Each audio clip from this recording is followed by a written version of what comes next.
reference, just so somebody can't say, well, I can see that on your truck.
It's awful.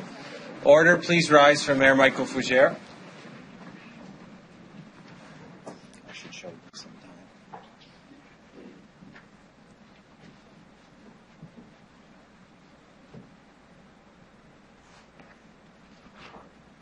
Please be seated, everyone. Good evening and welcome to the deliberations for the 2018 city budget. I would ask for a confirmation of the agenda. Motion, please. I'll move the agenda. Councillor Bryce, a seconder, please. Councillor Bresciani, all those in favor? Opposed? Carried. Just a bit of an explanation of process, a little different than usual. This being, of course, a budget evening. We have a number of delegations. Some reflect more on the police budget. Some sprinkle some thoughts through their presentations as well. So we're going to go through all the delegations, and there are a few of them tonight. And then we will move up back to the police budget. And once that's done, we'll go down to the operating and capital budget and library budget after that. So a bit of a change of process, but it gets to be heard on both the police and city budgets as well. So with that, we'll begin with our first delegation, Terry Sleva.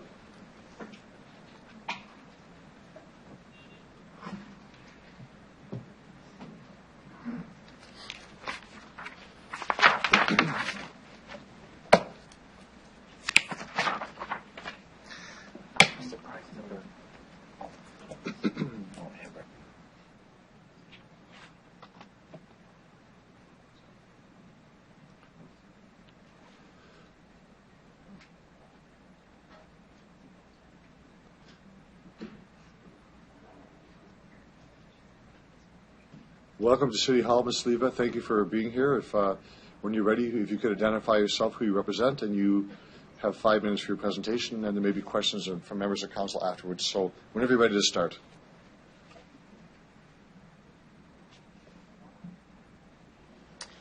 I don't know how to put it on. Oh, yeah, thank you.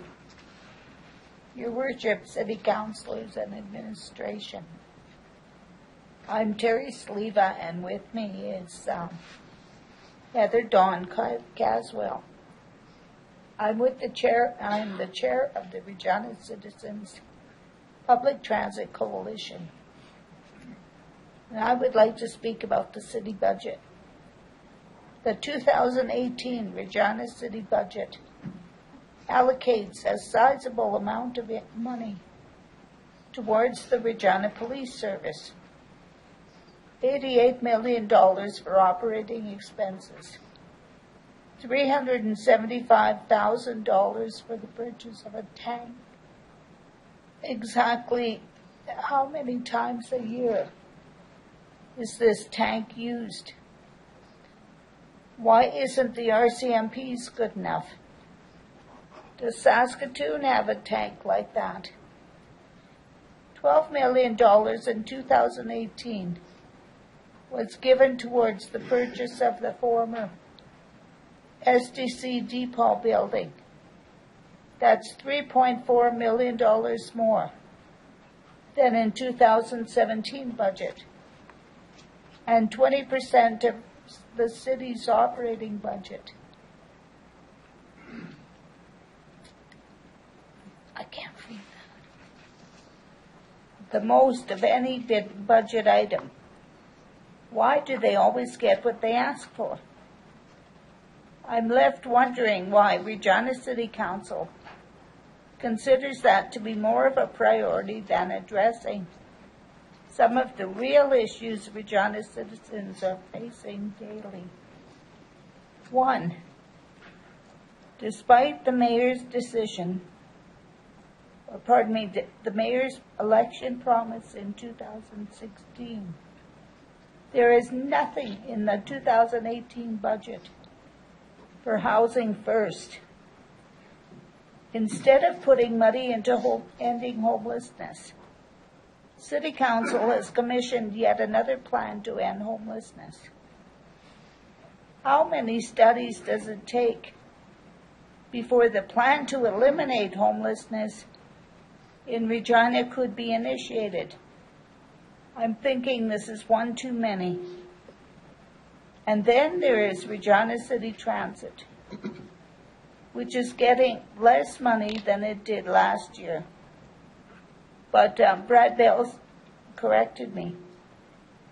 Anyway, environmentally sound, cost-saving, affordable, less damage to the infrastructure, like roadways, traffic congestion reduction, completely accessible for all, are some of Regina Transit's attributes. Reading their list of accomplishments in 2017, they are trying very hard to improve their service offering.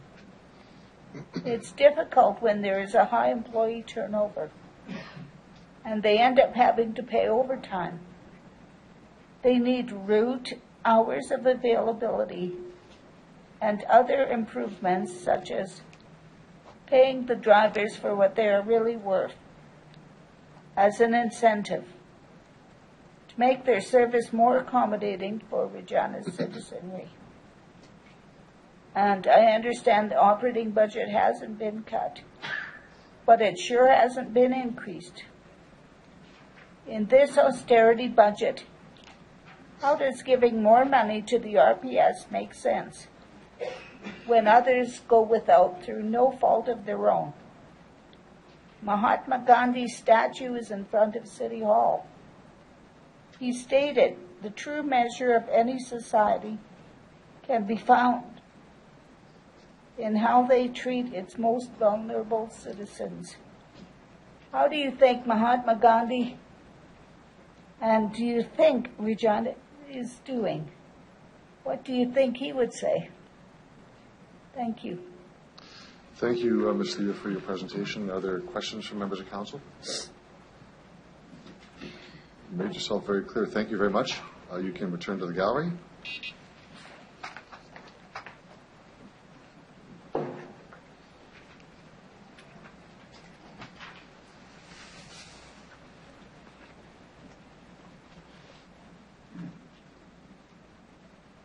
And we'll have our next delegation in just a moment.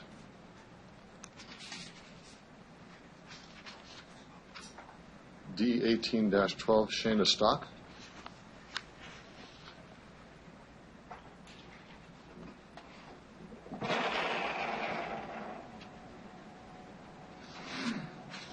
Welcome back to City Council. Thank you. For the record, if you could identify yourself once again, who you represent, and you have 5 minutes for your presentation as well. Good evening again, Mayor Fougere, City Councillors, and City Administration. My name is Shayna Stock, and I'm here representing the Heritage Community Association and our Board of Directors. I'm here to give some feedback on the proposed budget, and there's 3 main things that I want to speak to you about tonight. One is funding for community associations, the second is the Community Investment Grants Program, and the third is recreational facilities, including our community pools. Community associations do an incredible amount of work for the people of this city, from social and recreational programming to community cleanups, to providing the city with valuable input on development in our neighborhoods. Funding to our community association has remained the same for over a decade, with no increase for inflation. And it's the same for most or all other community associations.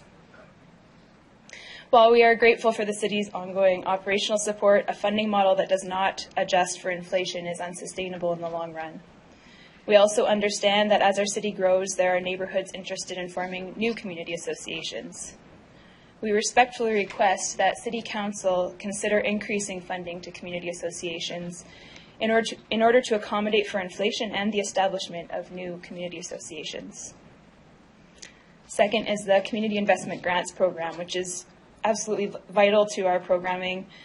We use this program to support our after-school children's cooking classes, as well as our annual Harvest Moon Festival, which celebrates the cultural vibrancy and artistic diversity in our neighborhood. The hundreds of community programs and projects like these that are funded by the Community Investment Grants Program provide critical social, recreational, and cultural programming. They can make the difference for some young people between, for example, becoming an artist and joining a gang, as one participant in the All Nations Healin' Through Arts program explained in the recent Leader Post article about that program, which recently lost most of its funding due to restructuring at INAC. As Regina's cultural and nonprofit community grows, there has been increased demand on public funding. There are many needs in our communities that are going unmet as a result.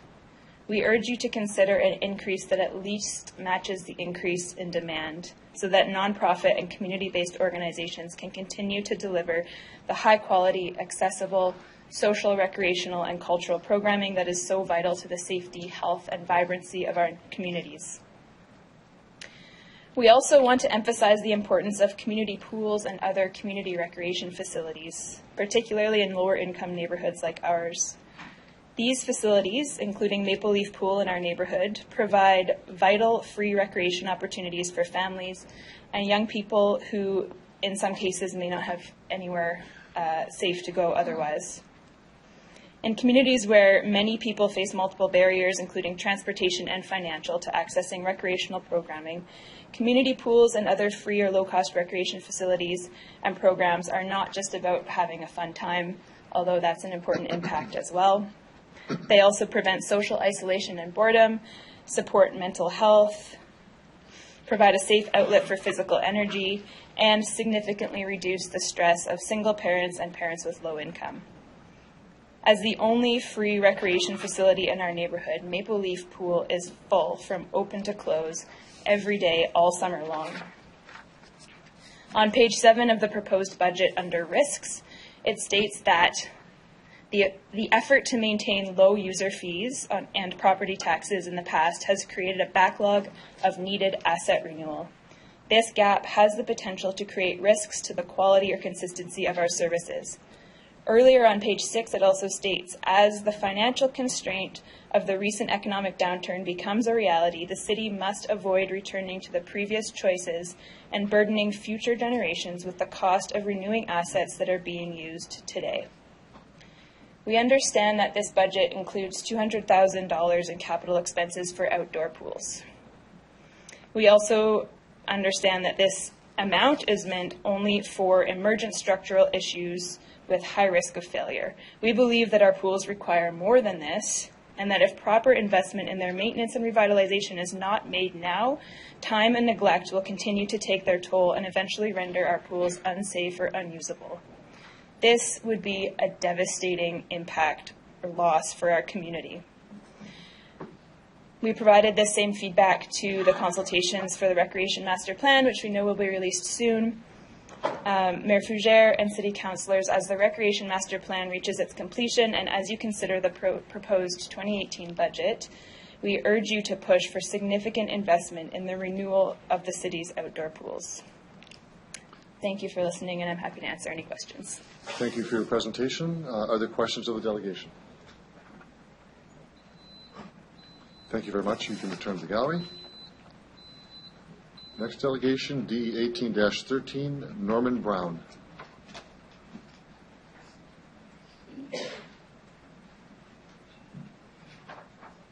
Good afternoon, Mr. Brown. If you could identify yourself for the record, who you represent, you as well have 5 minutes for your presentation. Thank you, Mr. Mayor. My name is Norman Brown, and I'm representing the Prescott Condominium Corporation and other condominium owners in the city of Regina. I want to thank you, Mr. Mayor, and members of council for the opportunity that I've been given to appear before you. I understand you already have a copy of my brief. Would that be correct? Okay. At issue is the loss of the waste disposal rebate for condominium owners in the city of Regina.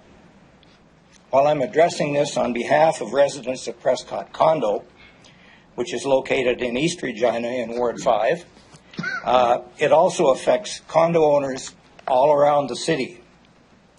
For example, with me tonight there's a representative from Ramsgate Condo in Ward 1, which is off in the south part of the city. And also in support of the proposals I'm making is the Saskatchewan chapter of the Canadian Condominium Institute, which represents condo corporations throughout the city, all of whom have the same concern. All homeowners pay taxes in order to receive services like the waste collection that goes on in the city. In the case of condos, especially apartment condos, the city did not have the equipment to provide this service, so a waste disposal rebate was provided in lieu of providing that service. In 2017, however, the city decided to discontinue the rebate, despite the fact that homeowners have paid for the service in their taxes. And I understand that this proposal is to continue in the 2018 budget. A growing number of homeowners in the city are opting for condominium form of ownership. It has many benefits, especially for seniors. And many of those people are on fixed income. So I would argue that condominium ownership also has significant benefits to the city, providing reduced servicing cost for given plot of land, efficient use of land, and a greater tax return to the city than would be the case of single detached home ownership. The waste disposal rebate represents a relatively small part of the overall city budget. I've estimated it at less than 0.5%, if my numbers are correct. And I would argue that eliminating it represents a failure by the city to provide the services that it has collected the taxes to pay for. In addition, I suggest that the elimination of the waste disposal rebate is discriminatory against certain classes of homeowners, namely the condominium owners. So I would urge City Council, after receipt of this presentation, to rescind their decision to eliminate the waste disposal rebate for 2018 and return to the equity that existed prior to that for people people who've decided to live in a condominium-style environment.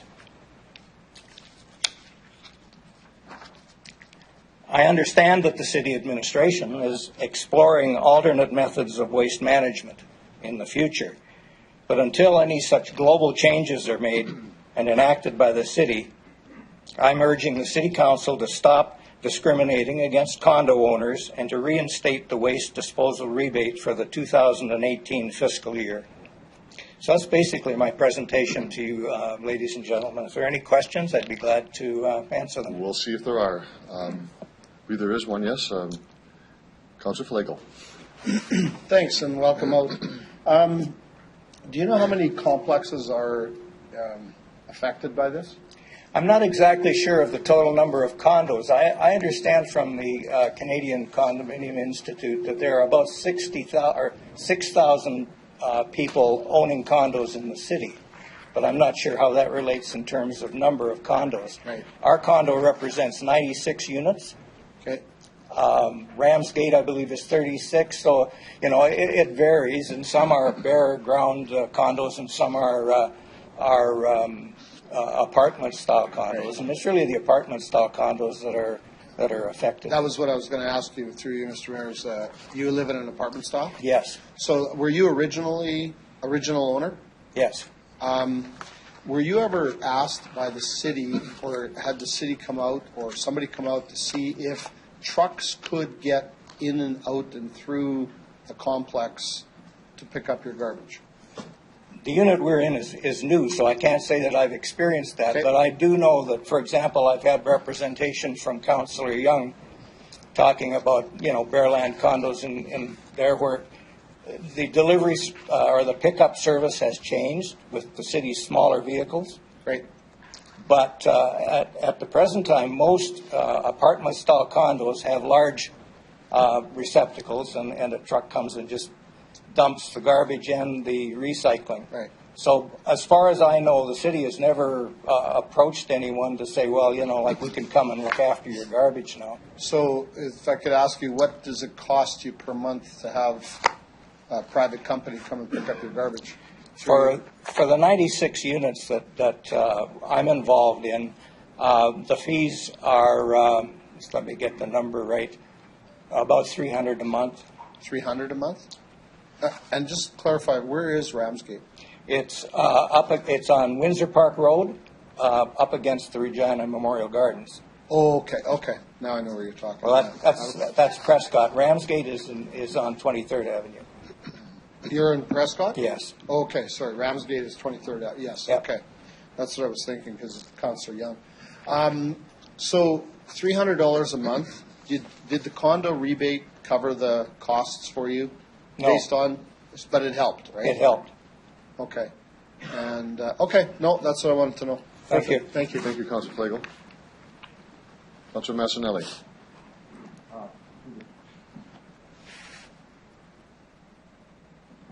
Through the chair. So the reason we came to this decision last year was due to the provincial government changing a long-standing deal or arrangement they made with the city. In essence, as a knee-jerk reaction, we did the same to you. It's not the amount of money that's caused you to feel slighted. It's the actual fact that there was an agreement made in light and we backed out of the agreement. Is that what actually has you mad? Well, I'm not sure it's quite like that. I mean, the city collects taxes to be able to provide services. I mean, I've heard the mayor on various occasions say that's why we collect taxes, so we can deliver the services. Mm-hmm. Because the city decided that they weren't really efficiently able to deal with garbage pickup, they said, well, Made a deal. Here's the deal. We'll give you a rebate, and you handle your own waste disposal. Now, we still pay the same taxes. In fact, taxes on condos have gone up. But the services that we're paying for really aren't being delivered. And that's exactly what I mean. You were made a deal because you were paying full taxes without full services. So it was a Exactly. handshake agreement or a previous deal made. That was the deal that was made. The money collected or given by the city doesn't cover off the cost of your collection. No, that's correct. But part of this is feeling slighted because there was a long-standing deal that was backed out of without any consultation. Well, I don't know that I feel slighted. I just feel that fine. we're paying taxes for a service that we're not getting. Okay, thank you. Thank you, Councillor Massanelli. Councillor Bresciani. Okay. The condo from many in your condo as well. So the question I want to ask is that right now, when this happened, were you given any notification that this was going to happen last year when it happened? How did it work? I don't think there was any formal notification. I mean, it was rumored that this rebate was going to be withdrawn, and in fact, I think I made representation through the website to members of council and the mayor, back prior to the 17 budget. But I don't know of any contact that was made with anyone as far as saying, well, listen, we're going to remove this. It just happened. Thank you for that. And one last question. So right now, who is now picking up your garbage then? What kind of Well, our company? garbage is being picked up by Loris Disposal, but there's several contractors in the city that provide that service. Okay, good. Again, I want to say thank you because I know on many seniors I even got notices, just some, and phone calls because some don't have computers. So again, thank you for being the advocate. You're welcome. It appears there are no other questions. You can return to the gallery. Thank you very much. Thank you. Next delegation is Florence Stratton.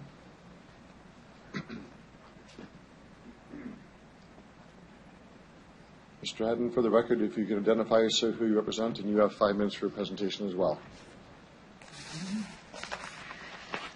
Florence Stratton. I am representing myself. In the 2016 municipal election, Mayor Fougere ran on a platform of ending homelessness. In his words, we need to provide more housing and we need to end homelessness. These are the major things I want to see happen. End of quote. So I was shocked to see that the City of Regina's 2018 budget, the second budget since that election, does not allocate any funds to Housing First, the Mayor's preferred solution to Regina's homelessness crisis, and little or no money to affordable rental housing, nor did the 2017 budget. Since the 2016 election, the names on the Regina Registry of Homeless People have more than doubled, growing from 240 to 539 names. And that figure does not include Regina's hidden homeless, people who are double bunking or couch surfing, numbers that would likely triple the homelessness figure. Moreover, a vastly disproportionate number of Regina's homeless population is Indigenous, 75% according to a 2015 study. This might be a good time to remember that this meeting is taking place on Treaty 4 territory. There will be no reconciliation until there is justice. In the meantime, instead of taking concrete action to end homelessness, City Council has chosen to back the development of yet another plan to end homelessness. There has already been an overabundance of such plans, including the 2007 Regina Community Plan on Homelessness and the 2013 Regina Comprehensive Housing Strategy. Did nothing come out of these? The new plan won't be released until September. In the meantime, more and more Regina residents will experience the misery, suffering, and injustice that is homelessness. This same budget that provides little or no money for ending homelessness allocates $88 million to the Regina Police Service operating budget. That's $3.4 million more than in the 2017 budget. According to the RPS website, ensuring public safety is the primary goal of the RPS. It would seem that, from the perspective of city officials, public does not include homeless people. Being homeless is inherently unsafe. Indeed, as recent stats from the Saskatchewan Coroner's Office demonstrate, homelessness kills. Looking at public safety from another perspective, as Chief Bray has often stated, reducing homelessness is an effective crime reduction strategy. Still in the police budget, it was another shock to discover that the RPS is requesting $350,000 to purchase a tank. I have two concerns about this purchase. The first is that adding such an item to the RPS arsenal will further militarize our police service. The 2016 RPS budget included the purchase of carbines, high-powered semi-automatic military rifles. Today it's a tank. Is a helicopter far behind? I do not wish to live in a city where the police look like soldiers in a combat zone. Who is the enemy? Is war being declared on the public? The RPS offers the usual justification for more military equipment. It makes officers safer. However, a number of U.S. studies show that police forces that have military equipment are more likely to have violent encounters with the public.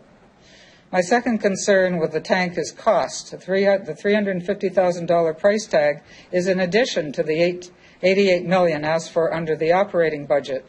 The RPS operating budget on its own consumes a whopping 20% of the city's operating budget, the most of any budget item. There needs to be a shift in budget priorities. Here are two modest proposals. First, that the $350,000 for the tank be instead invested in Regina's Housing First program. Currently, that program only receives federal funding. As a consequence, it is grossly underfunded and has, since its inception, only managed to house 53 of the 539 people listed on the Registry of Homeless People. Second, that the City of Regina begin to defund the RPS. We keep handing the police ever-increasing amounts of money, and nothing changes. So how about reducing rather than increasing the RPS operating budget by $3.4 million this year, and doing so annually for the foreseeable future? The money saved can also be put into Regina's Housing First program until Regina reaches a state of functional zero homelessness, Mayor Fougere's goal in ending homelessness in Regina. Thank you. Thank you, Ms. Stratton, for your presentation. Just checking if there's any members of council who have questions. There are none. Thank you very much. You can return to the gallery. Our next delegation is John Hopkins.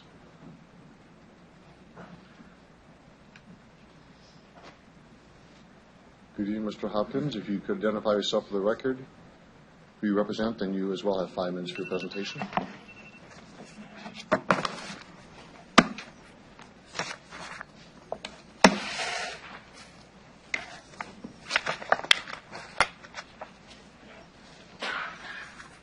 Good evening, Your Worship, members of Regina City Council. My name is John Hopkins, and I am the Chief Executive Officer of the Regina District Chamber of Commerce. I'm here tonight on behalf of our 1,200 members to provide our perspective on the city budget. I want to begin by talking about business, and in particular, business people. Over the past few years, and in particularly this past year, has become open season on business. We have heard private sector business people referred to as tax cheats, tax evaders, not paying their fair share. The positioning in many cases is that business people are filthy rich with pots of money stashed away, French villas abroad, and an endless supply of professionals whose sole purpose is to develop schemes to avoid paying taxes. However, the stark reality for the vast majority of business owners is very different. Business owners are risk takers and in many cases put it all on the line, including their homes. During startup, there is typically limited or no profit with the potential for downturns at any moment.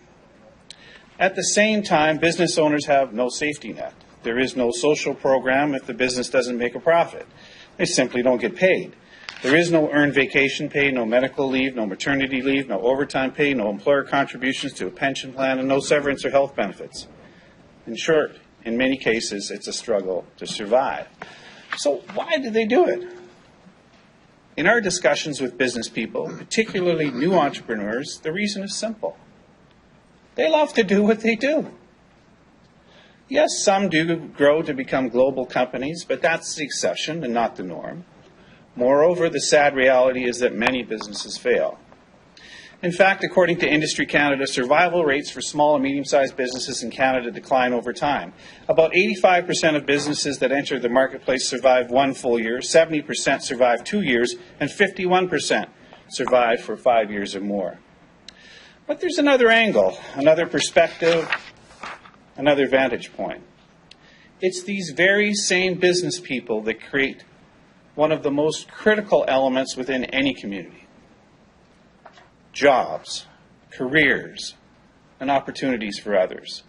Furthermore, they create tax revenues which are used for a myriad of initiatives like healthcare, education, and infrastructure. In addition, they are major players when it comes to philanthropy. Just ask the Regina Food Bank where they would be without the corporate giving that occurs on an annual basis. With respect to the budget before you, I would like to offer the following comments. I'm sure it comes as no surprise that the vast majority of people we represent are not in favor of the proposed 4.86% mill rate increase before you tonight.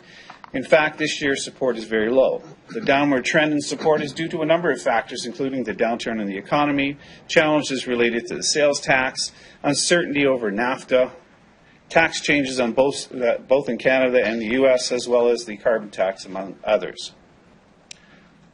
According to a recent member survey which garnered 107 responses, 63% of respondents support or fully support no mill rate increase, 53% support or fully support a 1% increase, 2%, 50% are either opposed or absolutely opposed to the increase, followed by 77% who are opposed or adamantly opposed to a 3% increase, and 90% who are opposed or absolutely opposed to a 4 or 5% increase.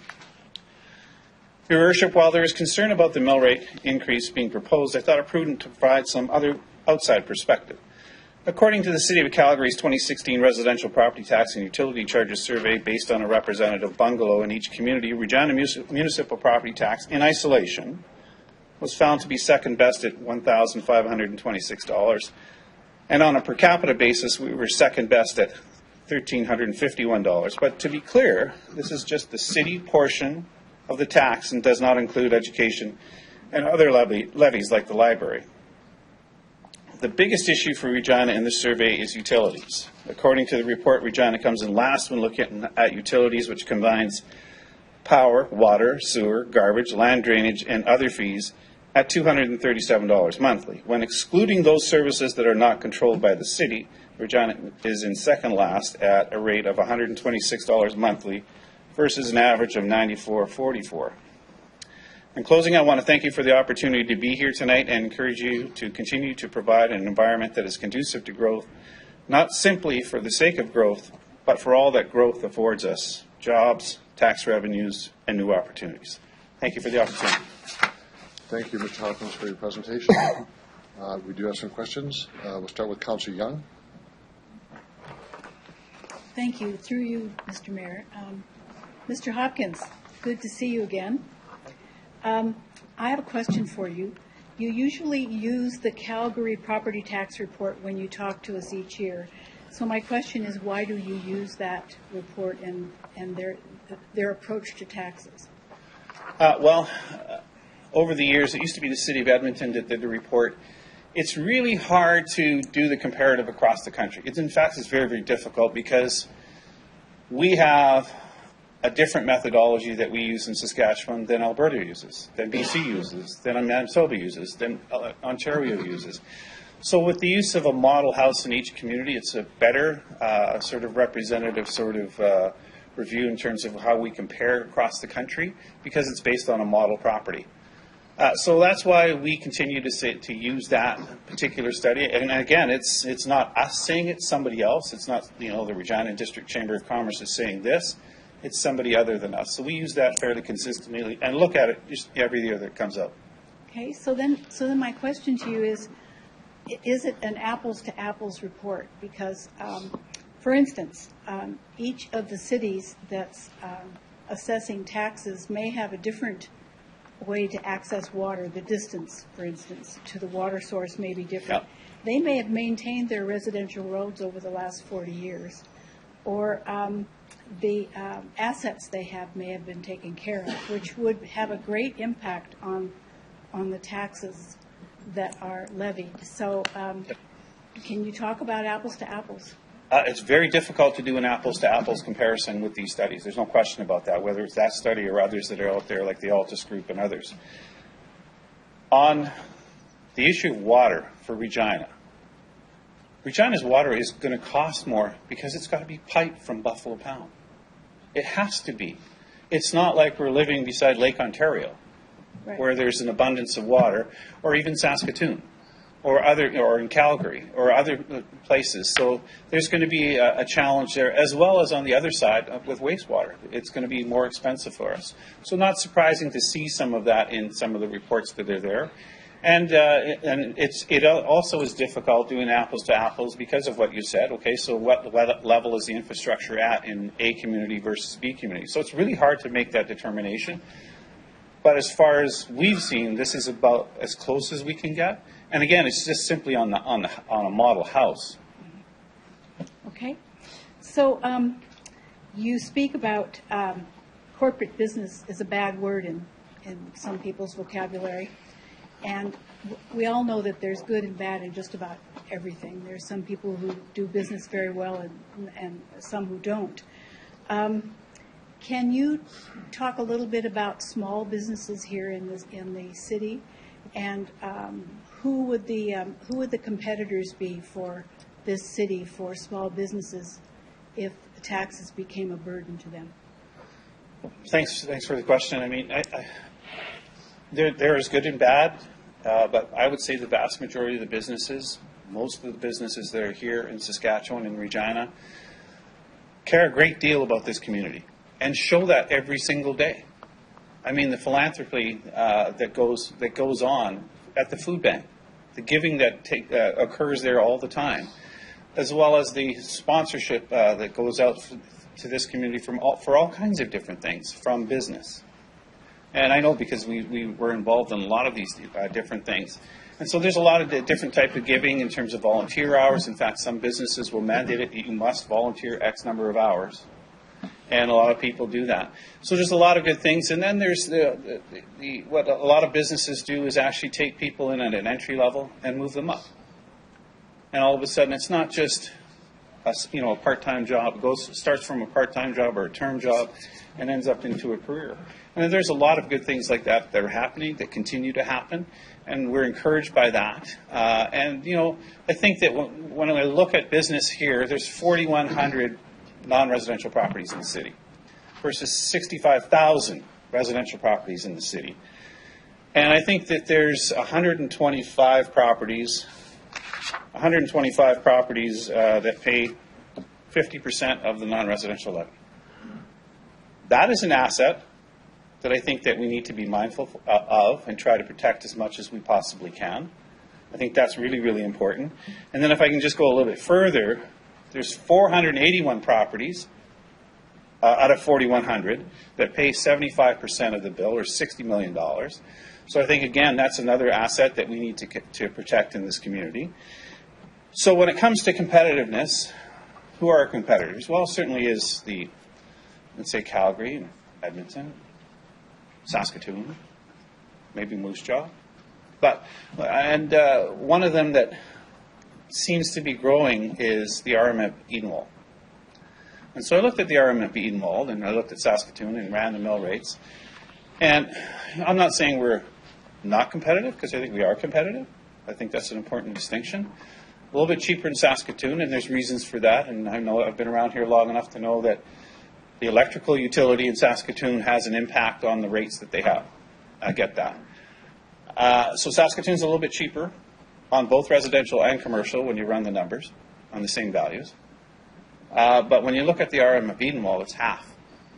So, and there's a growing number of businesses that were used to be in the city that are there, and it's become an industrial park.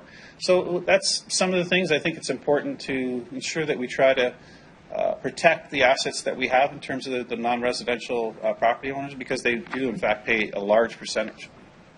Thank you. Thank you. Thank you, Councillor Young. Councillor Donald. Thanks. Evening. Thanks for taking questions. Thank you. Through the mayor, I'd like you and I to talk a little bit about the economy.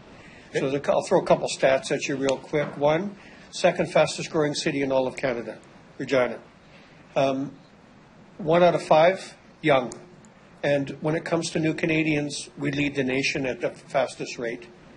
Can I get you to comment on that? Is that buying into that growth plan? Oh, we're actually doing very, very well. Now, I happened to be doing some computer stuff at the office and ran into some really old stuff that I did when I first started at the chamber. I don't even want to tell you what year. It was barely this century. Anyways, when I looked at the statistics back then, they were dismal. We were like dead last in lots of ways. We were not performing very well. In fact, what was happening is when you got to grade 12 in Regina, you had to decide where you were going to go, because we didn't have jobs here for people. It was Calgary, Edmonton, Toronto, wherever else. That's what happened. And then all of a sudden, our community started to grow. And then suddenly there's been like a generation or more now where they haven't even had to think about that. If you want to go and live in Calgary or somewhere else, fine. But if you wanted to work in Regina, there were opportunities. And so we've done very, very well at creating those opportunities. And even though there are some challenges, and I'll get into that in a minute, that we are still creating opportunities in this community for people. And it's not just sort of entry-level positions, but there are other positions, career opportunities for people. Now, are there challenges? There's no question there are challenges. One of the biggest challenges that we have is the future of NAFTA. Where's this going? We have a large steel mill here. Where's NAFTA going? We do a lot of trade. Where's NAFTA going? Now, on the other side of that, we have the TPP, which is going to be good for Saskatchewan, and a CEDAR agreement, which is going to be good for Canada. I'm trying to figure out how it's going to be better for Saskatchewan, so I think there's opportunities there. But we also have challenges related to energy. Energy is really, really important to our province, and yet we don't have the infrastructure to get to Tidewater. And even though there's one project that's on the go, it's having a hard time getting to Tidewater, even though it's already there. We're just talking about 20 it. So that's also a challenge. Another challenge, particularly right now, is moisture. And when I talked to somebody that is in this business today, the 2017 crop was grown on the 2016 moisture. So that's gone. And we don't have a lot of snow on the ground. And agriculture is still extremely important to Regina. I mean, when we look at our trade area, our primary and secondary, tertiary trade, it's rural Saskatchewan that comes here to shop. And so they're very, very important consumers for us. So yes, we're continuing to grow. I'm still very still optimistic, and there's a light at the end of the tunnel still. But there's some challenges that are out there. And the last thing that I will say, because it's federal, the federal budget was announced today, so it was kind of a budget type day, is the U.S. tax changes and the impact that they might have on whether some of those large businesses I was just talking about stay here or go down south. So, yeah, I definitely agree with your last point in particular. I think that's a challenge. Just a comment or two about disposable income. I understand that when it comes to new car sales, Saskatchewan led the nation on a per capita basis. I don't happen to fly to warm places, but I see an awful lot of planes going in and out of Regina. I understand they're full. So there seems to be a notion of that there is some, not for everybody, I want to be real clear, but there is some disposable income that we have. In other words, there's some wealth in our province. Yes. Do you agree with that? Oh yeah, no question about it. I mean, we have gone from being, back at the turn of the century, which sounds really weird to say, but back at the turn of the century, I mean, there were a lot of challenges that were out there. In fact, if you go even further back than that, the city of Regina had owned office towers, owned like a lot of downtown, and it was people just kind of almost, not quite literally, but threw the keys at the city because they couldn't take it. And now when we fast forward to where we are today, is it perfect? No, I'm not saying it's perfect. But we're still creating opportunities. There's still investment that's occurring. And it's still a good climate, a good place to come and invest, which is why we're growing. And it's why people are attracted to coming here. And do we have challenges in our community? No question about that. But I think that, what I love about this community, if I can be as bold as saying that, is that there are a number of different people, and sometimes it's facilitated by the City of Regina, where we come together and try to talk about what's going on and try to find solutions. Are they easy? No. I mean, one of them being the importance of Reconcile Regina. Is that important to this community? Is it important to the business community? Absolutely, it's important to the business community. There's no question about it. It's important to the business community, and we need to be there for that. And in other ways, we need to be partners in the community. So it's not just about business for the sake of doing business and that's it. No, that's not what it's about. It's about our community. And so we believe very strongly that we need to be a partner in this community and work towards solving some of the problems. Now, are we perfect at it? No, I wouldn't say that, but at least we're trying. And in some areas, we do more than our fair share, I would say. But I'll just leave it at that in terms of that. So I think it's important to note that this is a great community. We're doing great things. We still have a way to go. Sure, no problem, no question, but at least we're doing things. Thanks. One more comment. I think we're agreeing on this stable nature of our economy, the fact that we're not in a bad place. That's what I think we're hearing. I'll make one more comment to you and ask you for a reaction. In the last 14 years, the City of Saskatoon has averaged 4.3% increase on their property tax. We have averaged 3.33, which means that over the course of 14 years, on each and every year, we've averaged 1.03% less. Yet they're still growing. I'm led to believe that on a property tax basis only, that's not necessarily a deterrent to growth, because Saskatoon, and I applaud them, is the #1 growing city in Canada. Good point. I think that to be fair to Regina and the City of Regina and the councils that are here right today, as well as previous councils, the rates of increase. And, people get mad when I say, and I'll probably be getting into trouble tomorrow morning about this, but people will get mad when I say this. But, I think it's been relatively reasonable.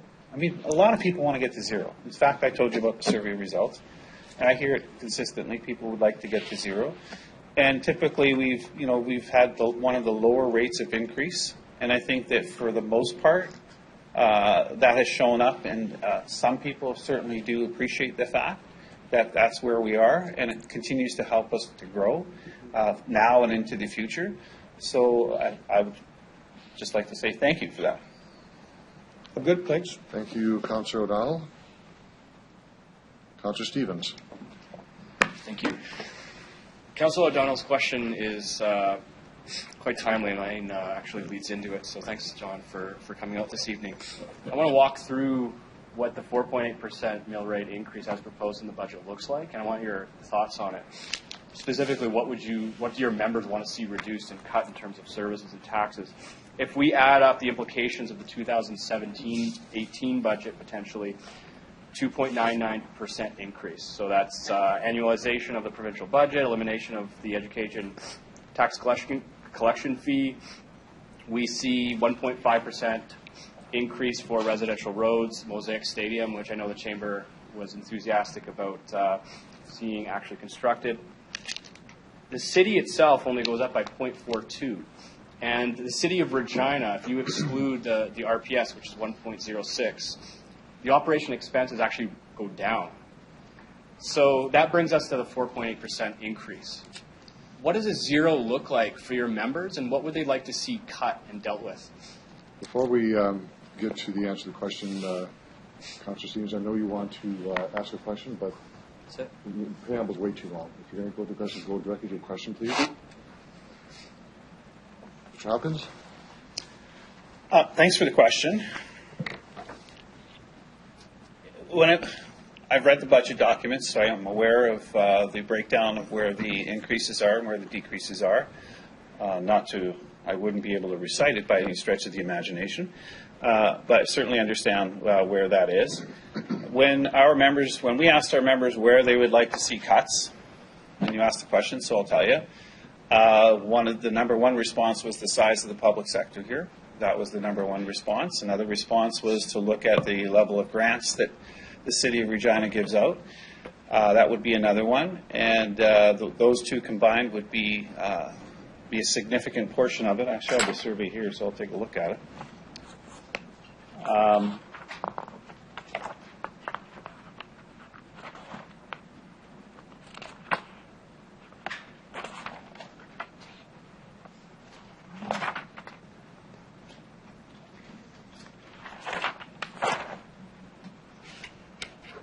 Another one would be less spending on capital, much smaller number, less spending on police, less money for planning. There's kind of a divergence of opinion on that. Reduced transit levels, reduced street maintenance levels, and less for parks and recreations. That would sort of be to get to zero. I didn't come here tonight to say zero, though, to be fair. And so I think that would lead to the question of where do we think there might be an opportunity to reduce the mill rate increase tonight.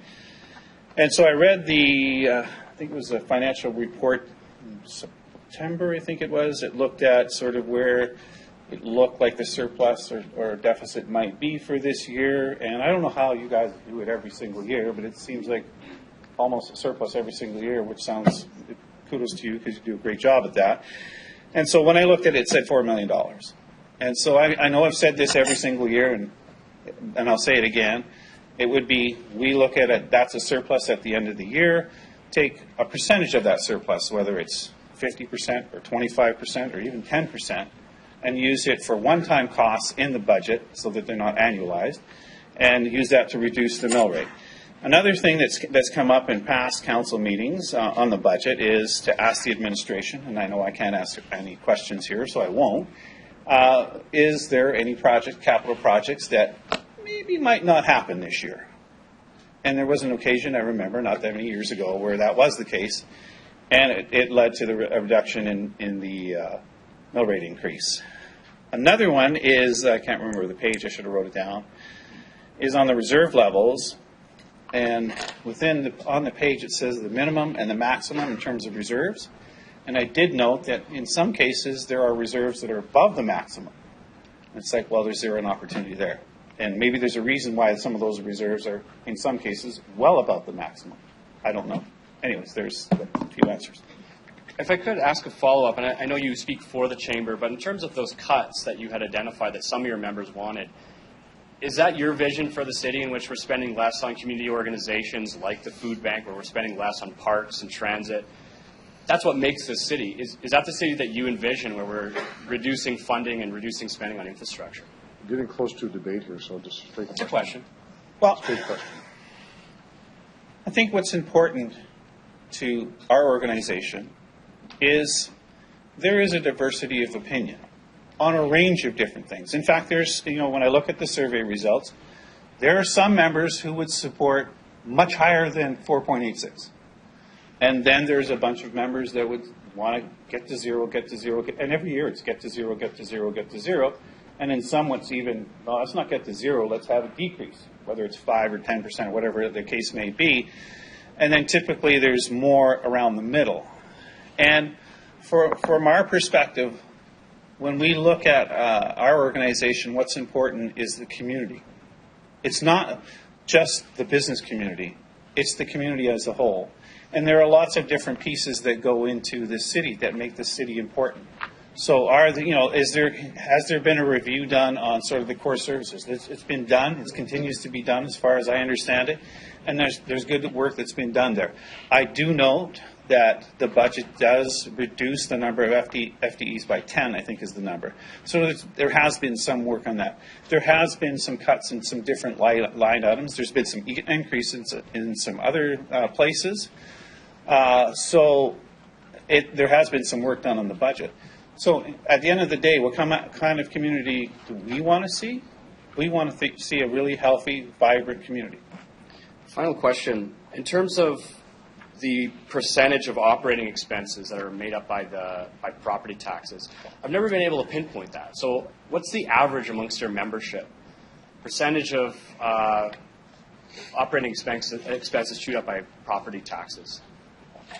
It would really depend. It really, when we look at businesses, when you look at a warehouse, it'll be higher. When you look at a law office, it'll be much lower.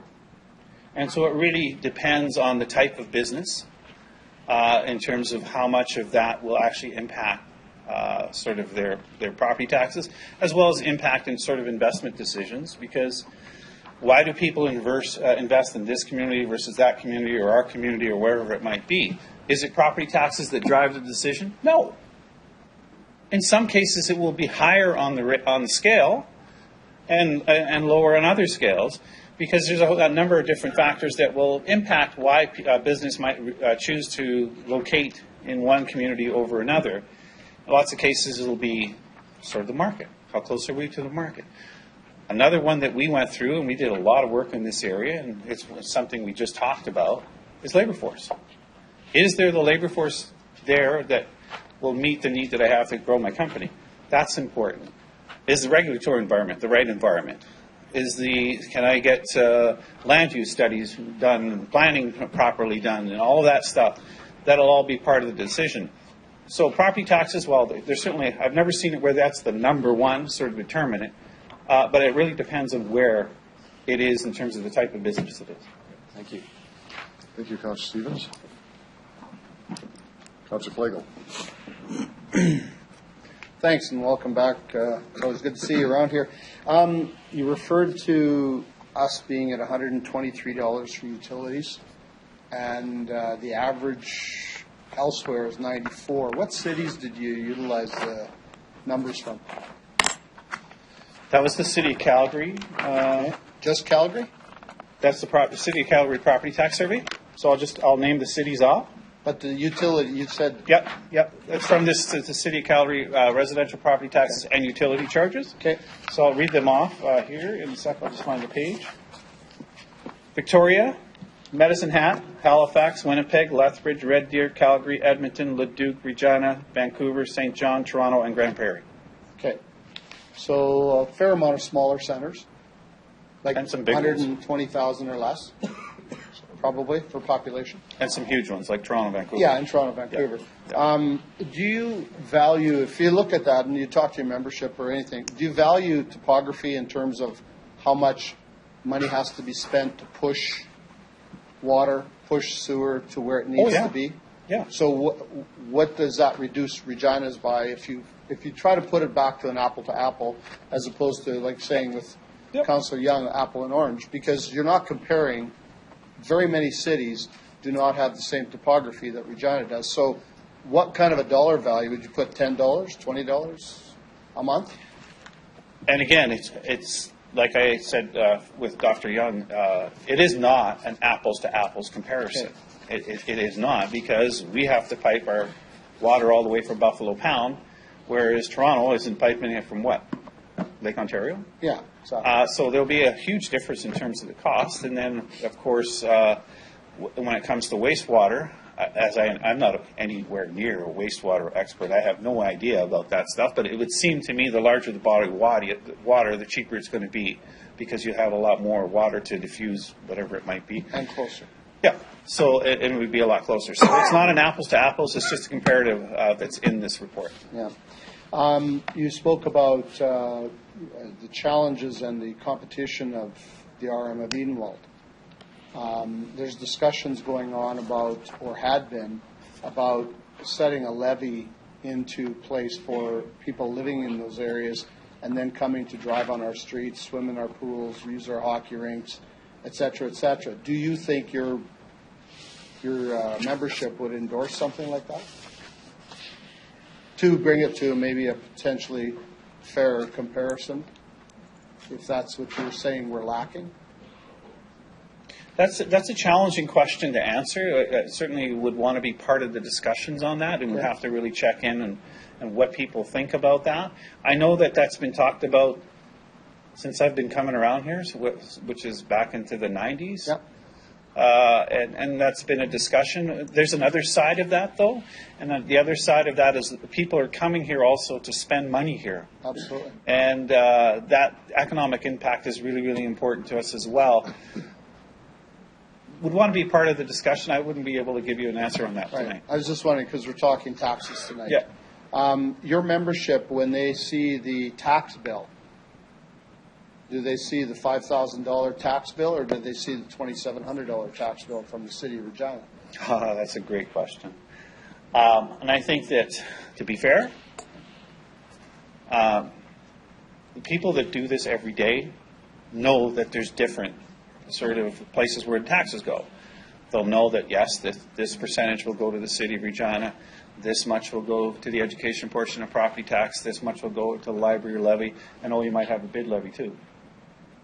But for most people, they'll get the tax bill, it goes to whoever it goes to. Okay, so the property tax, there's a $12,000, write the check for $12,000. Right. And it's not like we haven't tried to work on that.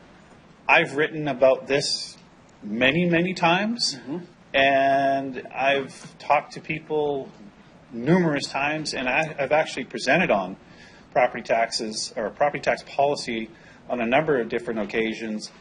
And with the utmost respect to the city assessor, some people would rather watch paint dry. Yeah, absolutely. My other question would be, when was the last time you sat in front of the SAS party and preached what you're saying to us today about their E&H system?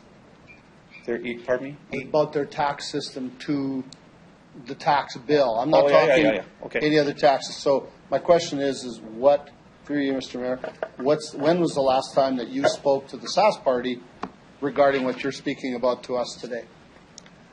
I have had discussions with the government of Saskatchewan. I'm actually on the SAMA Commercial Advisory Committee. And one of the things that I've been trying to do in that committee for years is to try to get the assessment methodology so that we have 2-year cycles. And that's been our real priority, is to try to look at that. We've also talked about property taxes with the government of Saskatchewan on a number of different occasions, and we'll continue to do that. Right. Do you find that it's, through you, one more question, you find that it's, when you look at the statistics, and if we take Calgary, Edmonton, Saskatoon, and Regina, we don't use Winnipeg anymore. We don't use them in comparisons that I've seen. There might be a few little references, but do we understand why they don't use Winnipeg anymore? Through the total tax bill to the resident. I don't know why. Okay. Oh, Winnipeg's in here. Yeah, some of it is, but when was the last mill rate they had increased? I don't have that in front of me, so I wouldn't know. But they are in the City of Calgary report. They're in the Calgary report? Yep. Okay. Yep. I'll look through that again. I can actually answer that question. In Winnipeg, it was, I believe, 4% last year. 4% last year? Yeah. Okay. My mistake. Thanks. Thank you, Councilor Plagle. Councilor Murray? Thank you, Your Worship. John, thanks for coming out. Thanks for representing the business community. My question will be really quick. It's around at the chair dinner recently. The mayor talked about the idea of allowing the city to collect taxes in different forms instead of just property tax. And as you're familiar, that's provincially mandated through the Cities Act. So allowing us to shift to something like a consumption tax. Other cities have liquor taxes. They have gasoline taxes. Is that something that your membership is interested in? Well, what I can tell you is we'd like to be part of the discussions about that. It has not been lost on us for a long, long time, and I'm not sure, Your Worship, if this is still the case, but it used to be that Calgary and Edmonton had access, and Montreal at one time, had access to fuel tax. And that fuel tax money went for infrastructure. And that made a lot of sense. Would we like to be part of the discussion with you? Absolutely. We'd like to be part of the discussion with you with the government of Saskatchewan. Perfect. That was my question, just if you also would like to advocate with us for those asks that we need. We'd like to be part of the discussion. Thanks. Thank you, Councilor Murray. Councilor Massanelli? Thanks very much, John. Through the chair. I have a scenario to ask. So, if I have an asset, and let's say the roof is leaking, and it's $1.7 million to repair the roof. It's slated to be replaced in 2 years, but this year it needs a $200,000 patch to be functional. Would it be prudent to repair the roof instead of patching the roof for $200,000 to save to save the cost of the patch as opposed to throwing it away in 2 years when we repair the roof? Or would it be more prudent to put that decision off till later, thereby wasting the $200,000? What do you think your members would say? Good question. I think that whenever it's possible, you should repair it as opposed to letting it go until you have to replace it. I think that's, generally speaking, what we should be doing. And I think that when we look at some other models of financing projects, like P3s, that's the importance of P3s. That's why P3s actually work. And the challenge that we have, typically, governments have, is, and with all due respect, I say this, Your Worship, is we're great at cutting ribbons, but when it comes time to do the maintenance, we defer it, and don't do it. Whereas under a P3 model, you have to do it. And that's what's been really, that's one of the keys of the P3 model. And you could talk about transfer of risk and all of that stuff. But one of the most important parts of the P3 model has always been that you actually do the maintenance when it's supposed to be done. What about if you only come in control of the asset? The maintenance has been foregone for the last 20 years, and this is the decision you're faced with. If it was dividends, it would be going without dividends that year to make the repair. Instead, it's having to increase taxes. It's a hard decision. Do you think most members would want to waste the $200,000, or would they want to get at the problem and fix it immediately to save the money future? I think, again, good question. I think that you need to prioritize it in terms of, what makes the most sense in terms of whatever the asset might be. And then there's questions, should we really be in whatever this asset is? That business, whatever that business might be. Okay. Thank you. Thank you, Councilor Massanelli. There are no other questions, Mr. Hopkins. Thank you very much for answering questions. You can return to the gallery. Thank you. Thank you. We'll move to our next delegation, Jennifer Henshaw.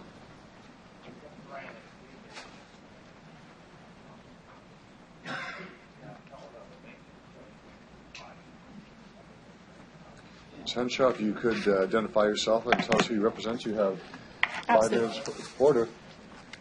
We have 5-minute presentation and any questions afterwards. Okay.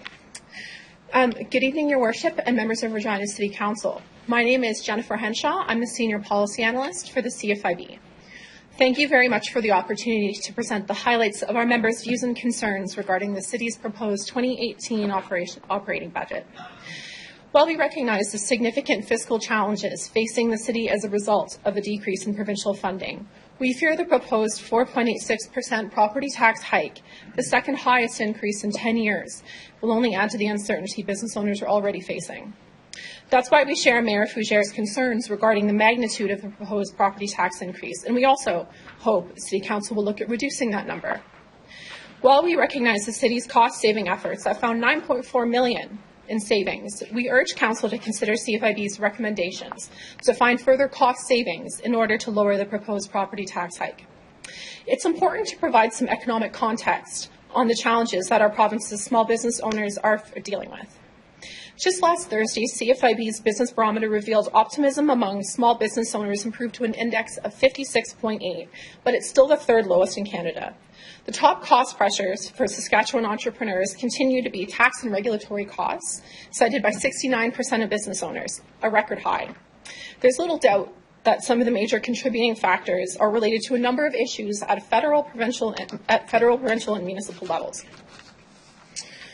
However, we welcome the Premier's announcement yesterday to reinstate the PST exemption on agriculture, on agriculture, life, and health insurance premiums, which will provide much-needed tax relief.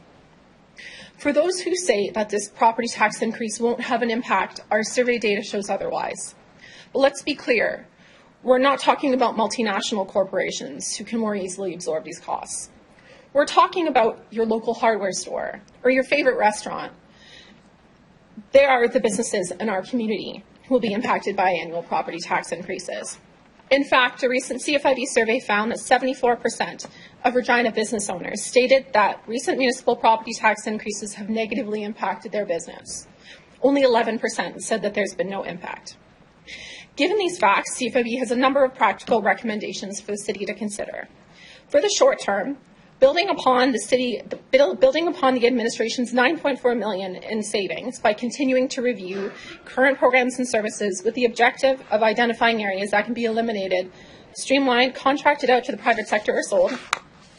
Reducing red tape can also give business owners much needed time and money back.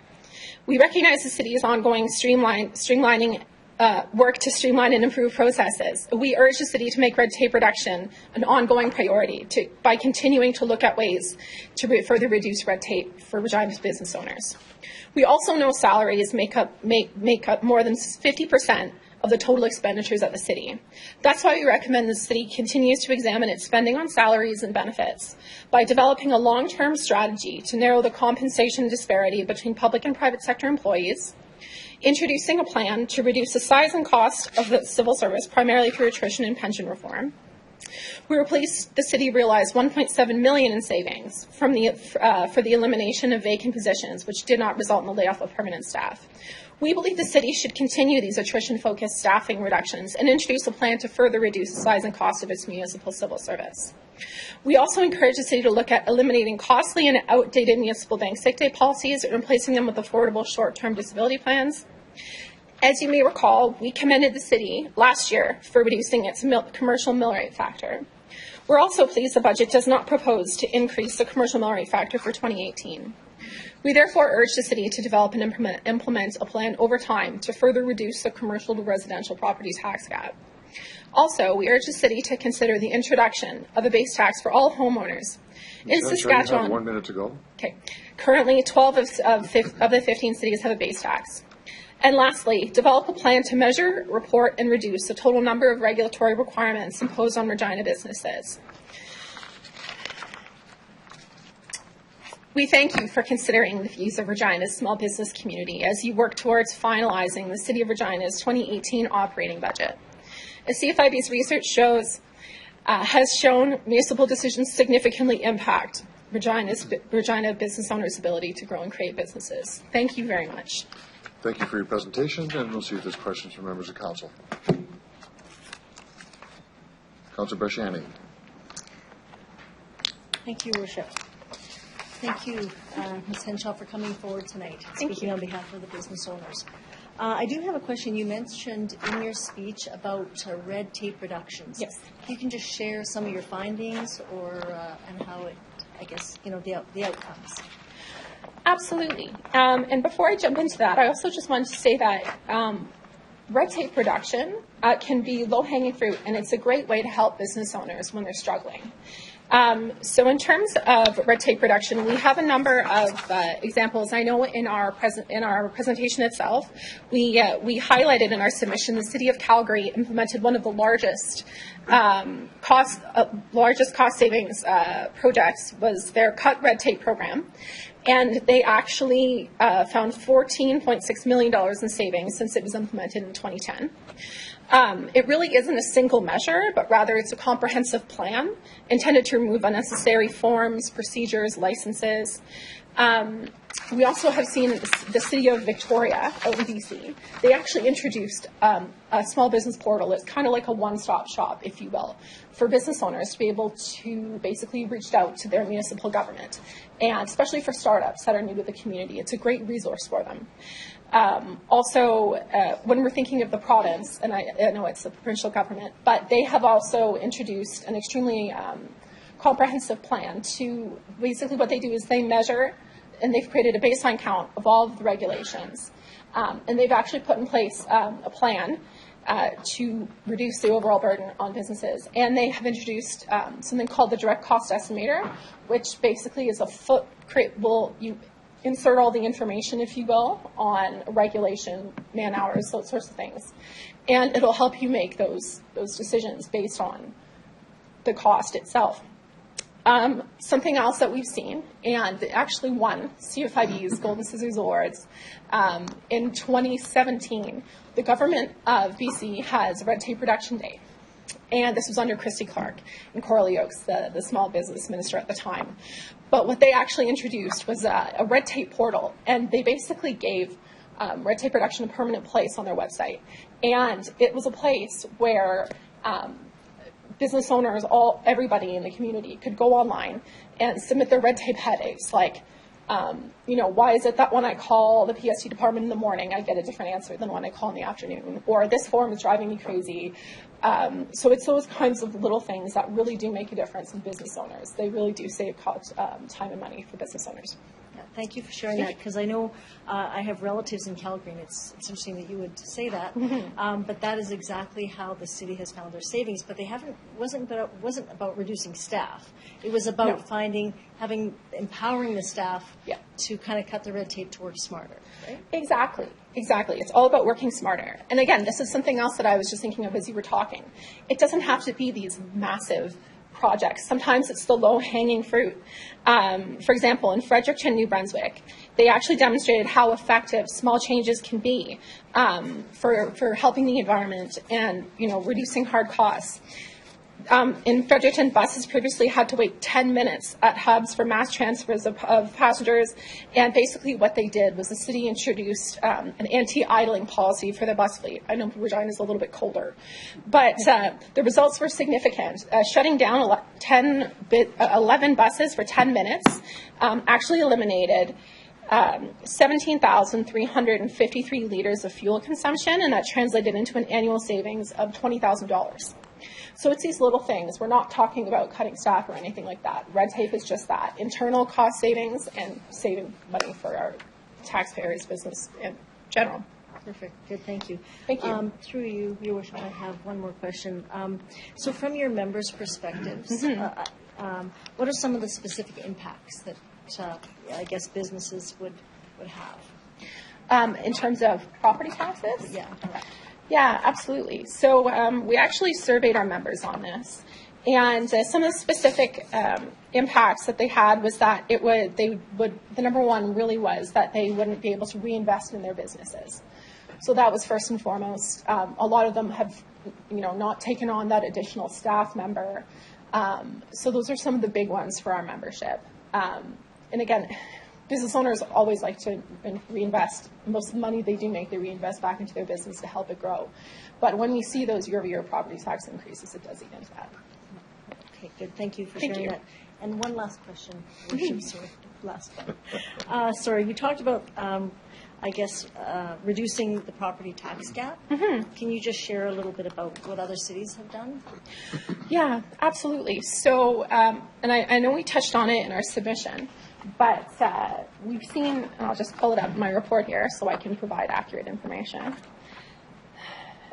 So first I just want to say, and I know I said it before, we did commend the city in 2017 for reducing its commercial mill rate factor.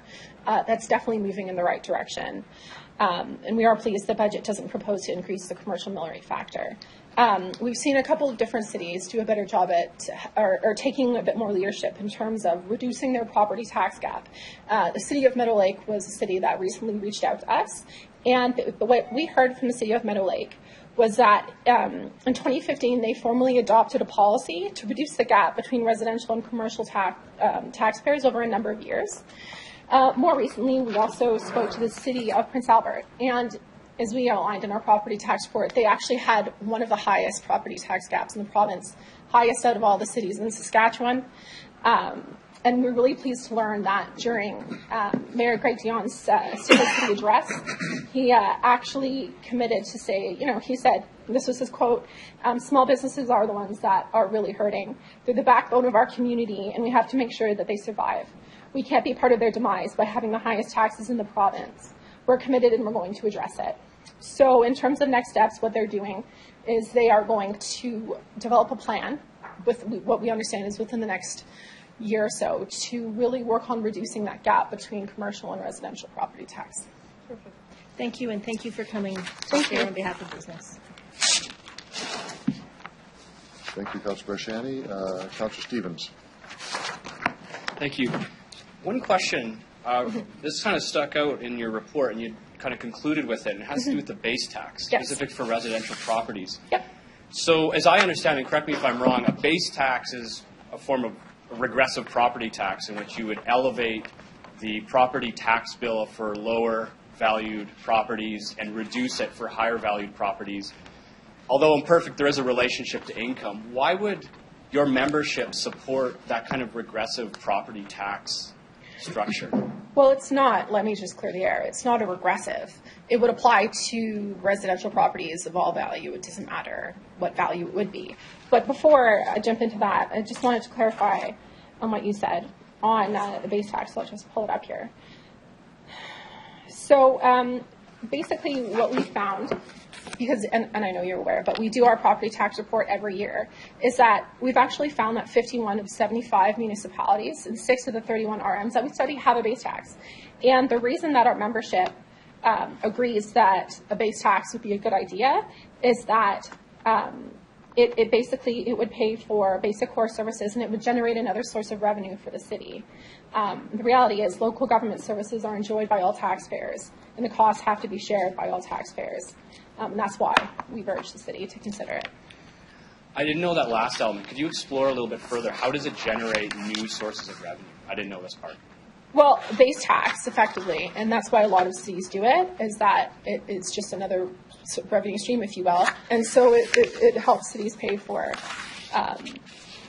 operational projects and those sorts of things. Like, for example, in the city of PA, they have a base tax, and I don't, it's neither here nor there, but they have like a number of different sections to their base tax, and each one pays for a certain cost within the city.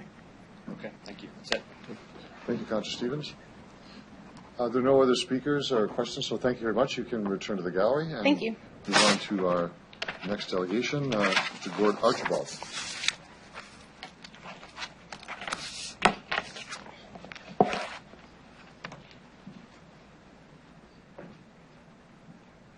Good evening, gentlemen. If you could identify yourself for the record, who you represent, you have 5 minutes for your presentation. And maybe questions afterwards. Hi, my name is Gord Archibald, CEO with the Association of Regina Realtors. With me is Tim Atidaju, who is our political action representative and also happens to be the 2018 president of the association. Tim is going to cover our presentation now. Good evening, everybody. The purpose of our submission is to inform the City Council of the effects of property taxation has on housing affordability and to provide the association's view on the 2018 proposed budget. Our association operates the multiple listing service system in Regina and southern Saskatchewan. Slightly over 3,400 properties valued at $1.1 billion exchanged hands through the system in 2017. And our member offices are about 85 across the area that we reside over, and we have 670 members, and 450 of them are out of Regina. Regina housing market is going through a difficult period right now. In 2017, we saw the lowest level of sales in the past 10-year period and listing inventory at an all-time high. In the city, by the end of the year, the average amount of time for listings to sell was over 60 days. With the odd exception in 2013, the highest number of average days for a home to sell has occurred in the past 6 months, including close to 80 days in January. This compared to average of 30 to 40 days in a balanced market period. At the end of January, the Association Regina Home Price Index, which measures price trends based on MLS sales, is showing price losses in the city from 1 year ago, 3 years ago, and even over 9% when compared to 5 years ago. The majority of those losses has occurred in the past 6 months. This is substantial as many homeowners are expecting reduction in equity. Mortgage arrears in the city has been on the rise and has been the highest level in the past 2 years since 2012. Putting this together, the housing market has been going through a challenging time in the past year. Now is a time to be mindful of adding more cost to home ownership. Housing affordability is comprised of 5 primary cost factors: the purchase price of the home, the cost of financing, utilities, insurance, and property tax. Property tax is taken into account by mortgage lenders when approving financing. The higher the level of property taxation, the less financing there is available to purchase a home. The net of this is that property tax adds to the cost of home ownership. The more taken in tax, the less there is available for mortgage, principal, and other uses. It can also affect whether buyers can actually qualify for mortgage financing, especially in light of new federal mortgage rules. Increasing in taxation affects both housing affordability and qualifying for financing. Every 2 years, our association engages Praxis Analytics to conduct a public survey for us. The survey polls residents about a variety of housing-related issues, property taxation being one of them. The 2018 survey reveals some interesting results in the areas of property taxation. Property taxes is at its highest level of importance to consumers when making housing decisions since 2004. It ranks only behind the purchase price, monthly mortgage payment, ahead of insurance and utilities, as a factor when choosing a home. Some other findings from the survey includes only 16% believes that the city should raise taxes when needing more revenue. Gentlemen, you have about 1 minute to go in your presentation time. 84% would prefer to see revenue raised mainly by increasing user fees, and 76% support dedicated tax increases to pay for specific needs such as infrastructure. It is interesting to note that a vast majority, about 7 out of 10, says that growth in Regina is positive and brings benefit. We support the general direction of the 2018 proposed budget, but have a concern with the magnitude of the 4.86% proposed increase. We do agree with the 1% dedicated to road renewals. This is transparent, and the approach is consistent with the result of the public survey that we had. Regarding the remainder of the proposed increase, we must ask if now is the time to increase homeowners' taxes to the extent at a time when home values are going down. The $92.40 annual increase to the average homeowner cited in the budget appears very small. However, when you look at it with everything else, increases to utilities and the increases over the last few years, it is not as small as we think. We encourage the council to reduce the amount of proposed increase to something more in line with inflation, and we thank you for the opportunity to let us discuss with you today. We'll be pleased to answer questions. Thank you very much for your presentation. There are questions. Councillor Flagel. Thanks, gentlemen. Nice to see you again. First of all, you said two different types of numbers.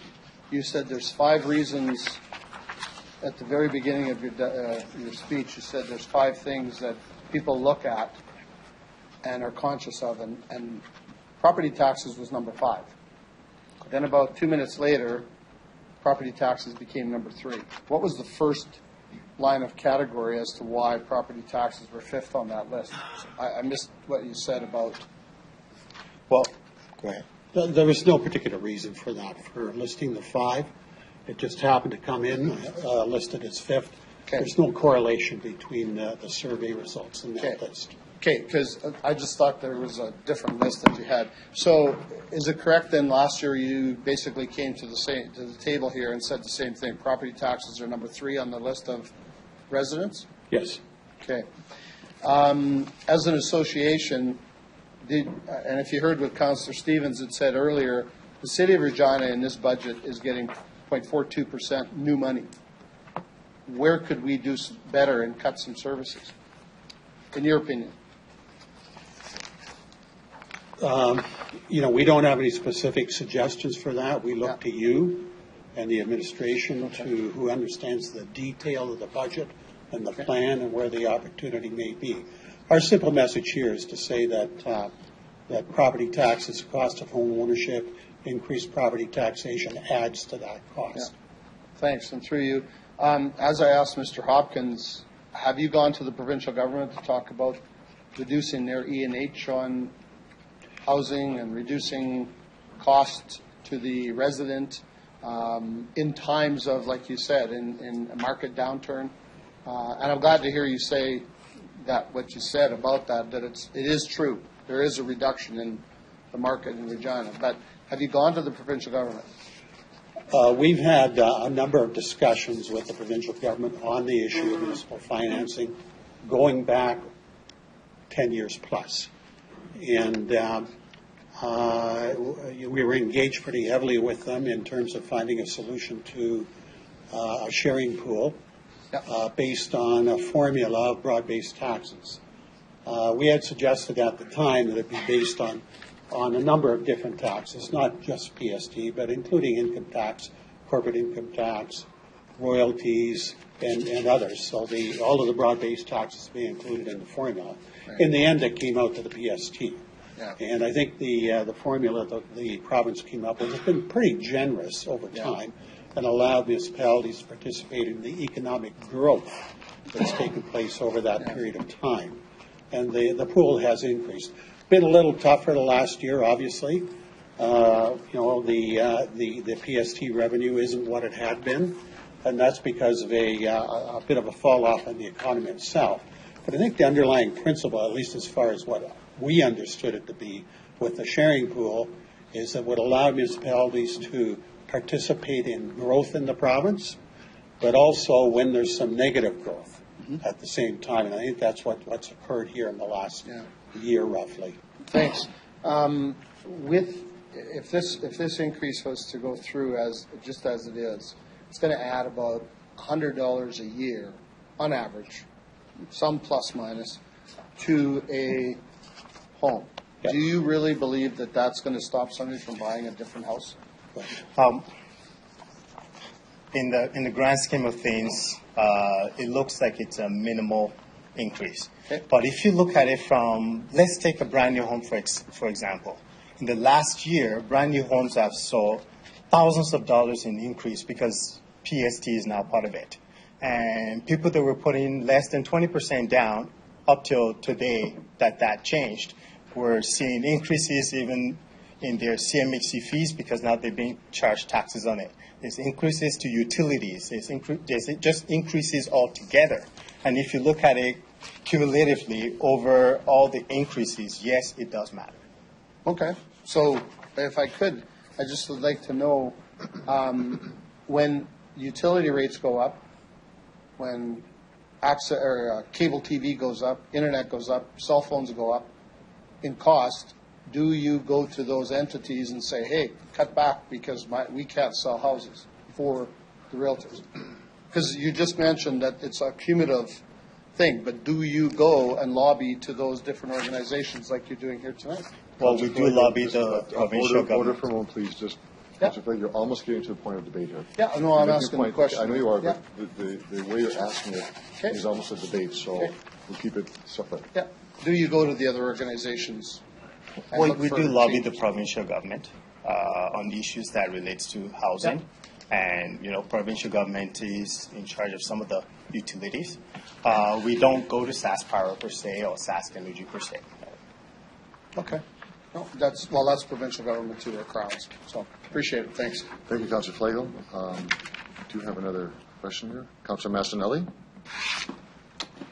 Through the chair. Thanks for coming out, fellas. So a couple years back in Detroit, they had a problem with lead in their water. They didn't address it. What happened to the property values in Detroit when city problems weren't addressed by the municipal government? You guys watch the property values down there at all? In Detroit? Yeah. It's actually Flint, Michigan. Flint, sorry. Flint, Michigan, I think it was. But obviously that had an effect on property values. But I think the broader economy and the fact that the Rust Belt, including Michigan, its industrial sector was falling behind the times. I think that's the real reason why, from a broader economic or macroeconomic point of view, why their property values were down. But no drinking water supply in the city had a pretty massive effect on property Well, certainly values. that would, as well as from a health point of view, it was devastating.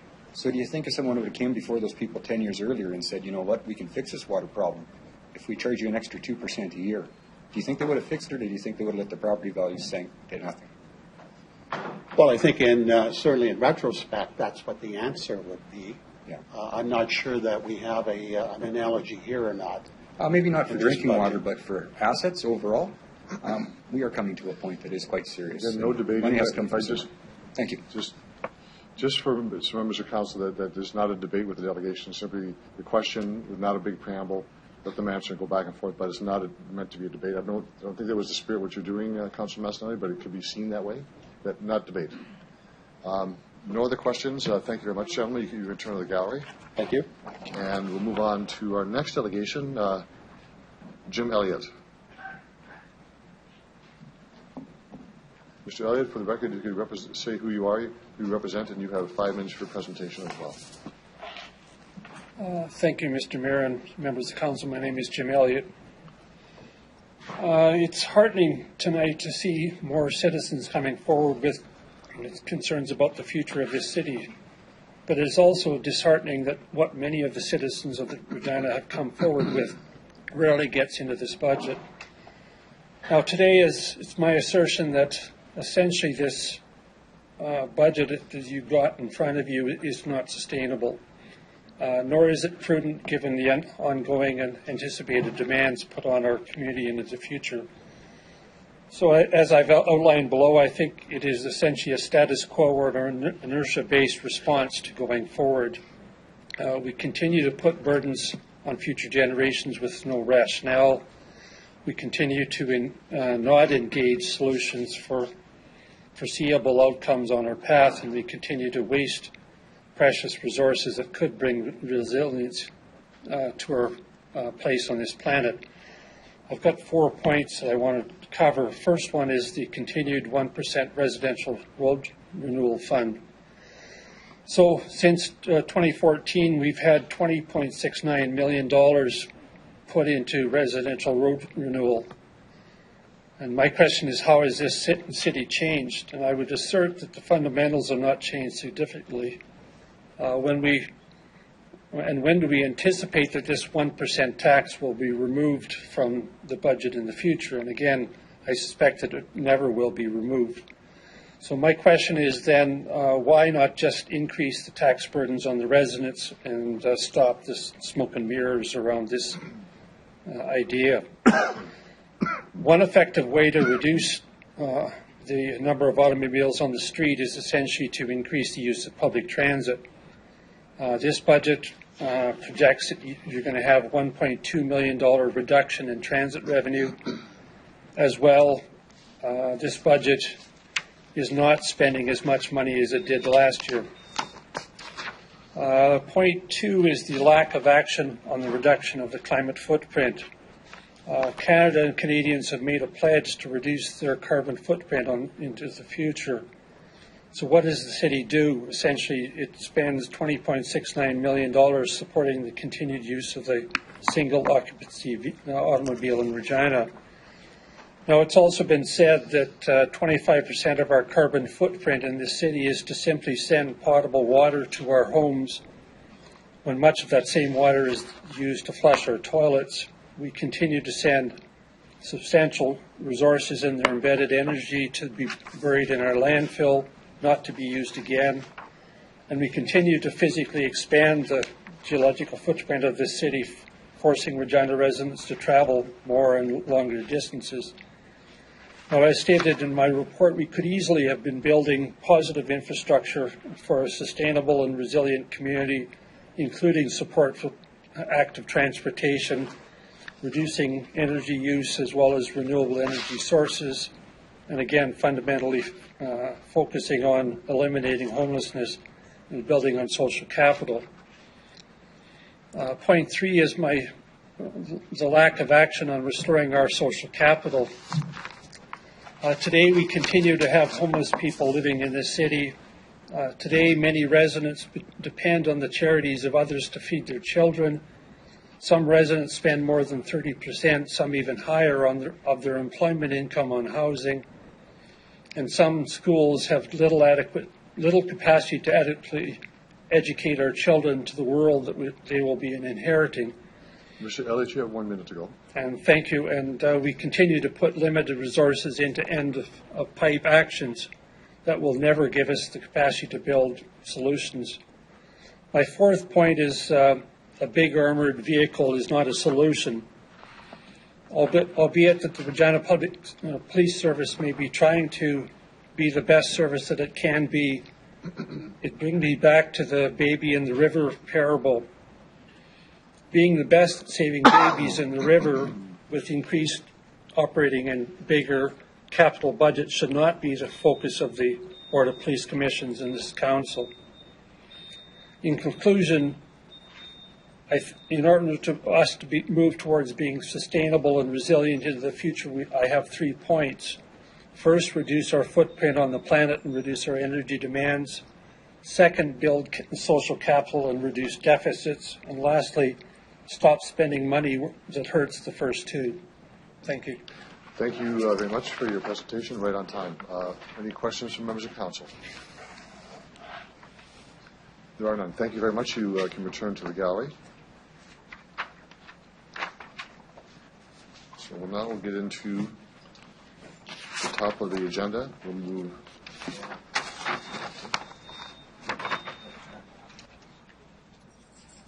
Sorry, one more. I apologize for that. John Havelock. I apologize for that. If you could identify yourself, who you represent, you have 5 minutes for your presentation as well. Okay, my name is Joanne Havelock. I'm here representing Friends of the Regina Public Library.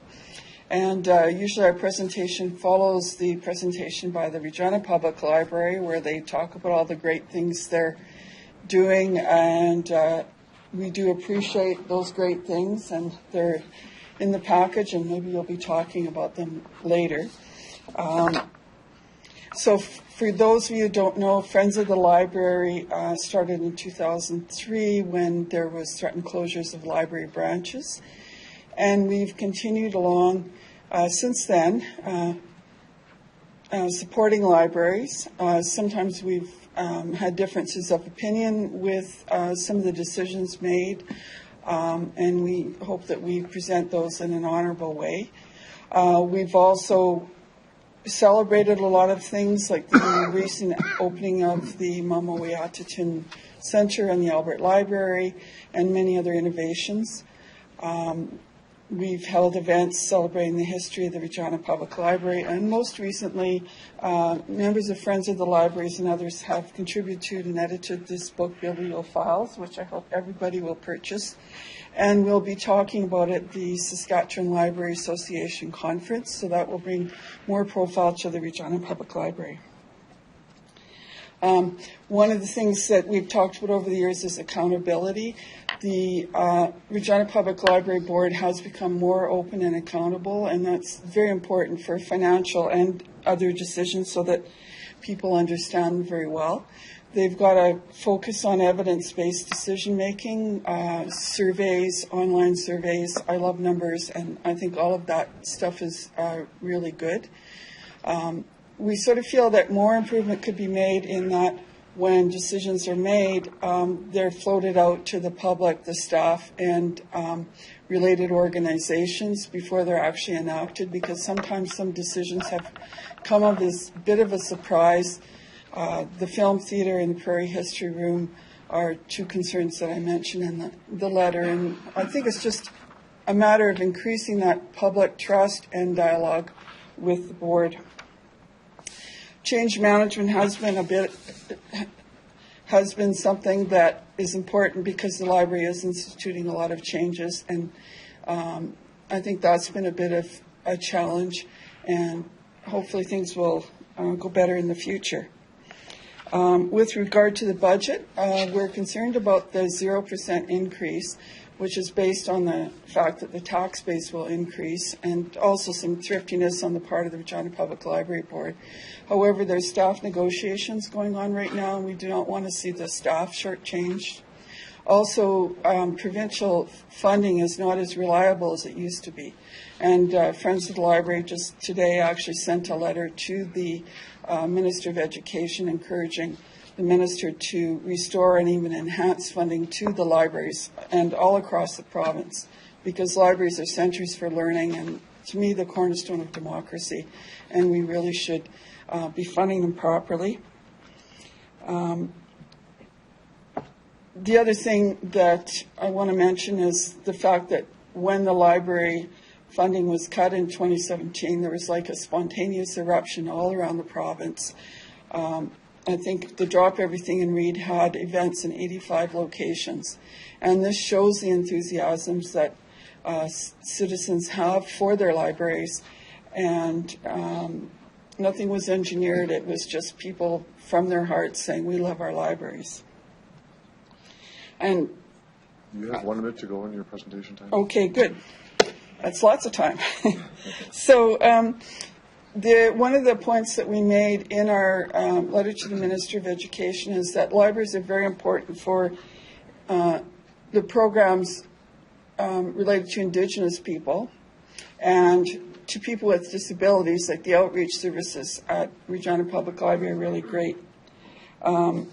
Newcomers, there's literacy services, there's services, books in many languages and so forth, and those are all very important. And then recently our attention has been drawn to the Prairie History Room in Regina and also the Saskatoon History Room for preservation of photographs, books, and other historical resources. And this is a really valuable thing. So finally, I want to say that we had a little challenge at the provincial level recently, but we really do appreciate that Regina City Council is a strong supporter of Regina Public Library. Right on time. Thank you very much. Any questions of the delegation? Thank you very much. And thank you to all the delegations that came forward this evening to speak to the police and operating and capital budgets of the City of Regina and the library as well. So we can now move into our reports. And before we get into the police budget, I just had a comment to make for context. For those who are not familiar with the crafting of the police budget, under the Police Act and provincial legislation, the budget actually is drafted by the Board of Police Commissioners as submitted by the police itself. It is not crafted or reviewed by City Council until tonight. The Police Act prevents opening up the budget to make amendments to the budget, to ask for changes within the budget. The sole authority of Regina City Council is to accept or reject the budget. Certainly we can speak about components of the budget, that's the point, but there can be no amendments that break into the budget that talk about moving resources from one place to another. That is to protect the police service from political interference in an operation. So that's the context within which we begin tonight. So I'm going to ask Councilor Bresciani to take the chair for a moment as I introduce the report.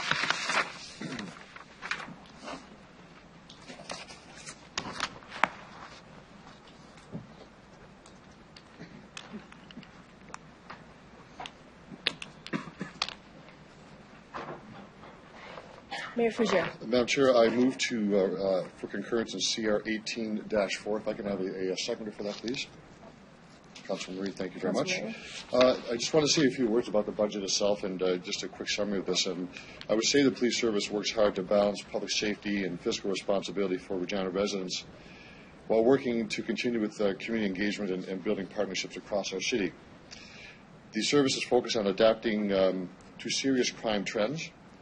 Through intensive efforts, the past year has shown a reduction in violent offenses with firearms in that category. Unfortunately, the service is responding to incidents facing firearm involvement on a regular basis. Significant time, equipment, and resources are applied on these types of calls to ensure officer safety and the safety of Regina residents.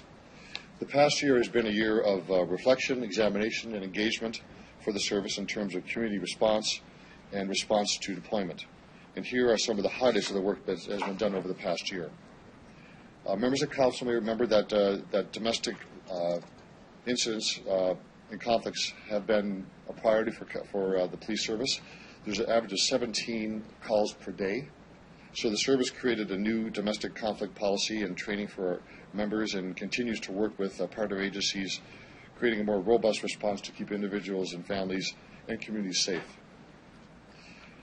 The service is also committed to the calls of action for the Truth and Reconciliation Commission.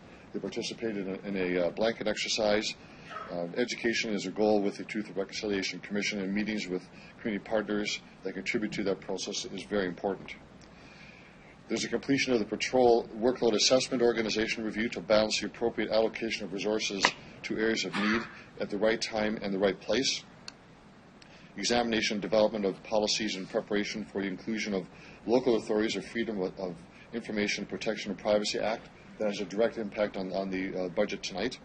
The true impact will begin, of course, in 2018. The police service has also celebrated its 125th anniversary this year, and it did have a picnic in Victoria Park and a gala in 2015. The RPS continues to participate in National Aboriginal Day, the Smudge Walk and Pride Parade, and other community and cultural events that build involvement, engagement, and relationships within our city. In the coming year, the service will continue to work with the Missing and Murdered Indigenous Women Inquiry and partner with the province in establishing the provincial response team in that regard. The service will also begin to design and develop a Regina Police Service campus following the city's acquisition of the former STC building in order to meet the service's current and ongoing and future needs. And the service is involved in the last year of its four-year strategic plan, so they're beginning a process of deliberation in the 2019-2022 strategic plan. So the city has experienced a modest increase both in crime and crime severity in the past few years, similar to other cities in Western Canada. Gangs, drugs, and guns continue to be a major concern and they contribute to one of the highest crime rates in Canada for serious crime categories. With more drugs hitting our streets, we see increased violence in situations involving firearms. RPS officers seized more than 270 firearms in criminal investigations in 2017. That number is 3 times higher than firearm seizures as far back as 2010. The tactical team has also used a 30 high-risk situations involving firearms in order to swiftly respond to these situations with a minimum of risk. The 2018 budget includes a rescue vehicle. This vehicle will increase the safety of everyone, including the public, the officer, and the police. It is not the militarization of police, it's making people safe. The legalization of cannabis in 2018 presents many unknowns to the RPS. The service has evaluated where the public safety issues lie. We talked about this last night in the City Council, so we won't dwell on that one, other than to say the cost perceived now is between 1.6 and 2.2% of the annual operating budget of the RPS. The 2018 budget includes the following staffing adjustments: a realignment of 4 special constable positions to 4 court document clerks, the transfer of legal counsel to the service from the City of Regina, increase of 2 civilian positions, a mechanic, which will result in cost recovery elsewhere in the operational budget, and a senior data quality and e-learning coordinator to develop efficient and effective e-learning modules for organizational training on police information usage system and report on, and working on the privacy of access information. An additional 8 provincially funded positions, 5 of these are being deployed by the provincial response team, with an additional 5 redeployed from the current provincially funded positions with the RPS. 2 positions go to the Combined Forces Selective Enforcement Unit, and 1 civilian position for the Serious Violent Offender Program. In addition to the funding of the school engagement officer has been discontinued. An additional casual traffic clerk for the red light camera and automated speed enforcement ticket processing is there, and a net reduction of 1 casual position. The 2018 non-salary operation budget is $140,000 less than the 2017 budget. The budget includes an increased revenues of $9.8 million, largely provided by provincial and federal governments, supports 72.5 FTEs, and 12.7% of the police budget, thus reducing the burden on taxpayers. On behalf of the Board of Police Commissioners, I would ask that members of the City Council approve the budget as presented tonight. Thank you. Thank you, Worship.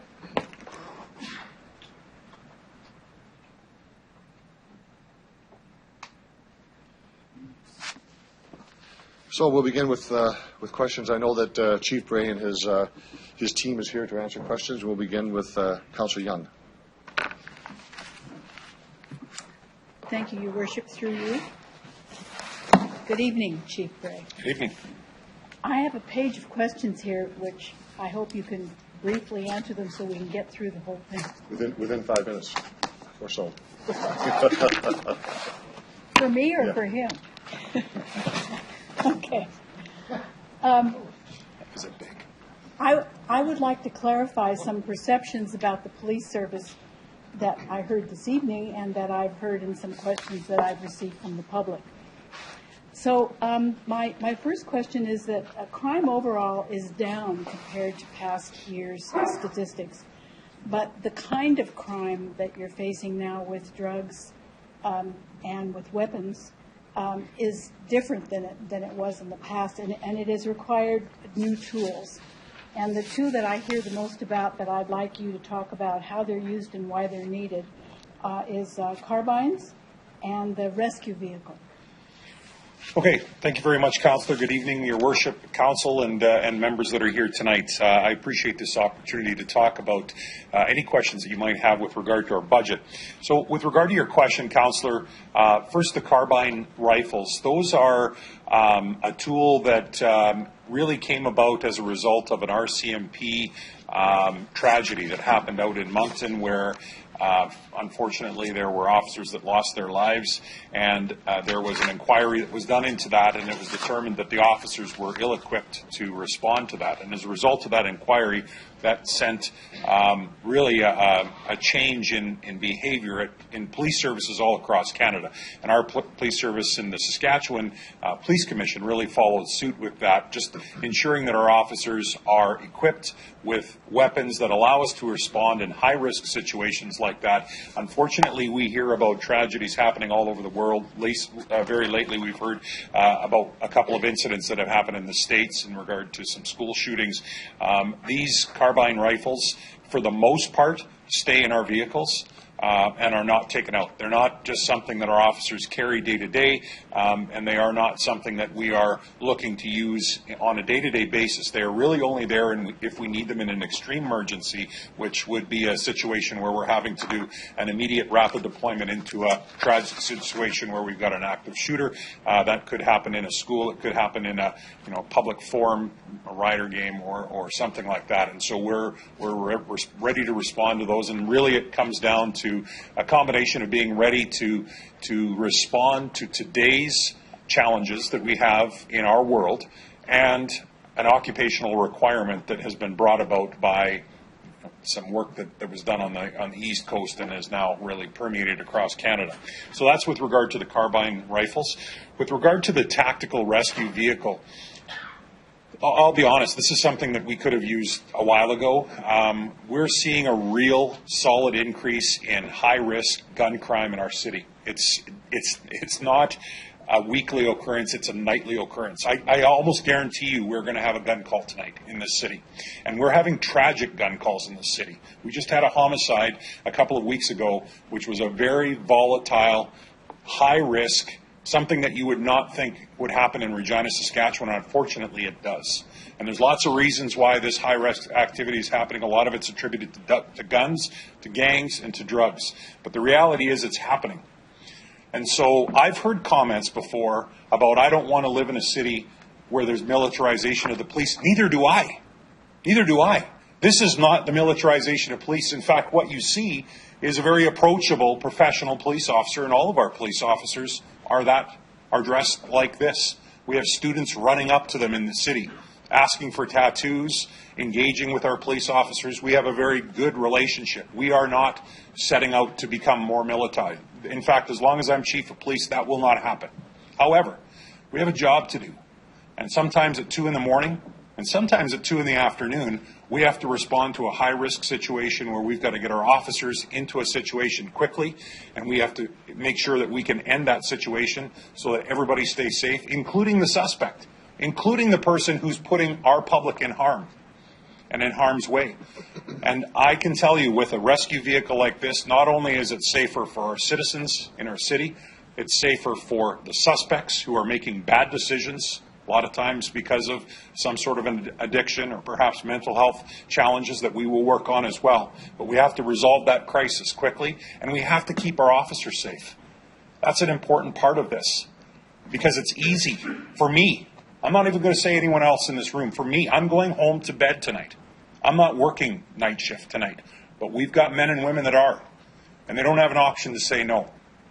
Their only option is to help, and they need a vehicle like this in those high-risk situations where they can go in and quickly resolve the situation. So can you just say briefly how you use the vehicle? Like what do you use it for? Well, it's a vehicle that allows us to get right up close and contain a house or a situation. So if we have a gun call in a house, we can't right now just drive a regular, ordinary vehicle up to the front of the house and consider that we've got it contained.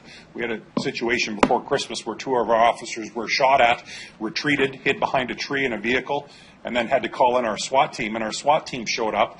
It took us about an hour to get there because of the fact we borrowed the RCMP vehicle that we do have an agreement with to borrow. And as soon as we pulled up in the front, they got 2 shots into the vehicle from this person that was upstairs with the firearm. So we know that can happen. It does happen, unfortunately, in our city, and it allows us to safely get our officers up, contain a situation, and the track record has shown it allows us to resolve a situation very, very quickly, in minutes as opposed to hours. Since you've been using the the other vehicle, which is much larger than the one that you have in your budget, has anyone been killed? No. No one has been killed, and I mean, I of course I can't attribute that just to that vehicle, but I can tell you that we've had to use very minimal amounts of force as a result of these vehicles, for sure. Okay. Someone mentioned that the police department doesn't care about the homeless. So I'd like you to just briefly tell us how you work with the homeless and how you've been associated with the Housing First plan. Yeah, we are, and I'll keep my answer brief. We are very involved with the work in the city on the homeless issue. We deal with and work very closely with all of the grassroots organizations, including the Y, who of course has a CAB committee that helps all the different service providers work on the homelessness issue. We attend the homelessness vigil. I've been asked to speak the last couple of years. I sit on a leadership committee with His Worship, and that's something that we are looking. Our police service has interactions with people that find themselves, unfortunately, in a homeless situation, whether it be a long-term homeless situation situation, or sometimes it's a short-term situation, and it's event dependent. And so we really have the opportunity then to help them rather than try and just give them a shelter for the night, which often ends up being in our cells. We know that's not the best way to help someone who's homeless. There's a bigger, better way to do it, and we want to be part of that. Okay, thank you. Because you work with the community and you have so many partnerships, in fact, it's a major part of what you do as a police force is to build those partnerships. Can you briefly tell us how that is part of effective policing? How does that help you be an effective police force, all the partnerships that you've created? Thank you, Councillor. That's such a good question, because 80% of what the Regina Police Service does has nothing to do with crime. 4/5 of every call for service that we go to, 4/5 of what we do has nothing to do with crime. It has to do with other challenges, maybe domestic challenges, could be something like addictions, mental health, all kinds of different things. However, someone's in crisis and police respond. But once we respond, we need to have a way to try and help better than what we can just using the resources we have. Because we have some police cars, we have some jail cells, and those aren't solving, if it's not a criminal situation, those aren't solving the situation. So we need to find a way to work better, and we do when we work collaboratively. Education, social services, health, addictions, mental health services, all of those that allow us to deal with a lot of different areas in the city. We've got interaction with regard to mental health in our PAC team, our TRIP team that helps vulnerable youth, a hub that we just created at the start of the year, and I'm proud to say our police service was a leader in creating that. These types of collaborative efforts really, I think, go a long way to enhancing community safety and well-being. So now, we've sat at the table with you to negotiate this budget as a member of the Board of Police Commissioners. And budget's always a problem. And you did some internal work yourself to look at your budget with the view to putting more officers on the street without affecting the budget. And so you finished that review, and would you tell us what you've been able to do to this point? Sure. I think I'm going to say with a smirk on my face, because I know it's been suggested, why do the police always get whatever they want? We don't. In fact, I got shut down this year on some of the things that I wanted to do. That was my next question. We were hoping to grow our service. We've lost pace in terms of the number of officers per population. We heard from Councillor O'Donnell tonight how rapidly our city is growing. That provides some challenges for us, not just in population, but geography as well. Having said that, we understand the challenges with the provincial budget changes to municipalities, and we did some work, like you said, Councillor, to try and adjust to that. We redeployed 20 members back to the front line by essentially changing a couple of service delivery points in our police service. So we shut down a couple of sections that were doing really good work for our police service, but we felt that enhanced presence on the street was absolutely important to us. We've changed some of our deployment of resources in the detention area, taking the paperwork out of the detention area and letting them focus on just prisoner management, and as a result, it allowed us to civilianize 4 positions that were police positions before. And we've made a few other changes through collaboration, where we've been able to take some of the workload that normally has been shouldered by the police service, even though it wasn't necessarily a police responsibility, and effectively through collaboration and partnership give it to other agencies within our city and province that are better equipped to help. Okay. And my last question is, you got a chunk of money from the provincial government this year that brought 5 new officers in and some traffic cars that are going to be equipped by SGI. What is that going to be used for?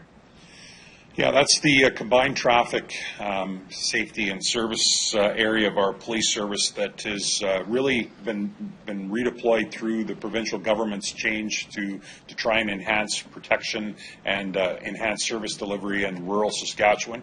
So they've taken a model that's been in operation in Saskatoon and in Weyburn over the last few years and brought it to Regina, where they take police officers that they fund in our police service and ask us to partner them with RCMP officers, work in a 100-kilometer radius around the city of Regina. Minimum of 30% of their time is spent in the city of Regina, and the rest of it is spent in the highways and area outside. All of that is cost recovered, not just the police officers, but the vehicles, the equipment for the vehicles, and everything is funded by the province of Saskatchewan. And it's basically to look for impaired driving, but there may be other things like drug trafficking that will be part of that as well. Yeah, that will definitely be part of it. I think really the focus is on traffic-related offenses. Impaired driving would be in there as well, but including speeding and seat belts and distracted driving and all of those types of things. But we do know that vehicles is obviously quite often how drugs get into our city. And so there will be definitely some work that will likely assist us in terms of drug investigative work as well. Thank you, Chief. Yeah, thank you. Thank you, thank you, Councillor Young. Councillor O'Donnell. Thanks, Chief. Thanks for taking questions. You actually kind of answered one, so I'll pick up from there on this rural crime watch business. I think you answered this, but I want to ask it this way. So there is this group of people funded by the province in its entirety is my first question. Secondly, there is an extended group. Do those people also come into the city and do work, or is it just the ones that are RPS members that do the work? I'm looking to see that this is, I guess third question is, and how long is this funded for? Well, I don't know if I'm safe saying this, but provincial funding is never assured for any length of time. So I don't know how long the funding is for. The municipal officers, the 10 municipal officers that we will be committing to the CTSS group will be ones that spend minimum of 30% of their time in the city. The RCMP officers don't have that same mandate. However, the practice in Saskatoon and Weyburn, where they've had these units set up, has been that the RCMP members will come in and do some traffic enforcement. The benefit really of this group is when you've got a big group like that, it's a lot easier to run projects. And so we do a lot of combined traffic enforcement work throughout the province in different cities where we'll have 2 police officers go to Prince Albert and help them with a traffic project, and then those police officers will come back here along with other municipal police officers and run a project with 20 people. And we quite often will do a lot of media around that to talk about the work that we're doing. So it's like these big blitzes to try and enhance public safety through traffic enforcement. So that work will happen in the city, I would say, predominantly by the municipal members, but from time to time the RCMP members would help us as well. I hear your enthusiasm. Simple question: are we subsidizing this program? Yes, I say that because we get cost recovery for. We've worked with SGI on 5 of the 10 officers to make sure that it's a full cost recovery for them. All of the vehicles are cost covered. However, the provincial government's funding for police officers ends up falling roughly $20,000 per police officer short. So if the provincial government, not SGI, the provincial government, maybe splitting hairs, but if the provincial government says, here's 10 new police officers, we end up paying $200,000 out of our budget for those 10 officers because each one is about $20,000 short, if that makes sense. Over the years, that same notion, I think, has been brought forward. In other words, there's always been some program, federal or provincial. Has that been consistent over all the years where, one, you don't know how long you get the funding for, and then therefore the officers hired become part of our RPS? Right, yeah, that's definitely the case. We've seen in the last couple of years where funding has been cut for a couple of positions, and granted there's been some new positions added this year with the CTSS that we're talking about, but when that funding is cut, for example, we had a provincial recruitment liaison officer that was on behalf of the province doing specifically Aboriginal recruiting. That program was cut, but that officer was a Regina Police Service member, and so, I mean, we didn't fire the member, but we were no longer receiving provincial funding, so it ends up coming out of our budget. Thanks very much. Thank you. Thank you, Councillor O'Donnell. Councillor Stevens. Thank you. I just wanted to thank the Chief for a lot of the conversations that we've had over the last probably year. I've enjoyed the talks and clarification and the back and forth we've had at previous meetings, actually, about the work that the RPS does, and I really do commend your leadership. And last night, I sent you a note about my decision not to support the police budget, and I hope it made sense. I was still woozy from last night's council meeting.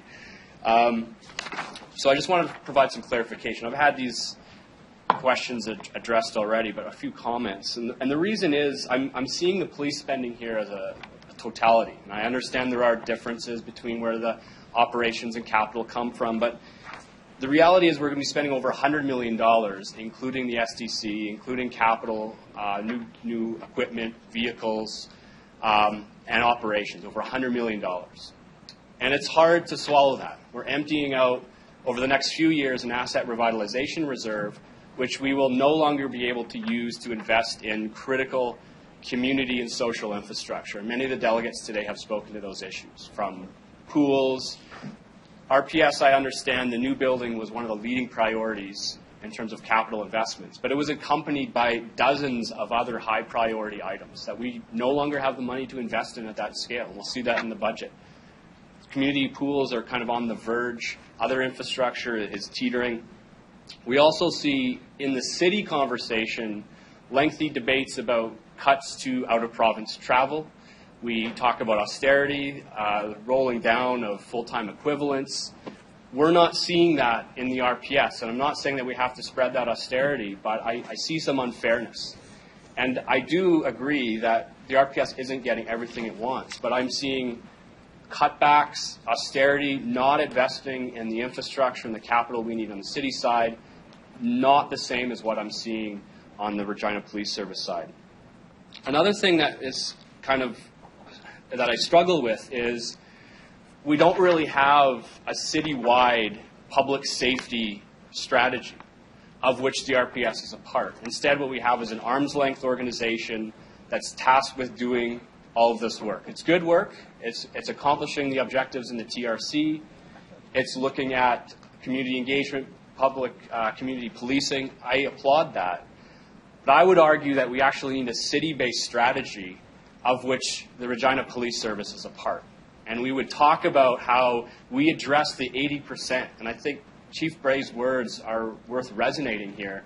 A lot of what the RPS handles is not what we would think of as typical crime in this community. I saw it firsthand when I was graciously allowed to join a ride-along, and I do hope after this I'll still be invited back again. I would like to see us address that. Part of policing and community safety should be, let's see how we use the excellent staff and resources in community services in those grants. How are we funding White Pony Lodge, All Nations Healing, and so on, to actually address the 80% of the calls that the chief is recognizing here and has said repeatedly to us? I don't want to put words in the chief's mouth, but I almost see it as kind of a plea for more assistance. And it's not just giving it to the RPS, but actually dealing with these root causes, these social determinants that we know are causing a lot of issues for the Regina Police Service and in our community. So my problem is we're not following a civic strategy or leadership. We're just saying to the police, along with cannabis legalization, handle it. I don't think that's right. So again, I want to make this point clear, is that we need a city strategy, and I do respect the work of the chief, his leadership, and of the RPS officers, but I can't in good conscience support this budget in its whole, which is, again, spending over $100 million minus the $9.8 million we see offset in revenue. I think something needs to change if we're going to talk about crime in our community, especially since if I look over a 10-year trend, there is no correlation between the spending, the amount that we invest in the police, and crime rate. It fluctuates independently of that spending. That's not the same as if we look at community services, how much money we're putting into these programs. We know that that's going into the community. Same with transit, same with a lot of other services. So I think we actually need a broader review and to reflect on the fact that the police are an arm's length organization and needs to kind of be understood as a core strategy of this city and work through the Board of Police Commissioners and the RPS to handle that. Thank you. Thank you, Councillor Stevens. Councillor Bryce, you're next. Thank you. I'll start off by talking about the infrastructure issues. So can you review for us what are and were the infrastructure issues in the current building that you're in and the one that we were in before as well, just so that we know what the issues were? Well, I think a big part of it is we've simply outgrown it. We had to lease buildings throughout the city to house lots of different units, including human resources, financial resources, commercial crime, our drug unit, our gang unit, our fleet maintenance staff, our unit that works with social services, family services unit. That we're spread out throughout the city, and although we're a growing city and a big city, we're not big enough that we couldn't all be together, and that really would just go a long way to allowing us to, I think, just work more efficiently and effectively. Lots of things fall off when you're not all working together. So we saw what happened in Saskatoon, but that, of course, came with a fairly significant cost. Saskatoon's new build, about $140 million, for arguably a police service that's very comparable in size to ours. So our building doesn't have the ability to add another level on top of it. The only opportunity would be to build out back. But even something like parking is a real challenge. I noticed Shayna Stock here tonight from the Heritage Association. We're proud to reside in the Heritage Association. Our police service has been there for many, many years.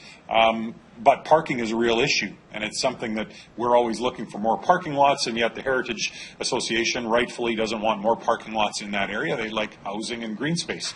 And so we get that. That makes complete sense to us. It's a bit of a challenge for us because, again, we're in that area. We see the need for that. So it just simply was we've outgrown our police service, and we needed to be able to come back together. And really this STC building, when we were approached by city administration that this was an opportunity to essentially solve our problem for probably at least 2/3 less the cost of what Saskatoon did, and stay exactly where we are, potentially just have the buildings maybe connected headway, but really bring everybody back under arguably one roof. I think that's just a real good solution for what we've been looking for.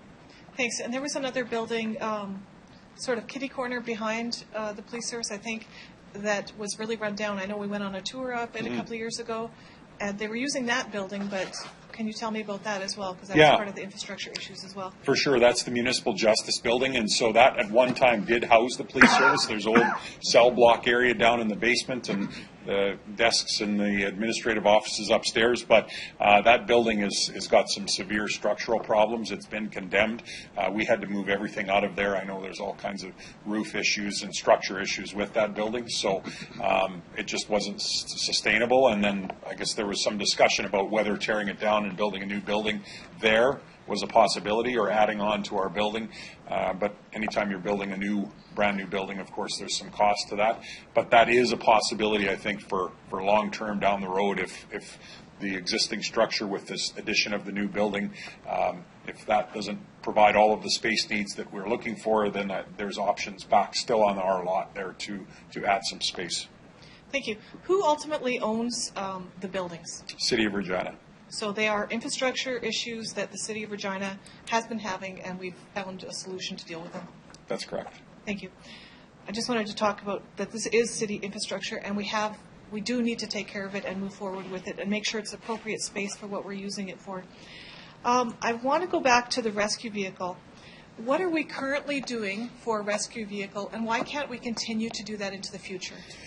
Well, we're currently utilizing the RCMP TAV, it's called, the Tactical Armored Vehicle.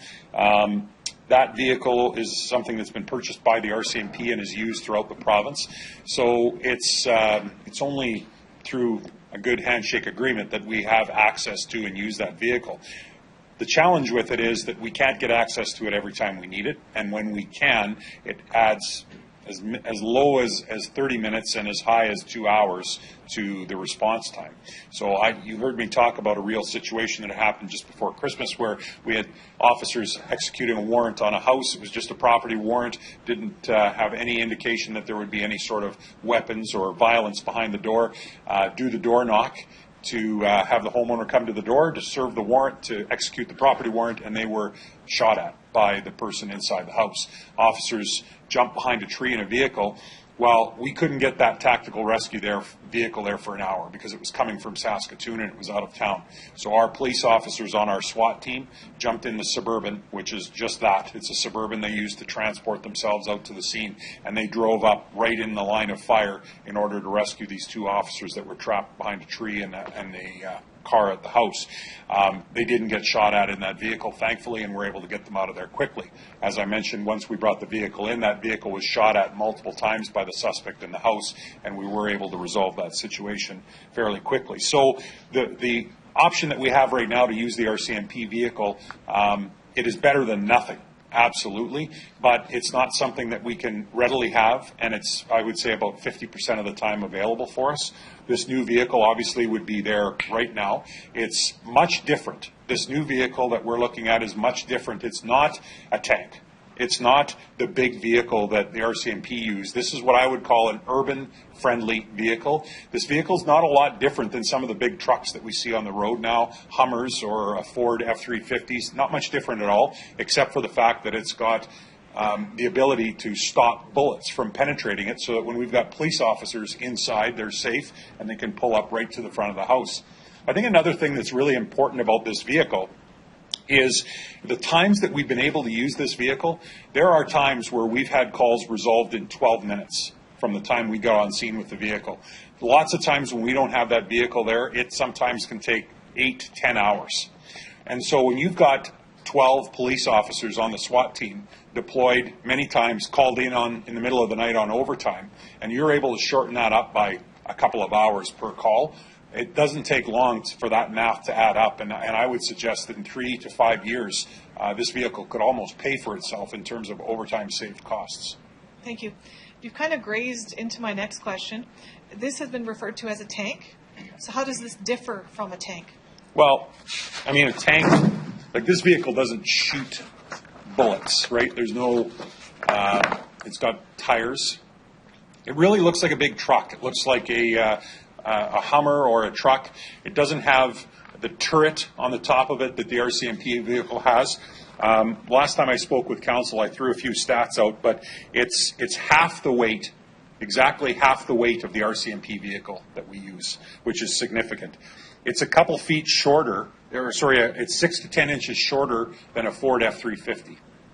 So those are the big trucks during Exhibition Week that populate Albert Street. I'm from Abernethy, so I know what they look like. But those are big, long trucks. This is actually a little bit shorter than that, and it's only 6 inches wider. And the only reason that it's wider than those Ford trucks is because, of course, there's armor on it to prevent bullets from penetrating it. So when you look at it, it is much more maneuverable in the city of Regina. That big vehicle that we borrow from the RCMP, in some cases, we had a call once on the 13 block of Retallick, and we didn't think we could get down the street. There's vehicles parked on either side of the street, and because of the size of the vehicle, we didn't think we can get down the street. This vehicle is obviously much smaller and maneuvers just like a half-ton truck would. Thank you. So I see us having this vehicle, the rescue vehicle, as to solve a problem, a couple of problems actually.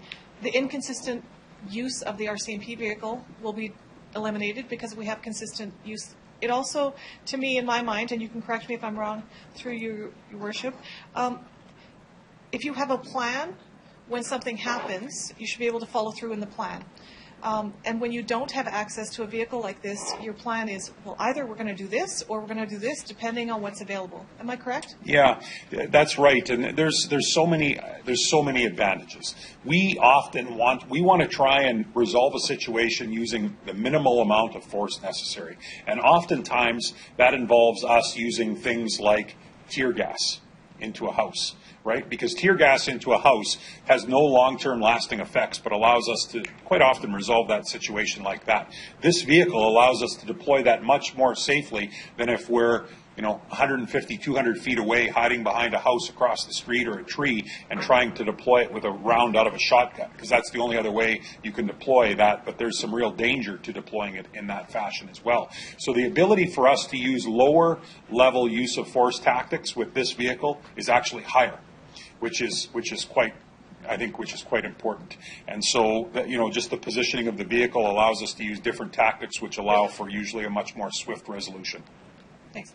How much time do I have left? Because I know have a couple minutes. Okay, he doesn't have a couple of minutes. I do, right? Just a couple minutes. I just wanted to touch on community policing because we've heard about policing all around, but I want to focus a little bit more on community policing. What are we doing for the community that we haven't done in past decades? I'm so proud of our police service with regard to community engagement. In fact, I think that the community engagement we do is why we realize such good support in our community. Every other year we do a community perception survey. We've just got the results of that. We're going to be presenting it to the Board of Police Commissioners tomorrow. But again, consistently high ratings from the citizens of Regina in terms of their perceptions of safety in the city and of the police service and the work that we do. And I think that really speaks to the work that we do in the city. I'm going to say this because I appreciate both Terry and Florence coming out tonight. We've formed a relationship. We've talked lots, and I appreciate citizens of Regina who aren't always supporters of the police telling me that they're not supporters and telling me why, because that's the only way we can get better. Terry used a quote today that I've heard and loved so many times. Gandhi, the true measure of any society can be found in how it treats its most vulnerable members. Our police service is involved with PACT, which deals with people with mental health issues. TRIP, which deals with at-risk youth in the community. Our SROs, school resource officers in the schools, have a VITRA process in place to recognize violent threat risk assessments. We're engaged with seniors. We're working on the homelessness issue. We have a cold weather strategy to make sure that we can be a last resort. If there's no other place to help people find a home on a cold night, we'll help them out. Our cultural diversity unit does presentations to the RODS, the Open Door Society, Catholic Family Services. We have a community engagement unit that goes to hundreds of events every year. I think Gandhi would be proud of us. I think we do incredible work in the community. I'm so proud of it. In fact, of all the things that I shout from the rooftops the most, it's our community involvement. I'm proud of it. We're doing it each and every day, and it stems right from frontline constables to senior executives on our police service, and I couldn't be more proud. Thank you. I just wanted to highlight that as well. Thank you. Thank you, Councillor Bryce. Councillor Murray.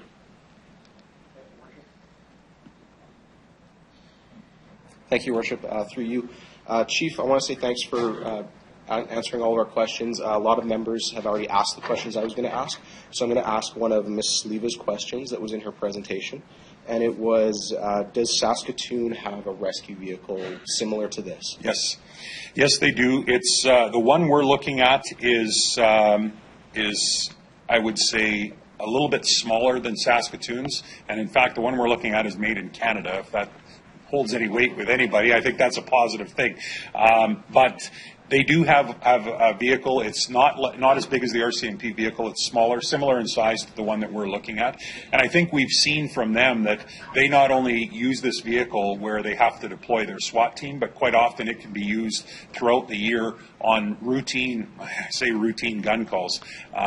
Maybe that's the Freudian slip on the part of the police, because I think the public thinks there are no routine gun calls. But to some of our members, sometimes we don't qualify for a SWAT call out, but our patrol members have to be able to handle that call. In Saskatoon, they use that rescue vehicle probably 35 to 40 times a year for those types of situations as well.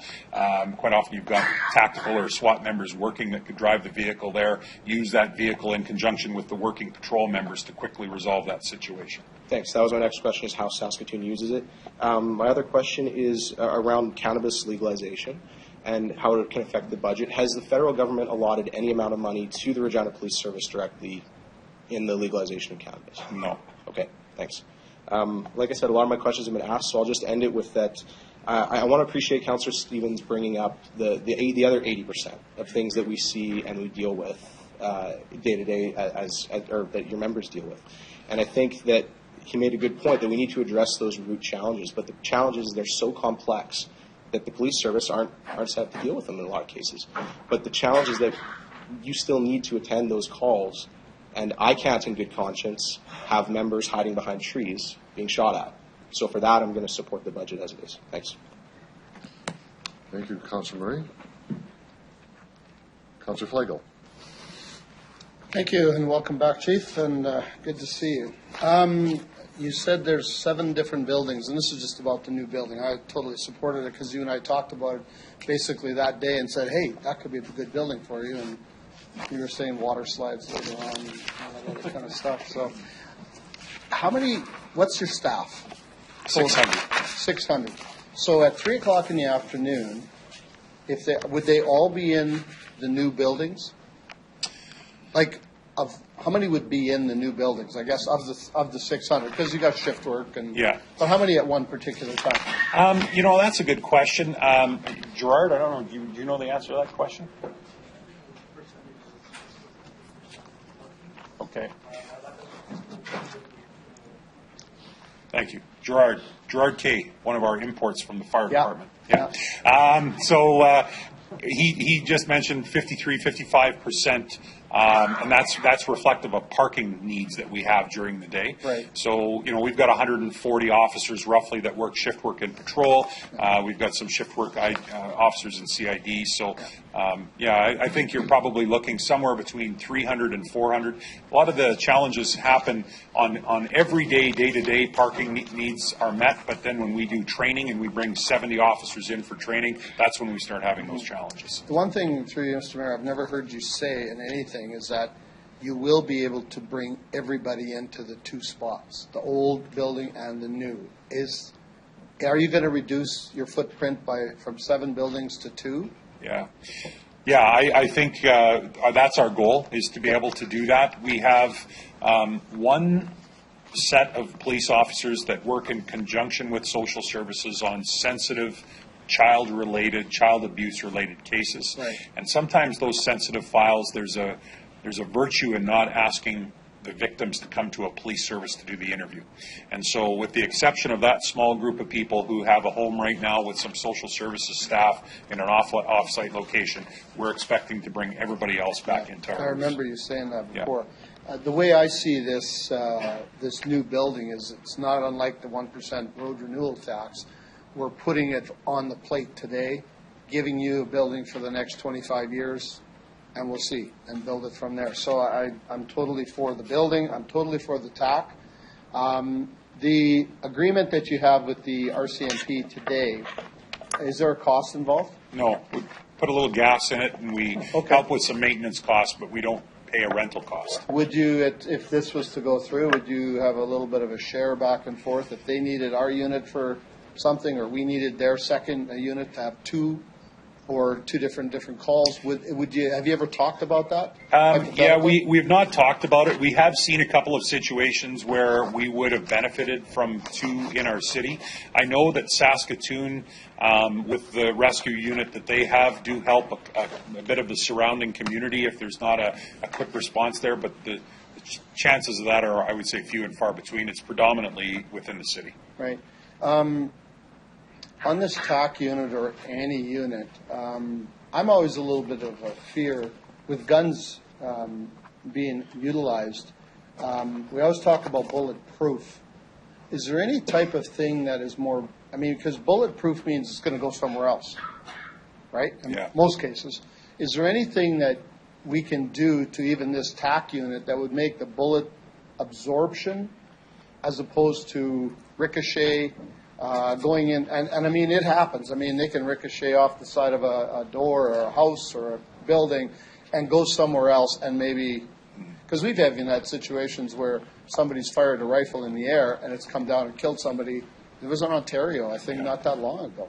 And is there anything we can do, let's just say with this TAC unit, to change it from bulletproof to bullet absorption so it deadens I don't know. Well, you actually just keyed on the answer. The answer is that this vehicle is not ricochet proof, but there is a lot of things that are done to it in terms of angles and lines on the vehicle, the type of material that's used that doesn't necessarily prevent ricochets. It does prevent penetration, and it does deaden the bullet so that it minimizes, I guess, the risk after it's hit the vehicle. Thank you. Thanks for that. Through you, one more thing, or maybe a couple of little things. Cameras. The highway, the ring road cameras, the school safety cameras. What's the success ratio in your opinion, in your view of your force? Are they better? Are we better off with them, or are we not. Yeah, guess. I think they've changed behavior, certainly on Ring Road. Yeah. They've changed driving behavior. We see that. There's still exceptions to the rule. School zones, we're still having some challenges, especially in a couple of the, what I would call higher speed corridors. We're still seeing some challenges. But, generally we're seeing the numbers decline in the number of tickets written. And that, I think, is indicative of a change in behavior. Anecdotally, our police officers are feeling that they're seeing a change in driving behavior in the city overall. Where, in some cases it's almost tough to go out and, some days it's easy to write a ticket. I could do it 10 times on my drive home from work, but in other days they have a tough time, because we have thresholds we set for radar enforcement and those types of things. And so I think that we are seeing some changes in driving behavior, and so it's our hope that that's having an effect on it. Is it changing staffing levels at all in terms of less radar traps and radar? Yeah, no, not. It hasn't. I'll tell you what has changed our staffing level and our traffic enforcement is this new CTSS, because essentially what happened is they wanted 10 officers to go to this provincial unit. They gave us funding for 5 officers and said, use 5 officers that currently exist at RPS, but we fund. Right? Okay. So we had to find 5 officers in our police service that are funded, or essentially we have provincial funding for, and move them to this new unit. And so we didn't want to take them off the front line. A lot of our sections are running short with vacancies as it is, so we ended up taking them out of our traffic unit. So our traffic unit within the city was depleted by 5 officers. But remember that this new unit is going to spend 30% of its time in the city of Regina, so we're hoping that might balance out. So I'm not quite clear on the cameras. Can we buy more cameras, or do we have to go through SGI to buy them, or is that even something that would work for us? Yeah, right now it's still SGI that's running that program. That's right. There's been talk about handing it over to the municipality, but that hasn't happened yet. So it's still SGI. We are, I would say, rejuvenating our red light camera program here in the city, which is a municipal funded program that's worked jointly between the City of Regina and the Regina Police Service. But as far as the automated speed enforcement, that still rests with the province. Would we benefit from more? I don't know. That might be a question for administration here. Okay, that's okay. I'll leave that one. I have one other one. It deals with revenue, non-ticket, non-fine. Is there any other revenues that you can go after? And what I'm going to say to that is that the fire department has set up a contract with the RM of Edenwald to do servicing work for them if they need it. Mm-hmm. They've worked with Grant Cooley and all the different areas around the surrounding areas. Do we have that ability for you to go to these communities and say, hey, for a fee, here's a revenue piece, we will help you? Or do we just go and do it on a per-call basis? I'm not. Explain to me what happens from a revenue point of view, if there is any. Yeah, right now we don't generate revenue that way. I would say there's not a lot of times that we are asked to go into Edenwold to do work. If we do, it's usually following up on a crime that happened in the city and the suspect is there. Gotcha. We'll notify the RCMP and we'll go out and work in conjunction with them. Okay. Really the big revenue stream for us outside of ticket enforcement revenue does not come to the Regina Police Service. It comes to the City of Regina, but is special duty. So, for example, the rider games. We have 10 rider games in the city.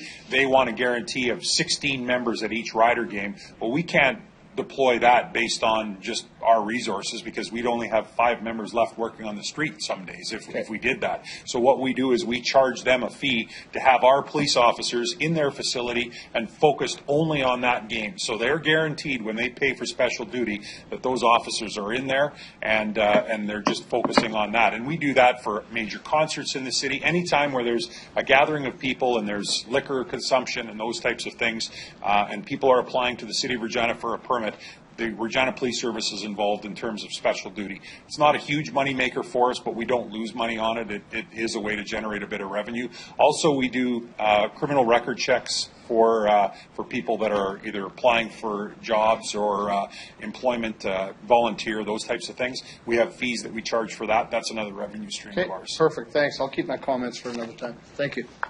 Thank you, Councillor Flegel. Councillor Bresciani. Thank you, Your Worship. Thank you, Chief. So just a couple questions. I'll start off.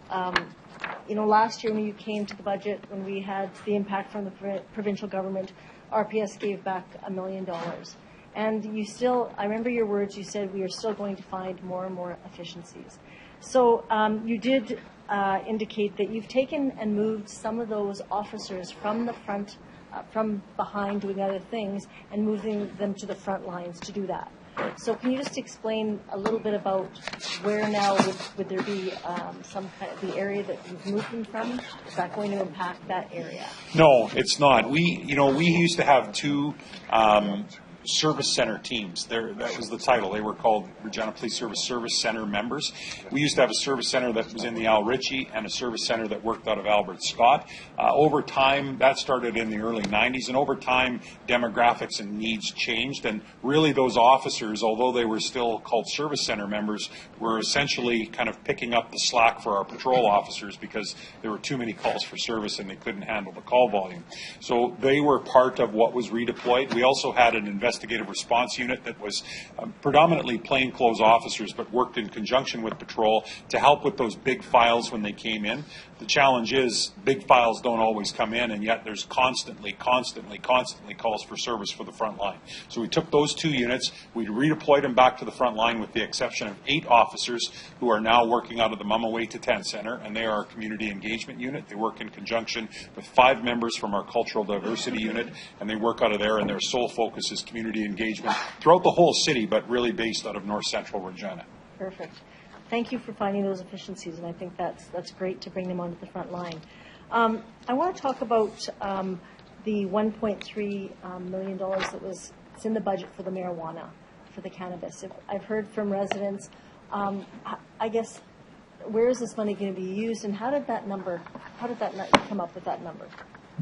Well, that number is it's a bit of a tough one for us because we don't know that that's it. We don't have that in the budget. That was what we estimated the cost of the marijuana legalization to be. We did budget for the purchase of some instruments that allow us to do roadside testing. We did budget for training of police officers to become drug recognition experts. But sometimes it's very hard to budget how is the legalization of marijuana going to affect robberies. Because when our officers respond to a robbery, it takes them a long time to not only do the investigation, but if there's charges, then there's court time and all the rest of it that goes with it. It's tough to quantify that and link it back to marijuana. So it's going to be something we're going to monitor and we're going to report back on in a year from now. Perfect. And you led into my next question about court time and hospital time for officers kind of being there with prisoners as they're waiting. I know there was quite a bit of overtime in there. So I want to ask the question, is RPS, are you expanding the use of special constables to look at more of a 2-tier policing? No, not at this time, we're not. Those 2 areas are pressures for us, court time, so court attendance on files that we've investigated and charges we've laid, and hospital wait times. Those are 2 big pressure points, and they're ironically pressure points that we don't control the outcome of. Because when our officers get subpoenaed to court, we pay them overtime if they go, but we don't decide whether or not who goes and how many and how long they wait. So what we are doing is trying to work collaboratively with the courts. We've got a better time tracking system in place so that we're going to hopefully be able to schedule members when they're scheduled to work a day shift rather than bringing them in on their days off on overtime. With regard to the hospital wait times, we've got about 3 projects on the go that we're hoping will triage our members more quickly into the hospital and allow them to spend less time waiting with whether it's victims, witnesses, prisoners, whoever we're at the hospital with. If we can, speed that up and make that process more efficient. We've got, like I say, 2 or 3 projects on the go right now with the health region to try and address that. Okay. The last one is just in regards to public engagement. You've talked tonight to the group here that we've all heard loud and clear all of the stuff that RPS does in our community. And I think it's important. I don't think the residents truly understand all of the stuff that RPS does, other than seeing maybe somebody getting pulled over and they get a speeding ticket and a few other things like that. So is it in the plan to have any kind of a public engagement night with residents, and they can come out and hear what all of the great things that RPS is doing involving the community, all that kind of stuff? Is that something that... Yeah, I think with regard to a night, that's not something we've talked about, but certainly through our website, through Facebook, through social media, through even our annual report, which we've done in the form of a calendar with pictures, I think it all speaks to the community engagement and the work that we do. I never turn down the opportunity to talk. I know the mayor might be shocked at that, but that I have lots of laughter. I have lots of opportunities to go out and speak in the community about all of the work that we do. So we try and engage in as many ways as we can. Perhaps there's an opportunity like that. We have our big open house every year at the Brant Center. We get some years over 10,000 people out to that, and really I think it shows and demonstrates all the different areas that we have in our police services and what the men and women do that work for our service. Good. Thank you again for keeping our city safe. Thanks. Thank you. Councillor Hawkins. Thank you, Your Worship. Thank you for coming before us, Chief, again. I want to deal with an issue that's been raised in this discussion tonight about policing that needs to be underlined, and that's the question of whether or not we have a citywide civic strategy for dealing with problems of public safety and the social justice issues in our communities. And I think, Chief, one of the most interesting things about what you've told us tonight is that you've proven definitively that that's exactly what we have, and that the police are appropriately central to that and are contributing day in and day out to that civic strategy which the police, and I know this council, want to think are in place. And I'll just give 5 examples very briefly. 1, you've addressed the issue of frontline officers working in our community, and you mentioned as an example Mama Weyatatan Center. 2, you said, your words are 80% of your work is involved in community policing, and you gave us an impressive array of examples: reconciliation, housing, working with community groups within our city. A lengthy example which underlines the 80% number. 3 members of this council who are representatives of the city sit on the board of police commissioners in an oversight role with you and your officers to help plan policing in this city. What could be a better community-based strategy than that? 4th, you've told us tonight, and I know it's true from what we've been told, that your service has participated actively in reining in the budget and helping us with our budget problem, taking the hits that you've had to take to help us. I think that's a testament to your community commitment. That commitment will enable us tonight to maintain services throughout the city that we're responsible for in difficult budget times. And finally, it's not every police service that would come before a council like you've come before us tonight and on other occasions and answer the depth of questions that we've asked. I think that represents a community strategy which involves safety and which involves social justice issues. I think you've set the right tone. You've participated fully. And I want to say this. This is not a choice this budget night between funding the police service appropriately and meaningfully and funding parks and housing and roads and all of the other civic things that we're responsible for. Our job is not to say one or the other. Our job is to find the right balance tonight, and your police service has helped us, or will help us do that, has helped us do that, and I, for one, am very grateful for that, and that is precisely the reason why I'm going to support your budget submission. Thank you. Thank you, Councillor Hawkins. Councillor Fundura.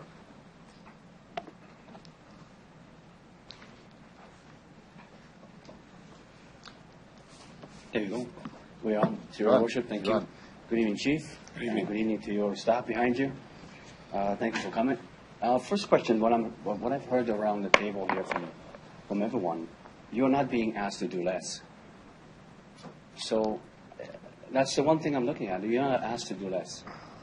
Definitely not. Our, when we do have some success, we have had some success with reduction in crime in some areas, but we also see some challenges with an increase in what I would call more violent or high-risk crime, and then also an increase in the amount of time that some of these calls are taking. So, a police service is kind of an interesting animal because if you think about it, we're trying to work ourselves out of a job at all times, right? All we're trying to do is enhance community safety so there's absolutely no criminal activity in the city.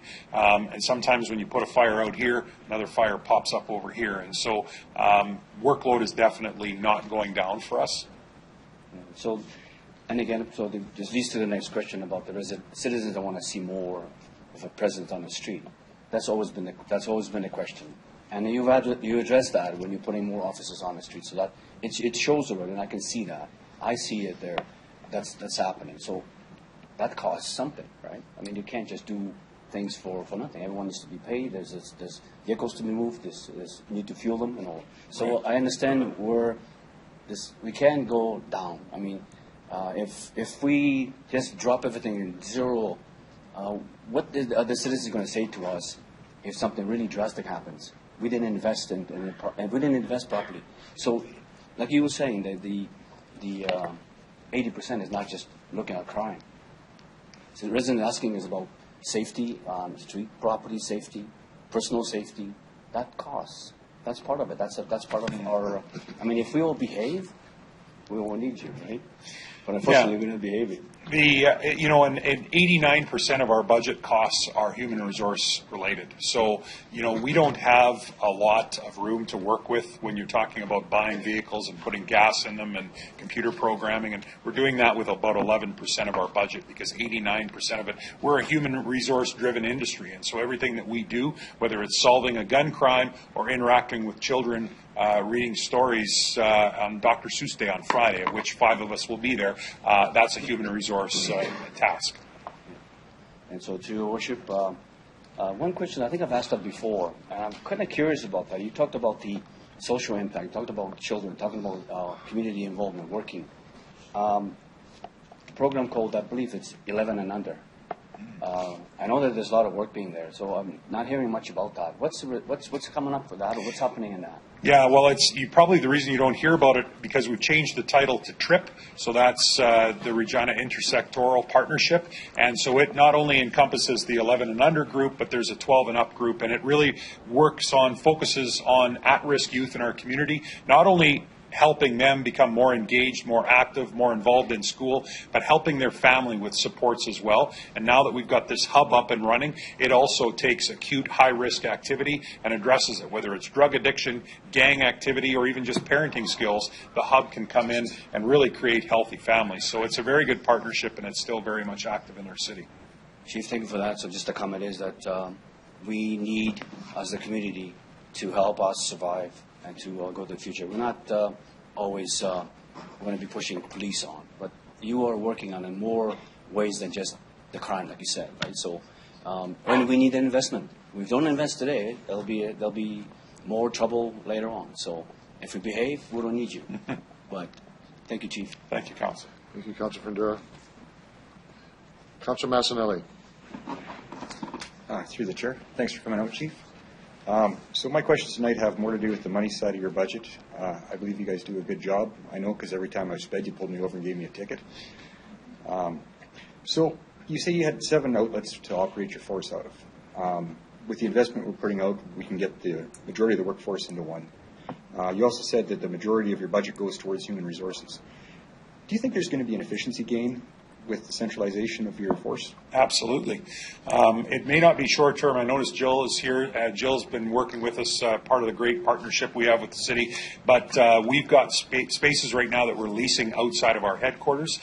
Some of those leases still have a little bit of time on them, so we'll have to once the SDC building is ready for us to move into, we'll have to either negotiate out of those leases, but I know the city is looking at potentially using them as swing space when they're doing other capital projects or renovation needs. They could perhaps displace whatever that office is into some of that lease space to use while they do this renovation without having to rent. So, but once those leases are exhausted, I think it's I want to say about $1.1 million a year, Carla, that we spend in leases outside of our headquarters. So absolutely cost savings. What about operational efficiencies just for dealing with the size of manpower and force you have? Are you going to gain efficiencies in that aspect as well? Well, yeah, I think so. I mean, I'm just giving you an anecdotal answer, but I think there are efficiencies and effectiveness that's really increased by being together in one spot. It increases the effectiveness of communication for sure, which is really the nature of what we do.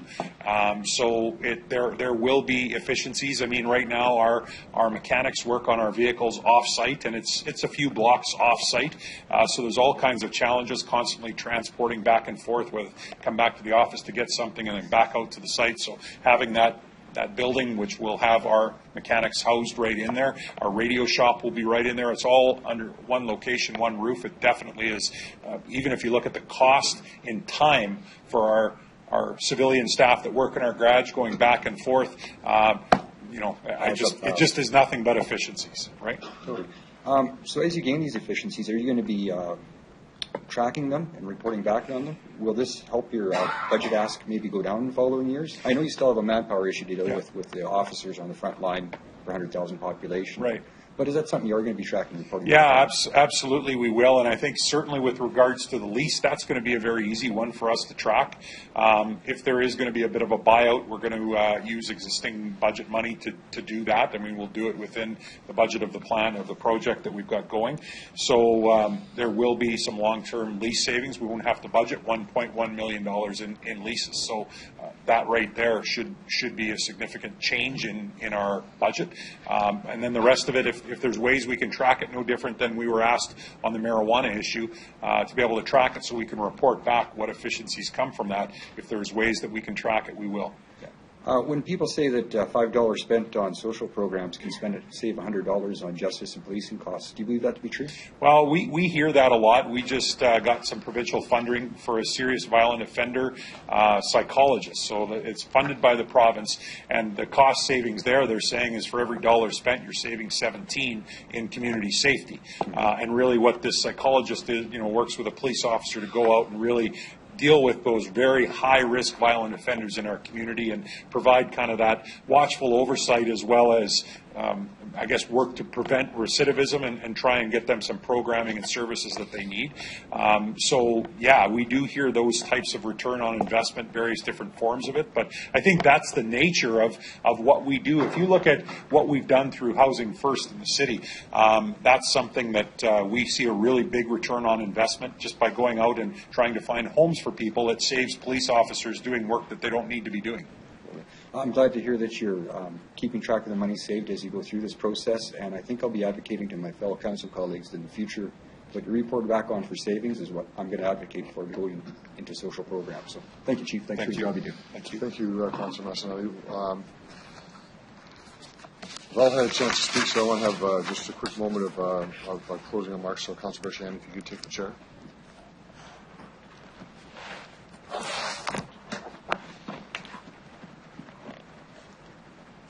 So very quickly, I just want to say that I'm very proud of the police service and the service you provide each and every day to the citizens of Regina. Chief, great answering questions this evening and having your staff here to do that.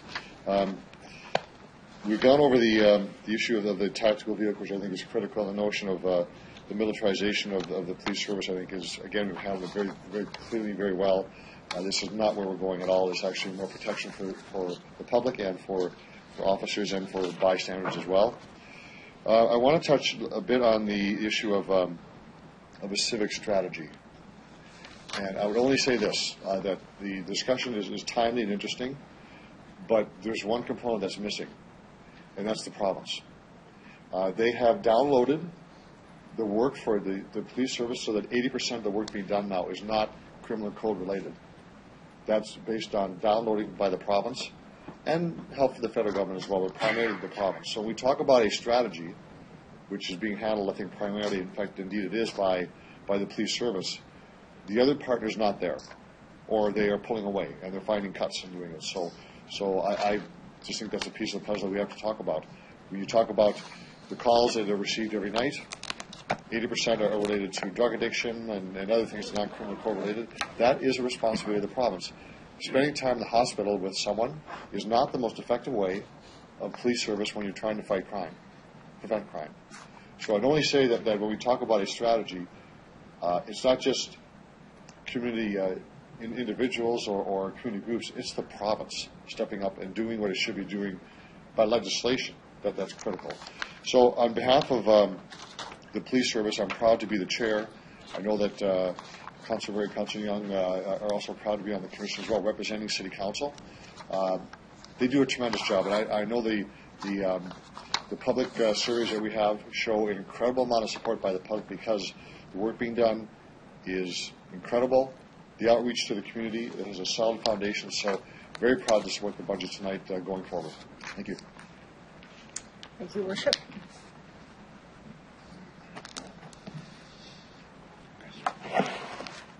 So I'll call the question on the report. All those in favor? Opposed? That's carried.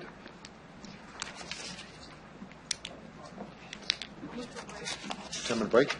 Yeah. All those in favor? Opposed? Carried. Back in 10 minutes. All right.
delegations.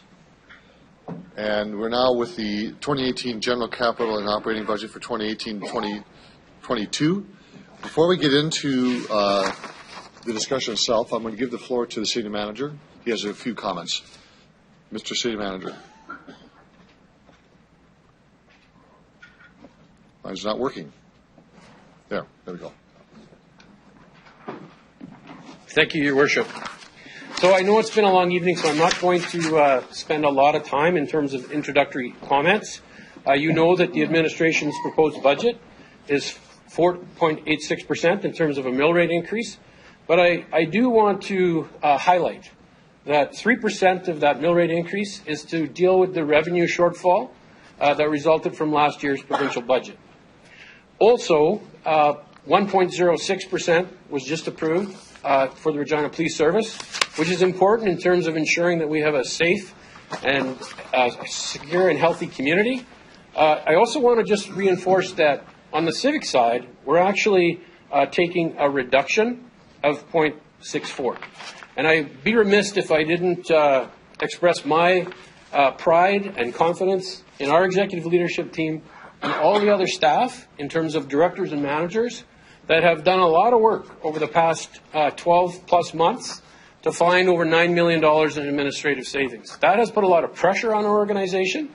And I don't care what organization you represent or are involved with, but finding that level of cost efficiency, opportunities to do work creatively, innovatively, differently, puts pressure on an organization. So, but I do want to take a few minutes just to share with Council and the community the numerous inputs that drive the development of our budget. So there's been comments made recently that the budget process is not collaborative. So between Council and administration, and ultimately that means with our community, with our residents.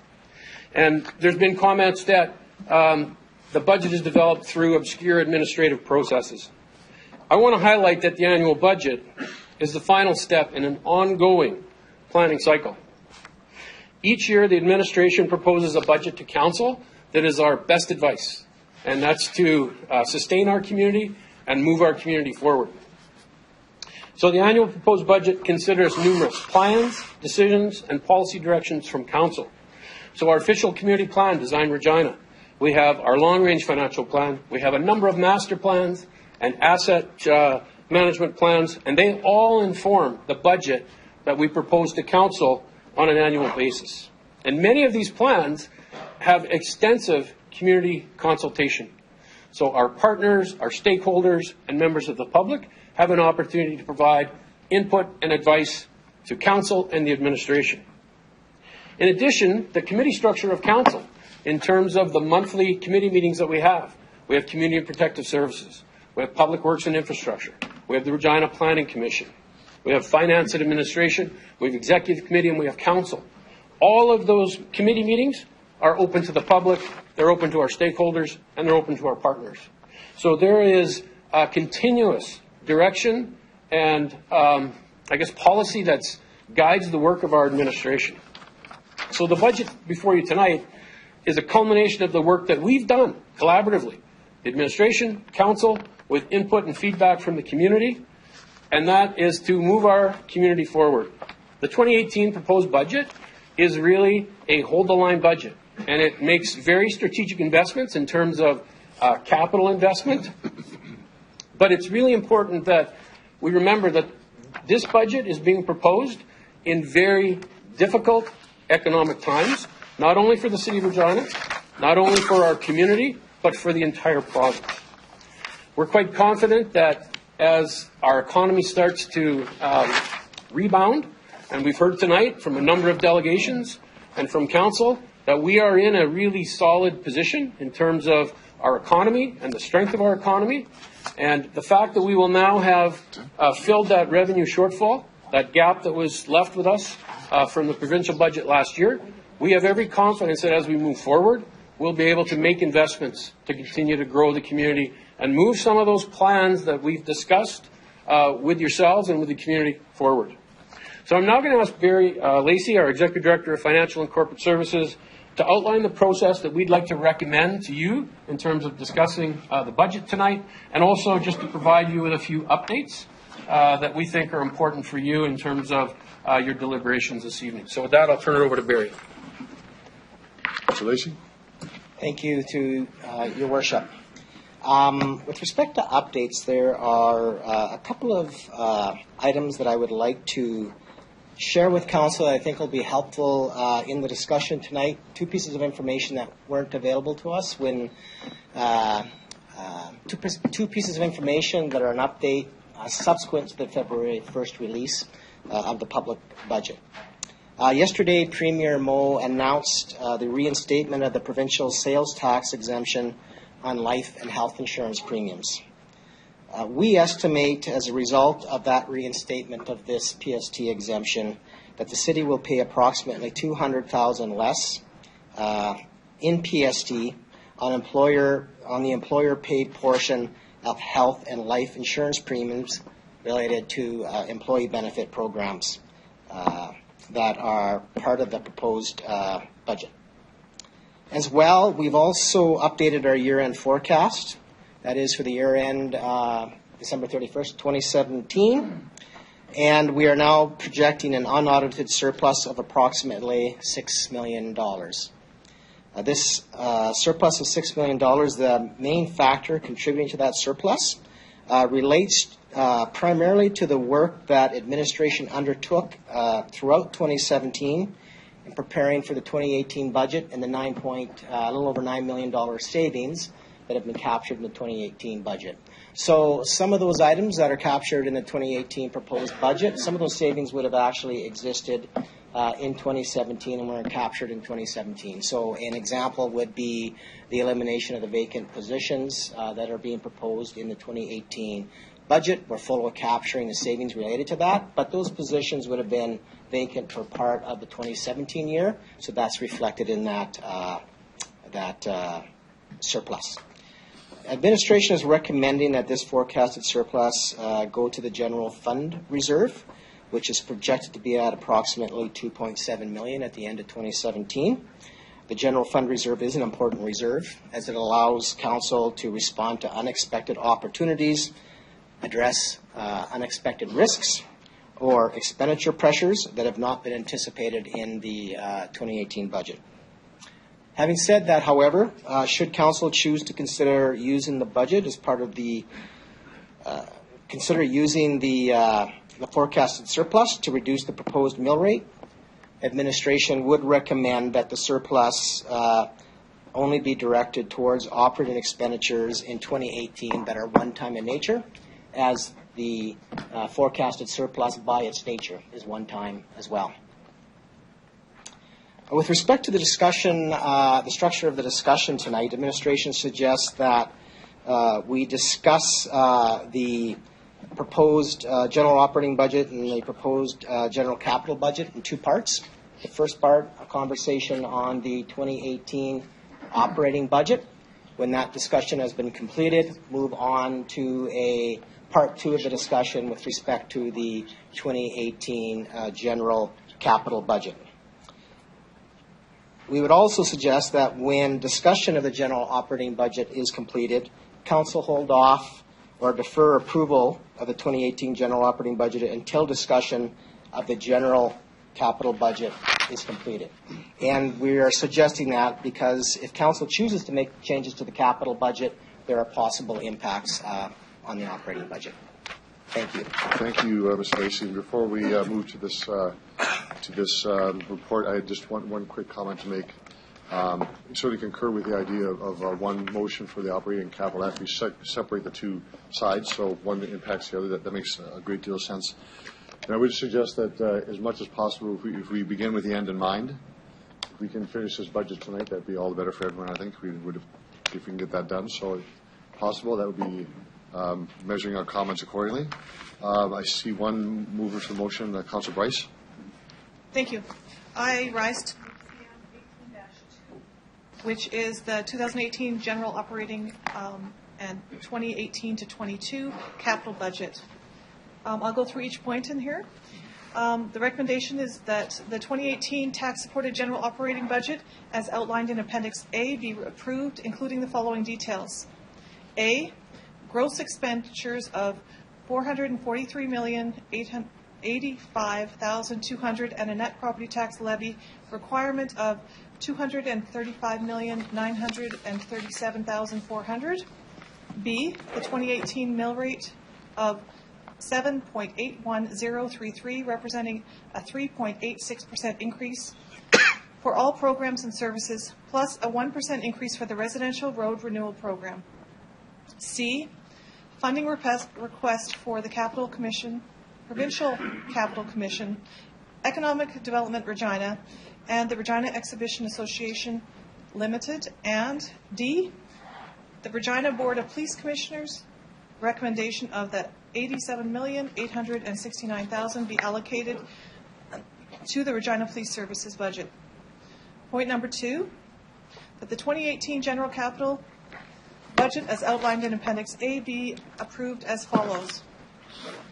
A, with gross expenditures of $132,422,600 in 2018, and B, multi-year tax-supported capital projects underway in 2018 with gross expenditures of $40,866,000, as described on page 11 of this report, be approved as follows. Point 1, 2019, $31,065,000. Point 2, 2020, $12,400,000. Point 3, 2021, $120,000, and point 4, 2022, $0.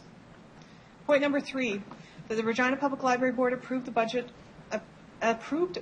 and mill rate request of 0.71989 for the Regina Public Library be approved.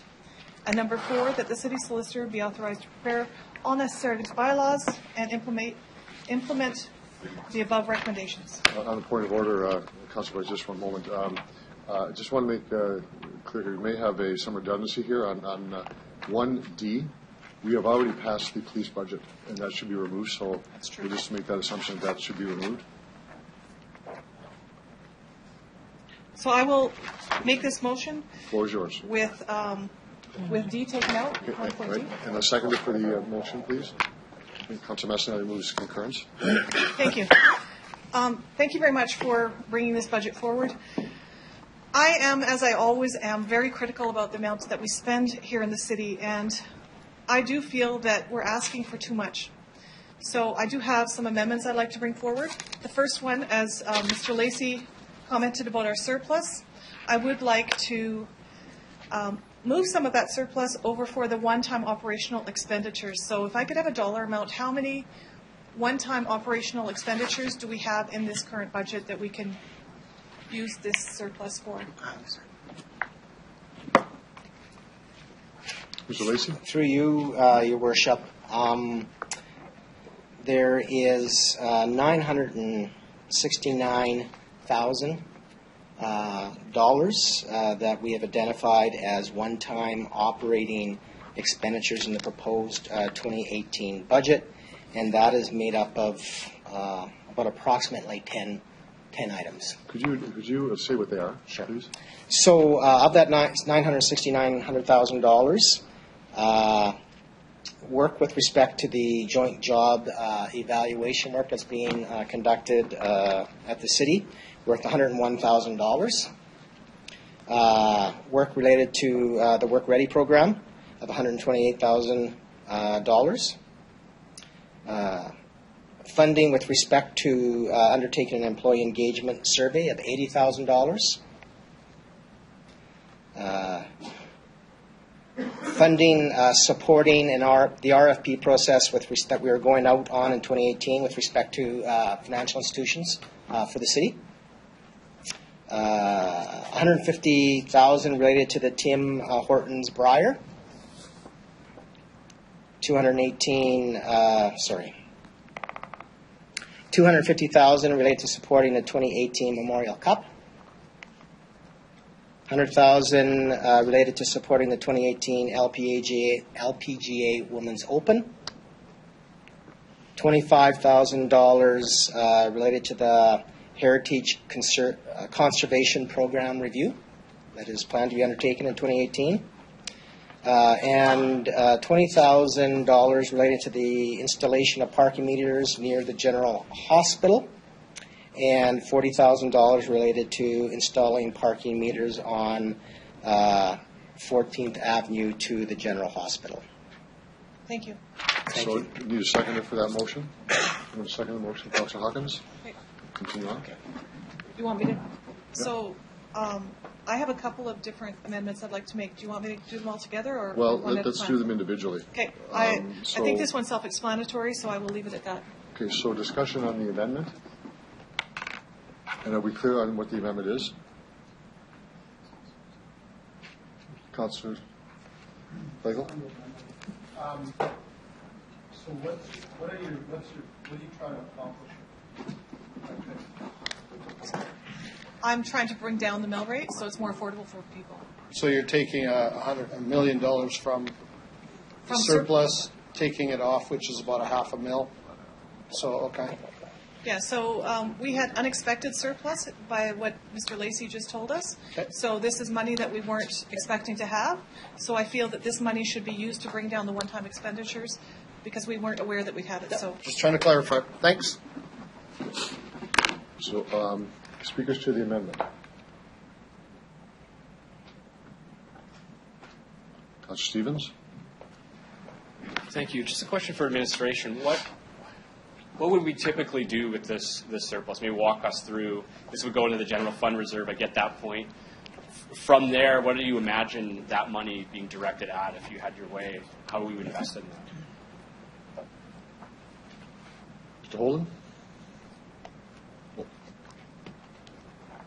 Through you, Your Worship, the recommendation of the administration is to put the entire amount into the general fund reserve. So the surplus transfers to the general fund reserve. The general fund reserve, as Mr. Lacey's indicated, is really that fund that allows us some flexibility in terms of if unexpected things happen within the organization or happen within the community, we need some funding. That's often the revenue source. Obviously, the decision to move forward with the STC building as the Regina Police Headquarters, that reduced significantly our asset management reserve and our general fund reserve. This is a source of funding also that if we are able to leverage either funding from the federal government or the provincial government, this is often where we get our contribution. So, the proposal on the floor is there's $6 million. We're recommending that we put $5 million and basically use $1 million to reduce the one-time costs, which the administration can support in the fact that at least that is not creating any gap for us in future years. So I just want to pick up on that one point through you, Your Worship. With the Asset Revitalization Fund, from the general reserve, it could then be directed into these different funds, specifically, as you mentioned, the Asset Revitalization Fund. Mr. Holden? So through you, Your Worship, there is a formula where part of the surplus can be transferred to the Asset Revitalization Reserve on an annual basis. The rest of it is the money goes directly into the general fund reserve. So at that point, what we're doing here is I think, we're reducing the mill rate, but we're somewhat limiting flexibility, depending on what, risks we may encounter through 2018 or what funding opportunities may come our way. I know there was discussion earlier this evening about, the fact that we've drawn down reserves, and that was a very specific decision to be able to move forward with our police headquarter building. I think it's important that we don't lose sight of the fact that we still have capacity in terms of our debt, so that if things come along, opportunities to leverage third-party funding from either the federal government or the provincial government, we will have an opportunity to look at debt as a potential funding source. So we made the decision not to go into debt when we utilized reserves to make the purchase of the STC and do that renovation and improvement. So we still have options as an organization. Obviously, any recommendations will be a decision of council. Stay standing for a sec, please. And so do you need a specific motion to direct some of that money into Asset Revitalization Fund, or that would just kind of happen in the normal course? So through your worship, on a point of order, though, we're getting away from the actual amendment right now. We're talking about that. I know you're talking about another reserve. You're talking about generally what we do with the surpluses. Yeah. The motion is directing $969,000 to reduce it. So let's stick to the issue. I guess my point is I want to know the implications of spending this. That's one last question. I'll let you. That's that's the last only one question I on had. this. Mr. City Manager? So through your worship, there has been $2 million of surplus transferred previously in the year to the Asset Revitalization Reserve. So we're not looking to transfer any additional money. There's the formula in terms of generating revenue on investments, and that's where that transfer is allowed. This really is just council making a decision to take close to $1 million and utilize that to decrease, the mill rate. So it's something that we can live with and accept as administration. Thank you. Thank you, Councillor Stevens. Councillor Murray. Thanks. Just to refresh my memory, what was our surplus last year that we received at the end of the year? Putting Mr. Lacey on the spot here, but Mr. Lacey? If you can recall. Last year it was $6 million. For 2017, it was $6 million. It was the same amount? Well, are you saying 2016 or 17? Sorry, 2017. 16 million? 2016, yeah. Okay, perfect. Because 2017 is $6 million. $6 million. Sure. And then my next question would actually be for Councillor Bryce. Are you anticipating moving another amendment to move any additional funding out of this reserve, or just this one? Is this everything? Just that one. If I can direct that way. Go ahead.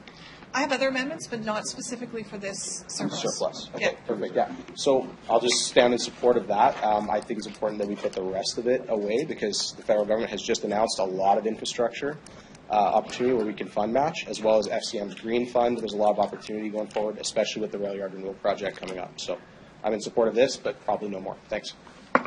Thank you, Councillor Murray. Councillor Massanelli. I'd like to ask Councillor Bryce a question as well. You said you have no other plans for the surplus that you were going to announce amendments on, correct?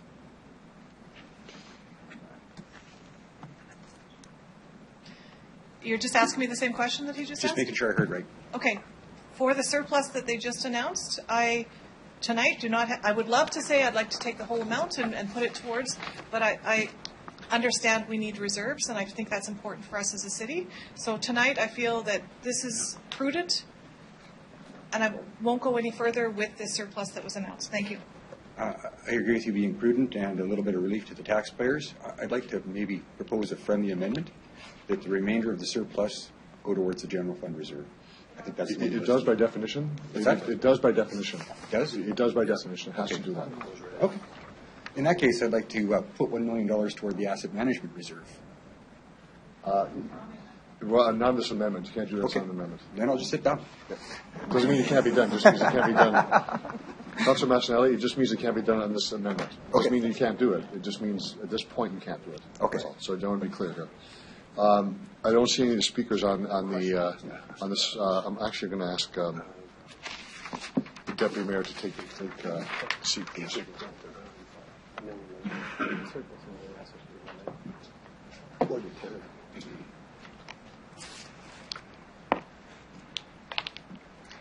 Your Worship. Thank you, Madam Deputy Mayor. I want to thank Councillor Bryce for moving this amendment, and I do concur in it. And I thank the administration for looking at this in a different way. And indeed, it is the one-time expenditures for 2018, which will assist us in getting to our target, but also reducing the mill rate. And I'll just say this, a theme I've said before, this budget came out, and as was tabled for last month, I felt we should find a way to reduce the tax rate to taxpayers. The mill rate going down by this, we're not finished yet by any means, but at this moment, I concur with this because what we're doing is listening to what I heard from taxpayers, which is a concern of the level of taxes. Our job is to balance those competing interests. There's lots of desire and a whole bunch of different reasons to spend more money, and that's not hard to do. It is not that easy to say we heard, we listened, we heard, and we're going to be prudent and sustainable in the way that we listen to people and say we're going to reduce the mill rate by a measured amount. So I do agree with the amendment and will support it.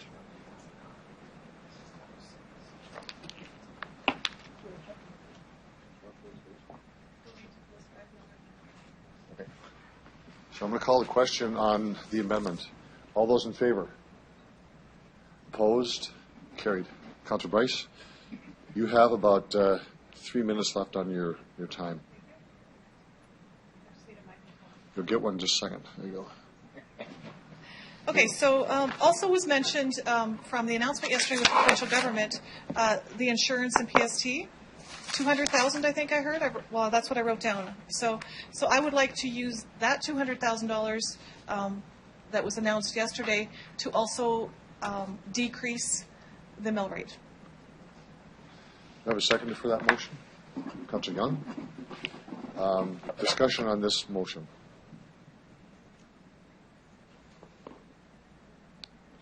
Councillor Flagel. I meant to ask this last time, but it'll give me an opportunity now. What's this going to do to the 4.86 between this amendment and the previous one? Where's the number going to be? Thank you. Besides lower.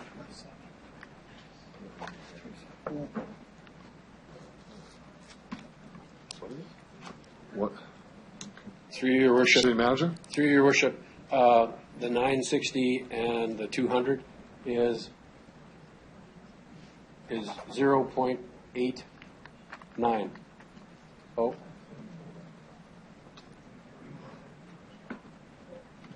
Instead of 4.86, it is now.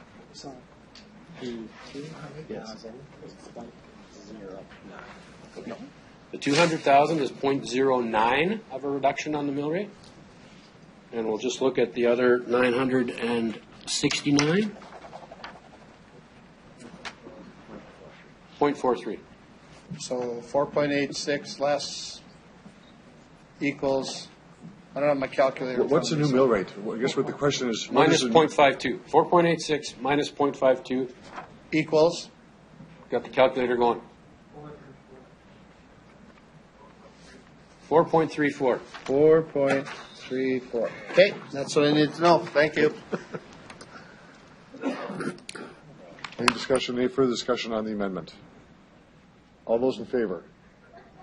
Opposed? That's carried. Councillor Bryce?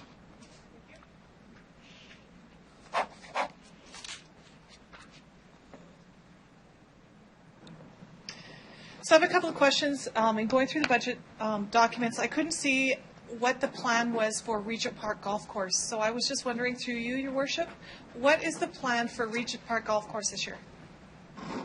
Mr. Onright.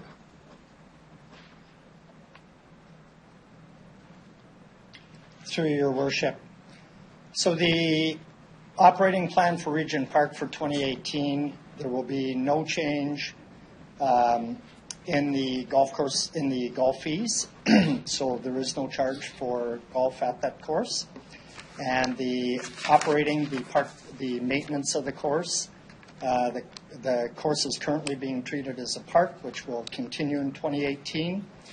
And we've engaged in, we have community engagement going on within that community about development plans for the park. That will continue forward. And when some options are ready to be presented to council, the report will come to council to be discussed in public. And that will be in the latter part of 2018. Thank you. And through you, Your Worship, I know that Mr. Onright and I have spoken about I've brought some suggestions what we can do with this space in the winter, and brought forward cross-country skiing and snowshoeing, and I'm just wondering where that's at, if we had snow. If we had snow. If we had snow, yeah. Through your worship, that would be an option definitely for the park if we had snow. Thank you. I just wanted to make that clear. So the reason I didn't put all that surplus into minimizing the mill rate is because in the future, Regent Park's going to be developed into a recreation area based on depending on what community consultation we get back. And we need to make sure that we have funds available in the future for projects like that specifically. So that's why, as I said, I would love to say let's take the $6 million and bring down the mill rate as far as we can. But I'm also being prudent and knowing that we do have some big projects on the cusp that we need to be ready for whenever we have a plan in place for moving forward. So I will leave it at that, and I'll close debate whenever the time comes. Thank you, Councillor Bryce. Other speakers on the the main motion that has been amended? Any of the speakers? Operations only. We're doing capital later, just operations right now. Councillor Stevens.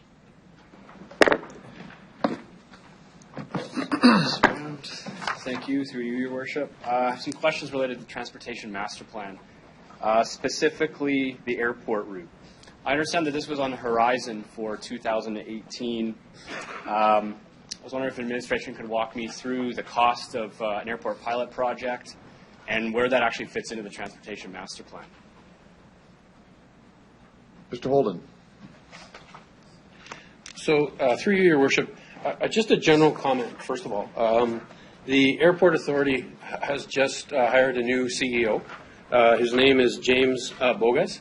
And James and I have had some preliminary conversations to talk about development of a business plan for a transit route to the airport. So as of today, there is really no business case for whether or not a transit route to the airport would be sustainable. So there's an interest for the two parties to get together and start to have those conversations.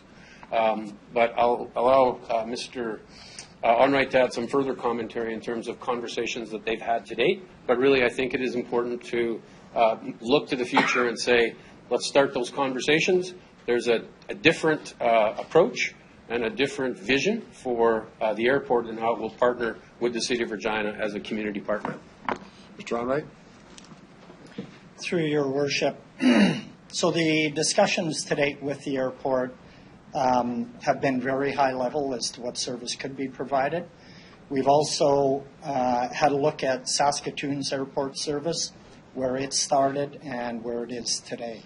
So the demand out in that area would start out being extremely low, so well below what we would see as a very active transit route. The complexity in that area is there's a business community out there, and there's also the transport customers, or the airport customers and the airport workers. So as Mr. Holden has indicated, we have a new Chief Operating Officer out there, and we'll definitely continue with the discussions. The complexity also comes into not only the type of service, but the type of equipment that can be used out at the airport. In the business area, the roads are not built to sustain the constant use of a full-size 40-foot bus, so it's to work out the complexities as to how to service the entire area or a portion of it, which we will continue discussing with the airport. To follow up on that, we have received some data as council on the feasibility of such a plan. I'm curious what the difference is with a new director. I understand that there's the business as well as the business park and area as well as the actual terminal. What's changed? There seems to have been some numbers and some planning. The route was projected, costing. What has changed since then? Mr. Holden? Go ahead. Through Your Worship, I can tell you that in my time as city manager, the approach that the previous leadership at the airport took was, city, you should provide a transit route for airport users. The current leadership has coming to Regina from the Victoria Airport. They had put in a transit system in Victoria that they thought would meet community need, community demand, and it actually ended up not being very positive in terms of ridership and cost efficiency. So really there is the ridership in terms of the number of passengers that utilize the airport, which is just over about 1.2 million a year. But then what is the, as Mr. Onright said, the staff that work at the airport and work at the other groundside locations that exist. So I really think there's an opportunity now to work collaboratively to look at, does it make sense? And if it does, what's the timing of it? So I really believe that there's just more work that needs to be done between the two organizations, and the difference is there's a much more collaborative opportunity to sit down and really talk about what the business relationship is, and if it's something that we want to move forward, what would the costing model look like in terms of being funded by the city, being funded by the airport authority, or a combination thereof. And those conversations have never happened in that fashion to date. Thank you. Another issue here, if administration could, please, how much has the city invested into real capital and event sponsorship in the last 5 years? So basically, how much have we invested into Evraz Place?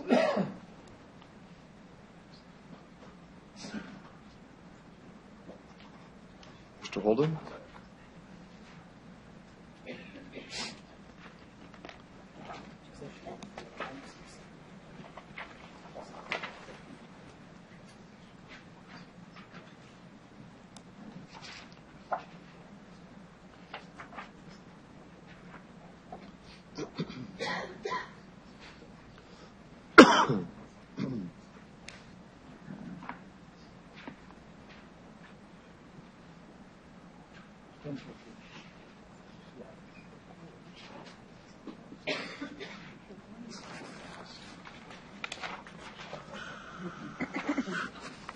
Mr. Holden? Through your worship, I think the question was how much have we invested in recent years? We did provide information to council about recruiting events and event bids in 2018. So again, our operating budget recommends $500,000, 350 in cash and 150, 350 in cash and 150,000 in grants, and that was going to the Tim Hortons Brier, the MasterCard Memorial Cup, and the CPGA LPGA event. So that's what we've invested in 2018. Okay. So that does not include the $400,000 that we have contributed annually. Right. The $400,000 is really a community investment for capital that Real then reinvests back into the property to improve the assets that are owned by the city. Thank you. I'd like to propose an amendment, if I could, that the community investments proposed allocation of $400,000 to Real be eliminated, and that the corresponding $400,000 be added to the community investment grant program.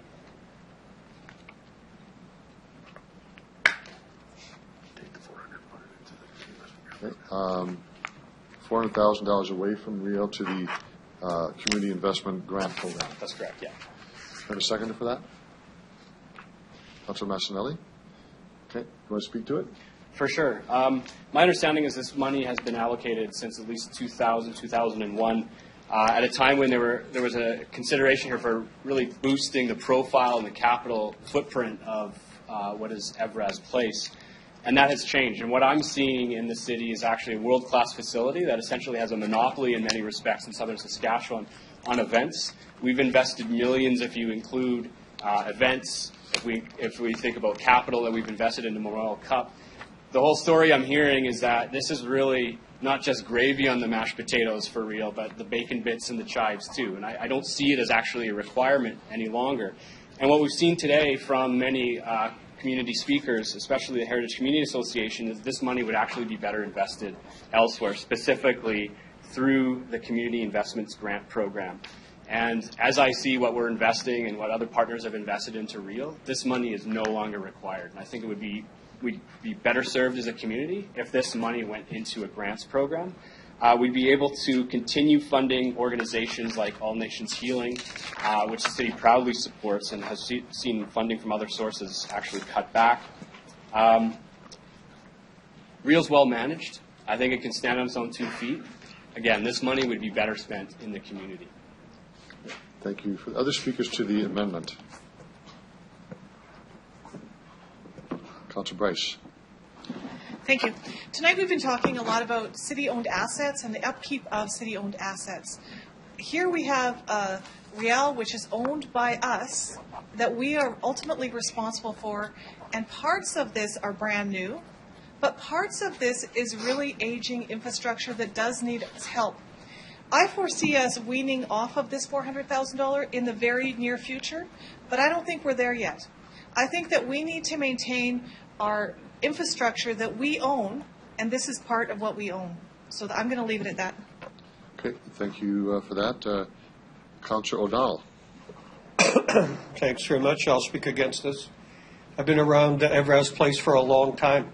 The actual true story back in 2001 when this money was first given was that the place was in such horrible shape that they needed a few Band-Aids to try and hold it together. It was horrible. And so what's happened with a master plan and a long-term vision was that now there are new assets. Virtually no assets are old, but very little. We've had only a few months to go into the International Trade Center. I think it has a great opportunity for the future. We have one season under the new facility, the Mosaic Stadium. Even the riders said, not bidding on the Grey Cup, we're not there yet. We got to figure this place out. And we as a community are learning. I agree with the sentiment expressed. This is about investing and not deferring. There's also a new fellow coming in. I don't know the man, have never met him, but his vision was, I got to put people in here, or we got to have lots of events. I don't want to handicap him in the beginning. I also agree that in the future, if our signal is, hey, no more 400,000, give him a chance. We would support it. Okay, thank you, Councillor O'Donnell. Councillor Young. Thank you, Your Worship, and through you. I think that this motion makes a lot of assumptions that cannot be corroborated this evening, that they don't need this money. And I'll just leave it at that because the other two speakers have raised the issue that I'm thinking about. They're brand new, and you don't just start off with all the money you're going to make when you're brand new. You have to build your clientele. And so I'm not going to support this motion. Thank you, Councillor. Other speakers? Oh, we have other speakers coming up here. Okay. Councillor Bresciani. Thank you, Your Worship. How long has Real been getting this 400,000, do you say? Mr. Holden? How many years? So through you, Your Worship, I think the investment goes back to about 2001 when it was 200,000. And then when they held the Memorial Cup, it was up to 400 and it stayed at 400. So that's the history of it. I just provide comment that I sit as an ex officio member on their board. They do have a new CEO, Tim Reed, who starts on March 5th. I would also recommend caution in terms of removing this at this point in time. I can tell you the board is committed to looking for opportunities so that they don't need to come to the council and ask for that level of investment. But I think they're a few years away, and they are our assets, and that money is being reinvested to ensure that the assets are being maintained at a level that they will be available for our community for years to come. Thank you for that. One of the concerns that I have with this is it's like running a business, right? And we run a city. We're supposed to run it like a business. I mean, we just can't keep coming back for more money. Like, we have to run it like a business. When does it end? And I remember asking the question last year, and they said, we hope we don't have to come back again. And, hearing from other councillors, they've heard that before. So when is enough enough? I understand that we have a new manager. They've got to get a plan together, but you'd hope that when you put in the International Trade Center, you've got the stadium, you've got a business plan already together before you've, and when they came to speak, I think there was something in there about speakers. They talked about some speakers they need for a tournament, for this hockey. Again, I have a real concern with giving $400,000 of the taxpayers' money every year for many, many years, and they seem to not be able to find the efficiencies within themselves. You can't run a business that way. So, there's part of me that I would love to say, you know what, I don't want to see them fail. But again, I think we have to reduce the amount slowly. It's like children. You have to slowly, you just can't keep coming back to the cash cow. They have to be accountable. So I will support Councillor Stevens because I think as a council we have to be strong because that money is losing out somewhere else. So again, I think we have to be strong and we have to set a tone to say we need them to run as a business. And that means making some decisions within themselves to find the efficiencies to not always have to come back for the 400,000. So I will support this. Thank you, Councillor Bresciani. Councillor Massanelli. So Real has control of the stadium. Is that not a new revenue stream for them that they've had control of for over a year now? No? Mr. Holden? Through your worship, there are two arrangements on the property. One is the stadium, and there is a 30-year funding model in place between ourselves and the riders and Real. The rest of the property is a lease where they operate that on our behalf. Okay. So, yes, there's an opportunity to generate revenue from the stadium, but it's a different model in terms of where the revenues go. And then, of course, what they achieve through sales and promotions and events on the rest of the property. Again, they're a nonprofit organization, so any profit gets reinvested back into the property which we own. Thank you. Thank you, Councillor Massanelli. Councillor Flagel. Thanks. I'm going to support, or not support this, I'm sorry. I support leaving it as it is.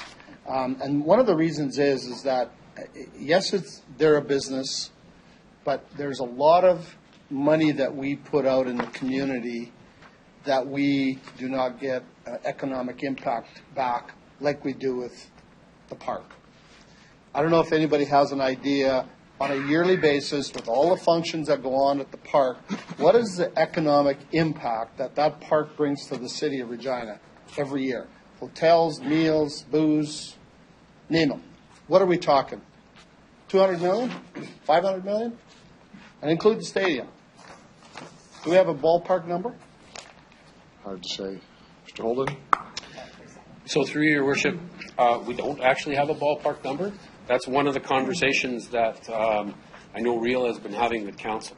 Yeah. Is that, they need to demonstrate value for money and what the return on that investment is. Right. So I know that they're doing a lot of work in terms of looking at economic impact assessments and what the overall impact of the property is on the community as a whole. But we don't have that number here this evening. But we get an economic impact back in spades compared to some of the other money that we put out for $1 million, $2 million, $5 million, and we get no economic impact. We get social value. I get that, and I'm all for that as well. But we also have to look at the impact of the economics of the city of Regina. And $400,000 to me, to leave it with Evraz, is totally fine. To give it to somebody else, I don't agree with that. I'd rather see it stay with them. Maybe give them 1 year and say, look, maybe next year we're going to drop $100,000. So figure it out. Start looking at it because we're coming after you. And there may be other corporations that we're going to go after as well that we own pieces of. But, I mean, we're probably into what, $470 million in assets at Evraz, at the park right now today with the stadium included? Probably somewhere in that range. Half a billion? What would be a deal? Holden, be easier than that. Yeah, through your worship, it's probably in the neighborhood of almost $750 million. Okay. When you put in all of the assets, all of the facilities, stadium, Cooperator Center was $60 million, $278 million for the stadium, $37 million for the International Trade Center, and all the other facilities that they have and all the improvements they've made through their master planning. It would be significant. City owned. Thank you. I won't be supporting this. Thank you, Councillor Flagel. Other speakers to the amendment? Councillor Bergeron, you want to take the chair, please?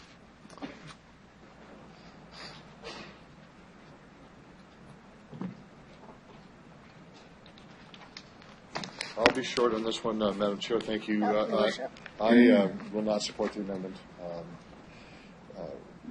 This property at Real is owned by the City of Regina.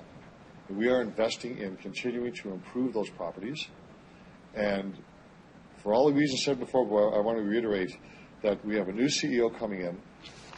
We have seen some dramatic changes on the site where there's been major improvements. But to pull the rug out from under them at the last moment, you see you've lost $400,000 will hurt their business model, no question about that. There is no business case to say that there's no evidence that it's no longer required. This is investing in the infrastructure on site. And I would just say that the notion of profitability for a government entity is not the same as a private sector. It is not. And when you think about making money on the stadium, to make a profit on the stadium, like you would do on a car dealership, it isn't the same thing at all. It's not. That's why it was built by public money, because there simply is not going to generate revenue to offset the cost of building it. The same with the International Trade Center. There will be a return for hopefully always selling it and using it for renting it out for different events that happen. That money goes back into refurbishing it. But the business model is not like the private sector at all, nor should it be thought of that way.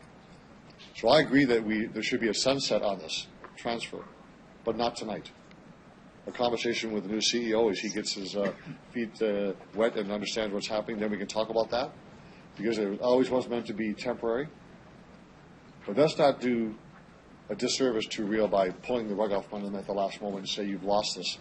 I'm sure that given the upheaval, the changes that's happening with respect to new buildings and change of leadership, this is the last thing that you need to see is a change of stability in the financing for the short term. So I will not support the amendment.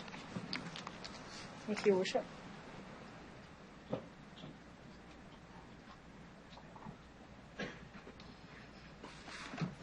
Councillor Sears, do you want to close debate? That'd be wonderful. Thank you. This is on the amendment. Yep, absolutely.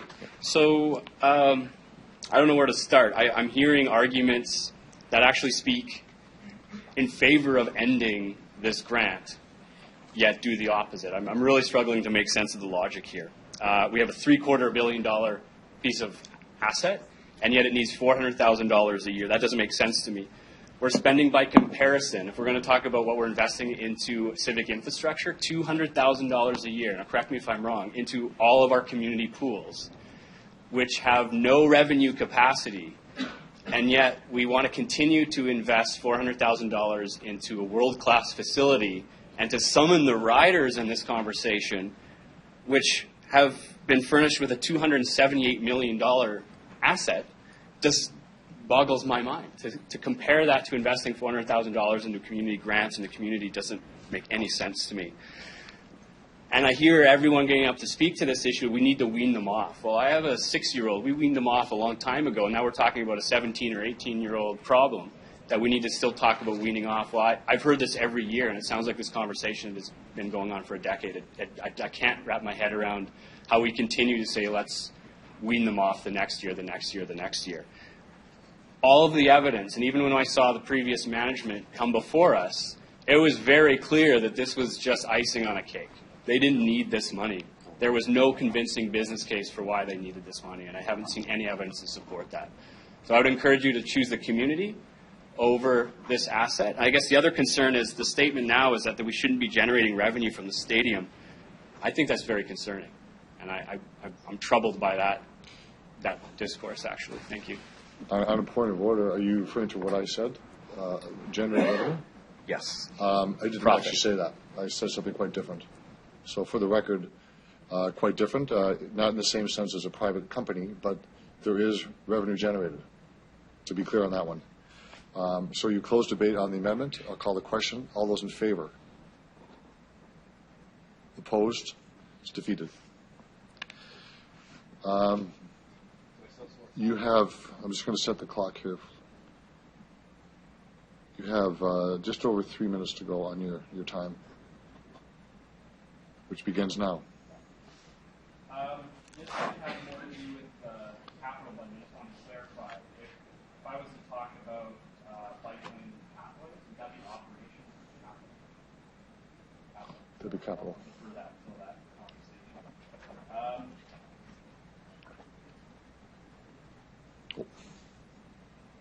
Perhaps I can get a bit more clarification then. I'd mentioned the $200,000 on pools. Could the administration give us some data on how much overall are we investing into our community assets? Leisure centers and so on.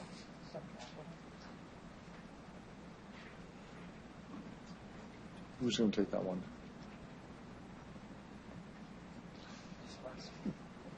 Ms. Hargrove?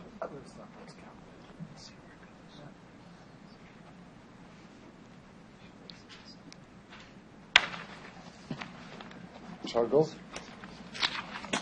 Through you, Your Worship, if you just give me one moment, I'll pull up a spreadsheet. that would indicate the funding requests that are going in for 2018. But could I ask a clarifying question? Are you asking specific to a type of facility, or what is our overall facility asset? I'm thinking specifically recreation facilities. On recreation facilities? Somebody can run the numbers. I have $125,000 in outdoor rink board improvements, $50,000 in golf course facility asset management,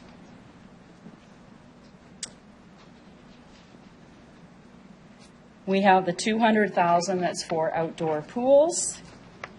We have $250,000 for planning for any recommendations coming out of the Recreation Master Plan.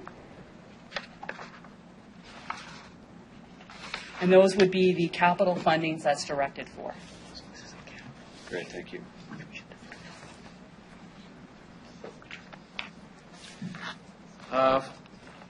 Unrelated question. It actually has to do with bi-weekly garbage, our friend. I was wondering if perhaps administration could comment on the overall savings and maybe report on whether or not this is actually a program that is worth continuing in terms of its benefit and waste diversion. Ms. Gizmo?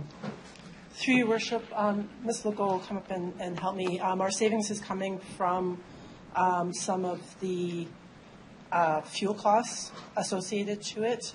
We will be bringing a report back in Q2 that will report on the findings of the pilot project for biweekly collection and give council an opportunity to weigh in on the viability of it continuing or not. Okay, thank you. That's all I had for that. Okay. Thank you for that. Okay. So we'll go on to our next speaker. Any other speakers that want to speak on the operating budget?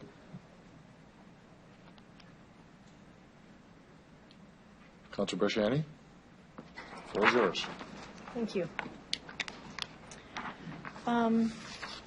First off, I would like to have administration reinstate the condo rebate program, cost of $250,000. Can you say? Sorry, I'd like to reinstate the condo. Oh, okay. Yeah, the rebate program. And the reason that I would like to do that, we heard from them tonight, and I think it's very important that we should have never taken this away because of the fact that I think this has been in there since 2007, I think, is when, can I ask administration, how long has this been in?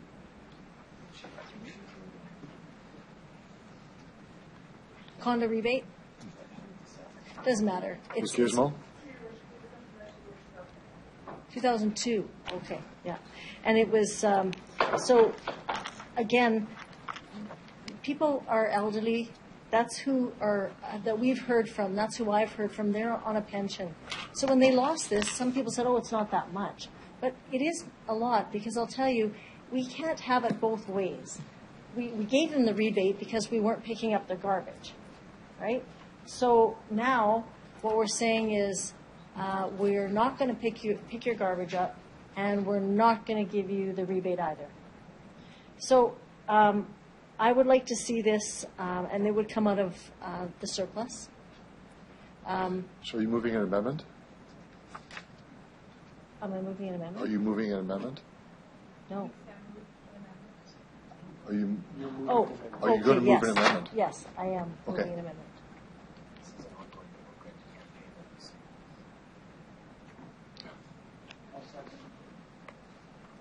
Second? Okay. Okay, just make sure we have this.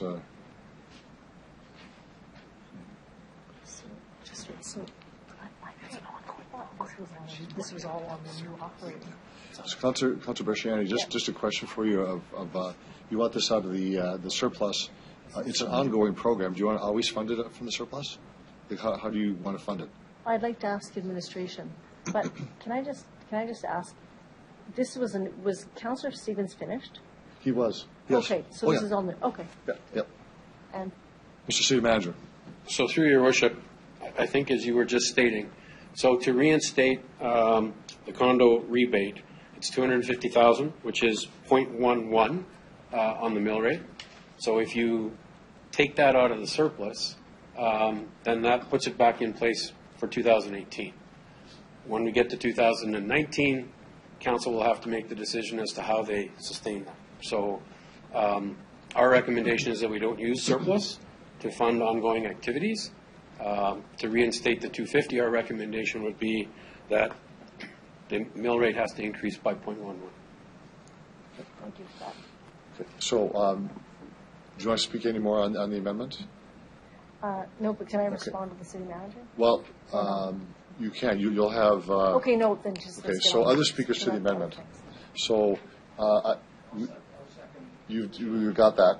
So I'm getting some blinking lights here. They're related to the main motion, I think. So who wants to speak on the? Okay. Okay. So Councillor Bryce on the amendment. You have 3 minutes on amendments, everyone, just to reinforce this. Thank you. I won't take 3 minutes. I am against this motion for a couple of reasons. I think there's condos out there that we actually do pick up their garbage because they're built in a fashion that allow our garbage trucks in there to actually remove the trash. Buildings that were built by a developer that don't allow for that to happen isn't the fault of the city.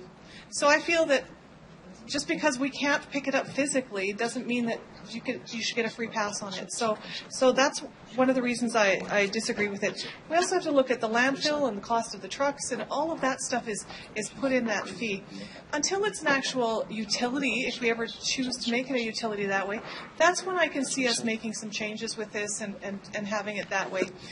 But just because I've never used a fire truck, because I've never had a fire in my house, doesn't mean I shouldn't pay for the fire services. So that's the point I'm going to take on this. Thank you.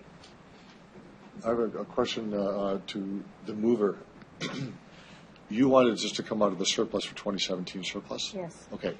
It is indeed out of the surplus for 2017, not just a merit increase. No. That's what she asked for. Out of. With Yes. respect, that's what her motion says, though.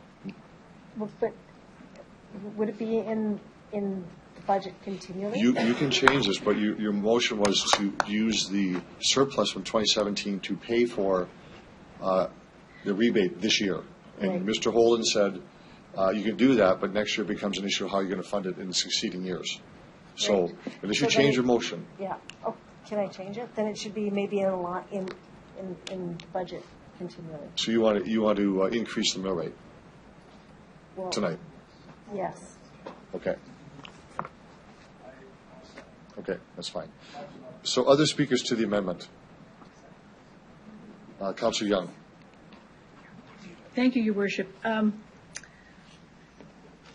I live in a condo. There are a million different kinds of condos in the city. There are apartments. There are that are 2 or 3 stories high, just like a big apartment building. There's bare land condos. The city picks up some garbage and some because the trucks can get in. They don't pick up others. We're going to be looking at garbage next year, and we may be making some changes. So I don't want to see this started again and then have to change it again. And let me tell you that in my condo, we pay to have the roads rebuilt and repaved, the underground pipes fixed, the fire hydrants flushed, and those are paid for by us out of our condo fees. So then should I be getting some kind of a rebate because we do all of that? I don't think so. So I am definitely not for this right now for the reason that we need to look at this big picture before we make a decision to do that. And the rebate doesn't go to the owners. The rebate goes to the corporation. Thank you, Councillor Young. So who else has their hand up? Okay. Councillor Flagel. Thanks. No disrespect to both of you, but I think you've misconstrued exactly what this is about. The condo association is, the parking lot in the condo is exactly the same as my driveway in my house. My pipes on my side of the city. Those are mine to deal with. It's the same thing with the parking lot of the condominium association. The 24 people or however many are, own that piece of land. And yes, you pay for your own snow removal because I pay for my own snow removal on my driveway, and you just have 24 people using your parking lot. That's the difference. The same with the water, the sprinklers. I pay for my own sprinklers. Councillor Bryce, I think what I'm getting from is that, yes, these people are paying for garbage pickup in their taxes, like you say, the fire, but you don't use it. But when they need garbage picked up, they pay an additional fee, so we're basically double taxing them. So if you think that you have to pay extra if you need a fire truck, yes, then true, but you don't. If the fire truck comes to your house to save your house, you don't pay an extra bill. These people pay an extra bill to have their garbage picked up. That's the difference. We're double taxing on them. It's mostly, my understanding, it's mostly, if I could be corrected, it's mostly apartment-style condos that don't get the city service. There are townhouse condo developments that do get city services. We go out with our trucks, we pick it up by bag. We pick up some, I think, by cart. I'm not sure about that, but mostly by bag, so they're hand-picked. That's a totally different. It has nothing to do with the way the condo was designed, developed. It is to do with pickup. The garbage was sitting here. It should be picked up by the city or assisted. Even the $40 does not pay the total bill because it's about $300, $300 and some dollars per month to pick up. So all of the other things that we say, because we have people saying we get no services for the taxes we pay on a condo because they pay for their own snow removal, they pay for their own sprinklers, they pay for their own grass cutting. Well, so do I as an owner of a house. I pay for my own driveway. What I pay my taxes for is when I get off of my driveway and I pay for my sewer, my sidewalk, my street, my park, my sports center, my facilities, my pools, my rinks. Those are what the taxes go for. You're paying specifically a different fee for garbage. That's where this should go back into the general budget of operating for the city of Regina. They shouldn't be paying, and this $40, it doesn't mean a lot, but it's the principle of it. And if they came back and double taxed everybody for every time you drove off your driveway, yeah, maybe we should do that. Everybody would pay an extra dime every time you got off your driveway. So my point is, this is a double tax to the condo owners that can't get garbage picked up and have to go private by the city of Regina. So I'm in support of this. Thank you, Councillor Flagle. To the amendment, Councillor Messerly, you want to speak on it? Just remind members on amendments, you have 3 minutes, not 5 minutes. That's why just a little bit of clarity after some of the comments. Not all condo owners or in years gone by, received the rebate, just the condo owners who didn't have any garbage pickup, correct? Ms. Gizmo? Through your worship, I'll seek some clarity, but I believe it is just those who don't currently that don't receive services from the city that were eligible for the rebate.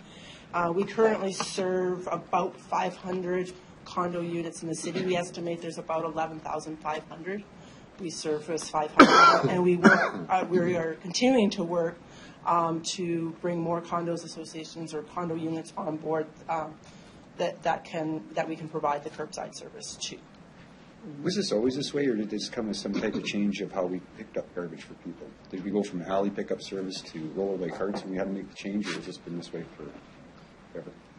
Ms. Gizmo? Through your worship, I don't know if I have the entire history.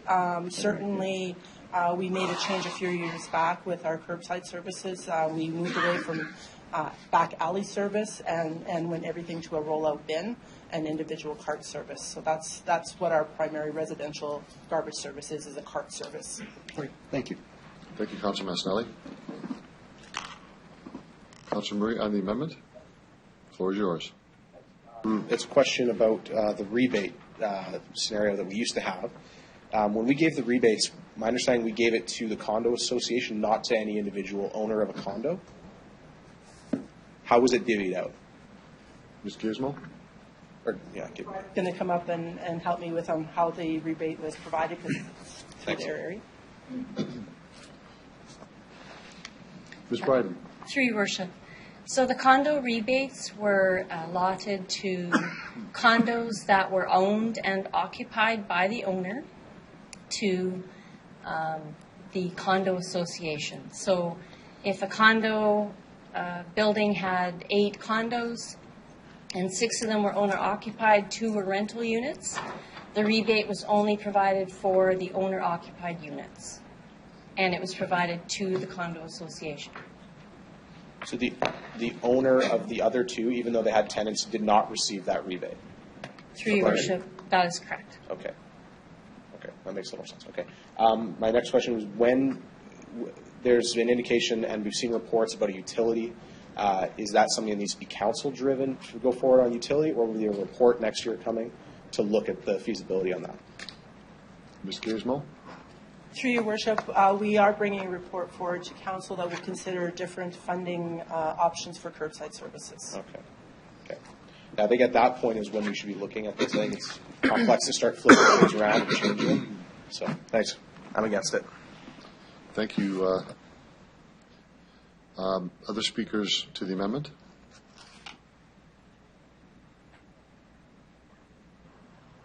Councilor Fundura. Thank you, Your Worship. The 250 is that actual, or because I heard something about not all the condos get this, and so there's a whole bunch of different scenarios here. The number that we're showing, what's involved in that 250? Ms. Gizmo? Through your worship, if we provide city service, we pick up garbage at that condo unit, they will not be eligible for the rebate.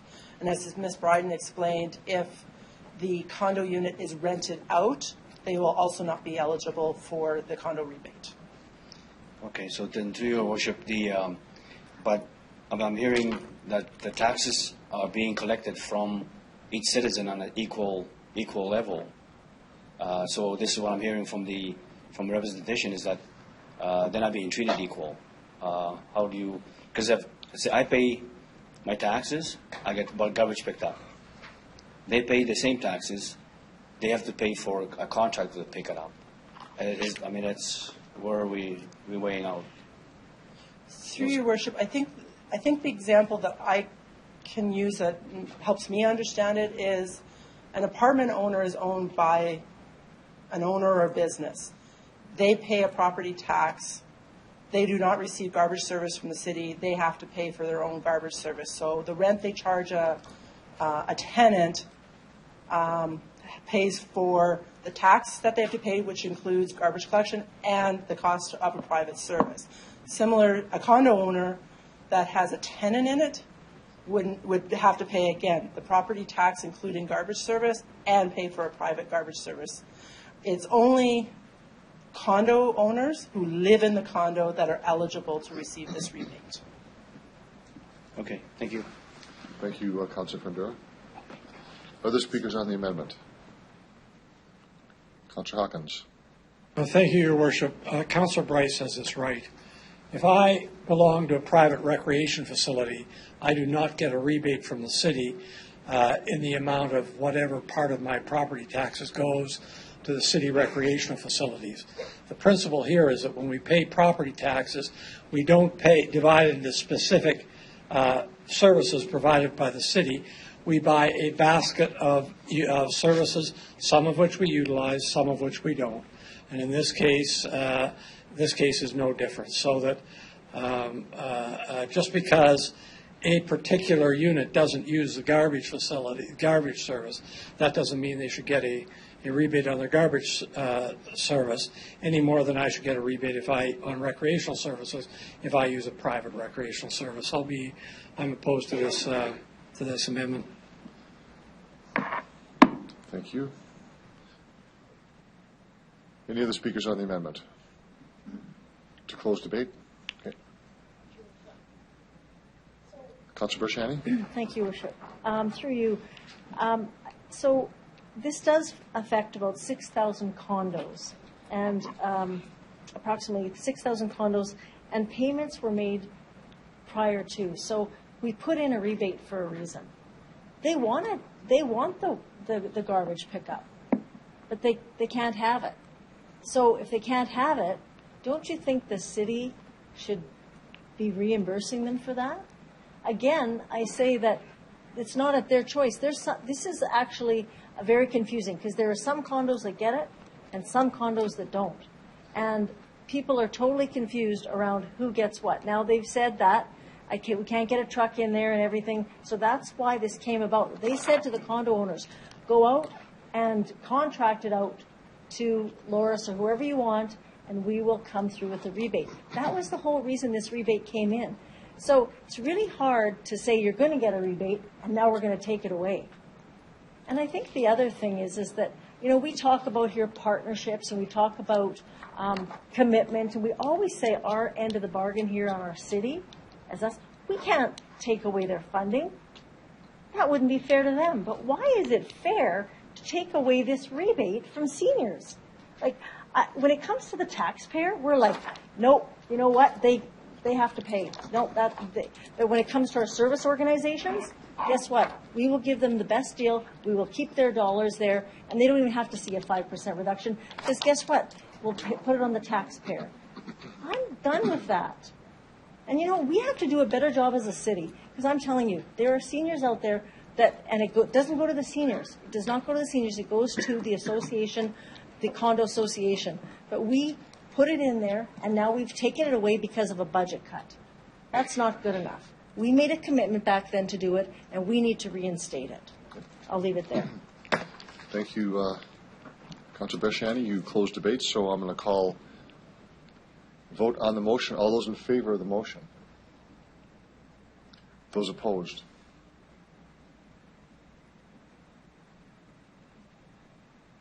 Let's do that again. Those in favor of the motion? 5. Those opposed? Motion is defeated. 6-5. Councillor Bresciani, you have some time left on your main motion still. I'm just going to set the clock here for you. You've got 3 minutes and 10 seconds to speak on the main motion. Still. I have... Is there a procedure question? Yeah, no, it's about, I've got a capital and an operating, and then I've got another one that's just operating. So should I hold the other one till we do the capital? Well, we're not doing capital yet, so I'd hold that on to, yes, I'd hold that on to the capital side. Okay. Okay, perfect. In the budget in 2017, we lost the parks. So in 2017, we took over 47 hectares of park space, and in 18 we got another 20. In this budget, there's only 20 there. So we have 47 left over that needs to be looked after. So I'd like to make the motion that we actually look after, or we would ask administration to allocate $150,000 to look after the 23 hectares. Now, the reason I say that, I've cut it in half because I know we're under constraint. But as a city, when we're taking over these parks from the developers... I'll ask for a seconder before we proceed. A seconder? sorry. Yeah. Councillor Stevens? Again, I'm not asking for the full $302,000 for the 47 hectares, but I think that we owe our residents to look after the parks. And yes, last year was a dry year, but unfortunately, when we take over, and I want to be clear, 47 hectares is like 47 football fields. This is not a small amount. So again, when you talk to residents, we saw that in the parks this year. I would like to see that it would be $150,000 for 23 hectares, and that would be going to, again, this goes into playgrounds, shrubbery, trees, and then also the care of the park space, which we owe to our residents again. And that would be a line item as well. So, if I might, Councillor Bresciani, Yeah.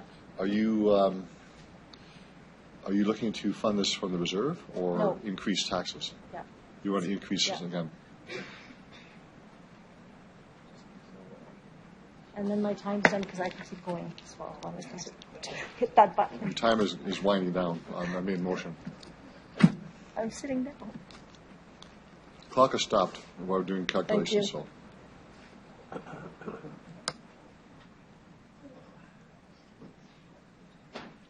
So I'm seeing some yellow lights here. This means these are people who want to speak to the amendment. Is that correct? Okay.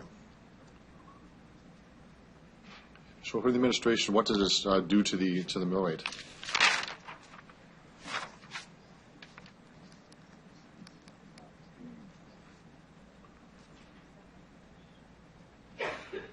Mr. City Manager. It's a 0.07% increase. Okay. Speakers to the amendment, that would be Councillor Bryce. Thank you. So when I read the budget, Parks didn't ask for extra money for this, so we're not actually cutting what was already asked for. So in my mind, we, as a city, have enough money to do it because that was the recommendation for administration.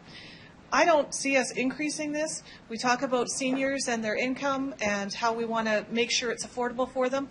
I don't want to be increasing our mill rate for taking care of parks. That administration has brought a budget forward that says that we're able to do that.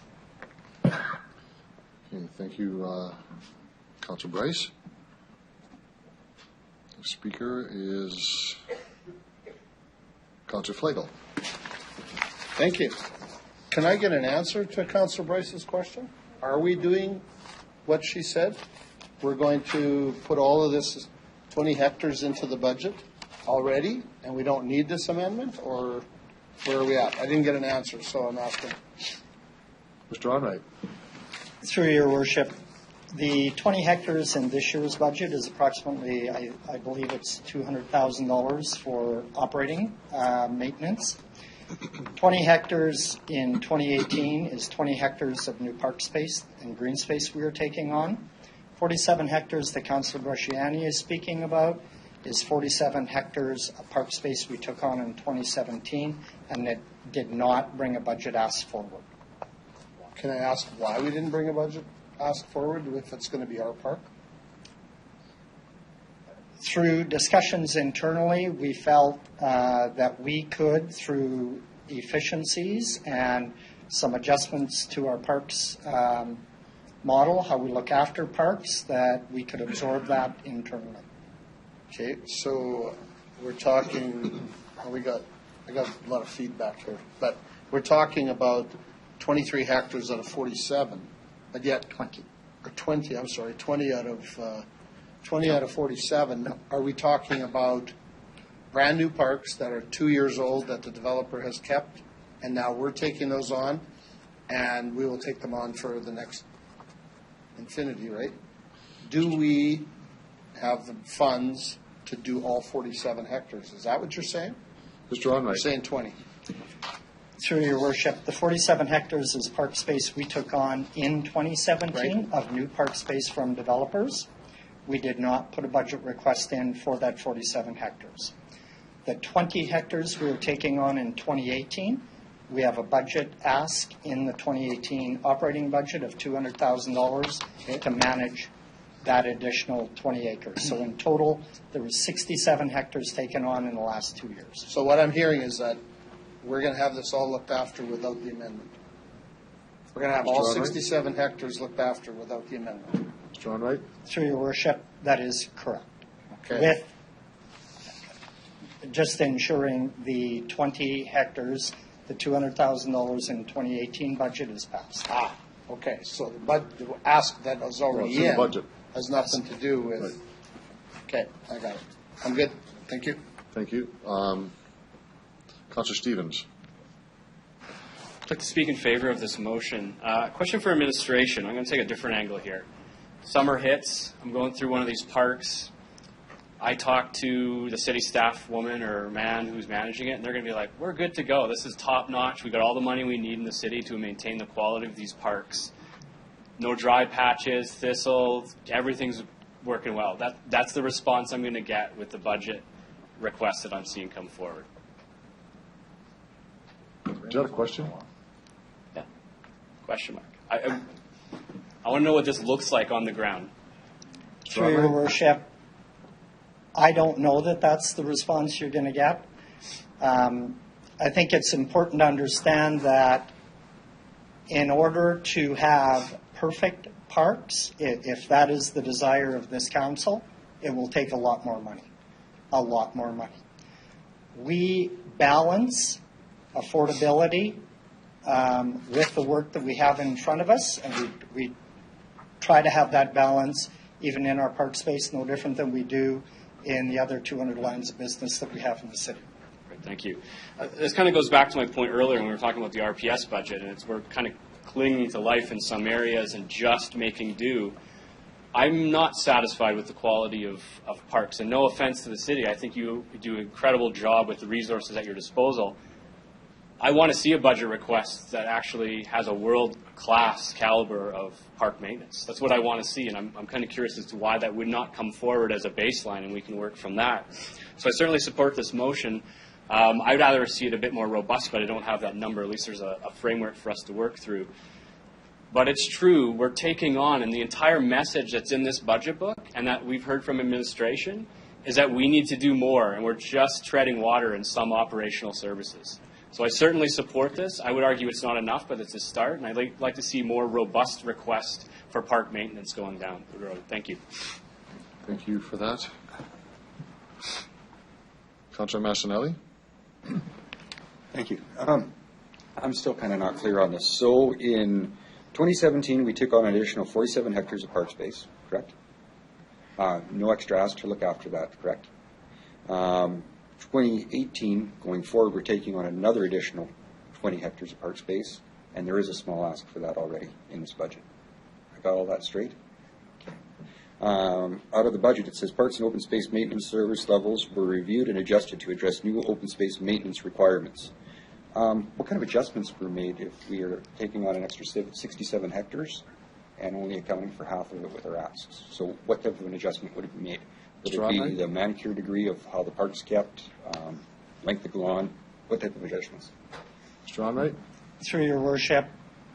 So when the capital asks for parks maintenance, so when we look at taking on additional park space, there's a capital ask that goes with that. So do we need more equipment? So in this particular case, we felt we could absorb through efficiencies within our parks department to look after the 47 hectares that did come forward. In 2018, we felt we cannot absorb any more additional park space without a budget request. I think if I can just note, if it is this council's desire to look at a change to park maintenance, that becomes more of a policy question, which we would entertain through council's direction. But our parks maintenance model, we categorize our parks and we make adjustments accordingly, whether it be some of our common space for Trans-Canada pipelines, some of the spaces which are more naturalized. We've also looked at other municipalities and what they are doing in terms of how they're maintaining their parks and green space. I guess to follow up to that, I did look at the MBN results, and I do realize that we definitely have the most manicured park space for any municipality in Canada by far. So I'm taking the adjustments you speak of in the budget book would be letting a little bit more of the park space go to a natural state so we don't have a lot of costs incurred to maintain it. Am I putting too much of an assumption there? Mr. Onright? Through your worship, in some of the lower usage parks and some of the common space, so if you look at common areas where Trans-Canada pipeline goes through, where there's space that people are not using but they were being maintained, yes, we have looked at that space and are not maintaining it at the level it was previously. And part of that does, to your reference to the MBN, we have more green space per capita than any of the MBN jurisdictions that are reporting through that process. Okay, so I'm not intending to be critical. I'm just making sure we have changed the service levels that people would be used to in the past through this decision. Would that be correct to say? Mr. Onright? Through your worship, not in our higher level usage parts. We have not done. Okay. Going forward, are there any different plans for years coming? Is this under review to maybe turn over some of this park space into other uses or anything like that after reviewing MDM? Just out of curiosity. Mr. Onright? Through your worship, we are looking at right now doing a parks master plan, and we will have something in 2018 as to what that may look like in terms of bringing it back to council. Hearing back from the residents on their expectations, I'm going to support this motion until we get back with the plan they're talking about next year. Thank you. Thank you, Councillor Massanelli. Councillor Hawkins. Thank you, Your Worship. I think that when we're doing a budget, we have to look to the recommendations of the people that are expert in the area. And when we look to those recommendations, we look to the senior people in the area, the people that are running the area. Mr. Onright has said some important things. He said the parks can all be looked after without this amendment. He said no change in the service levels to higher level parks that people use. In other words, the administration, true to its word, has said this is a budget that maintains service levels. I think it's important that we look at maintained service levels as a real accomplishment in light of the serious provincial reductions that we've faced. I think our object here is to maintain service levels, keep taxation rates down to people that people can accommodate. If we're going to be looking at parks later on, that's fine, but I think in terms of the budget debate tonight, the administration recommendation has fulfilled the requirement of maintaining service levels, which Councillor Mancinelli points out in the report is some of the highest in the country. And for that reason, I think that the budget adequately as presented meets the demand for parks, and I will not be supporting the amendment. Thank you, Councillor Hawkins. Councillor O'Donnell. Thank you. I will also comment that I, excuse me, take what the administration is saying seriously, and I did not look at this.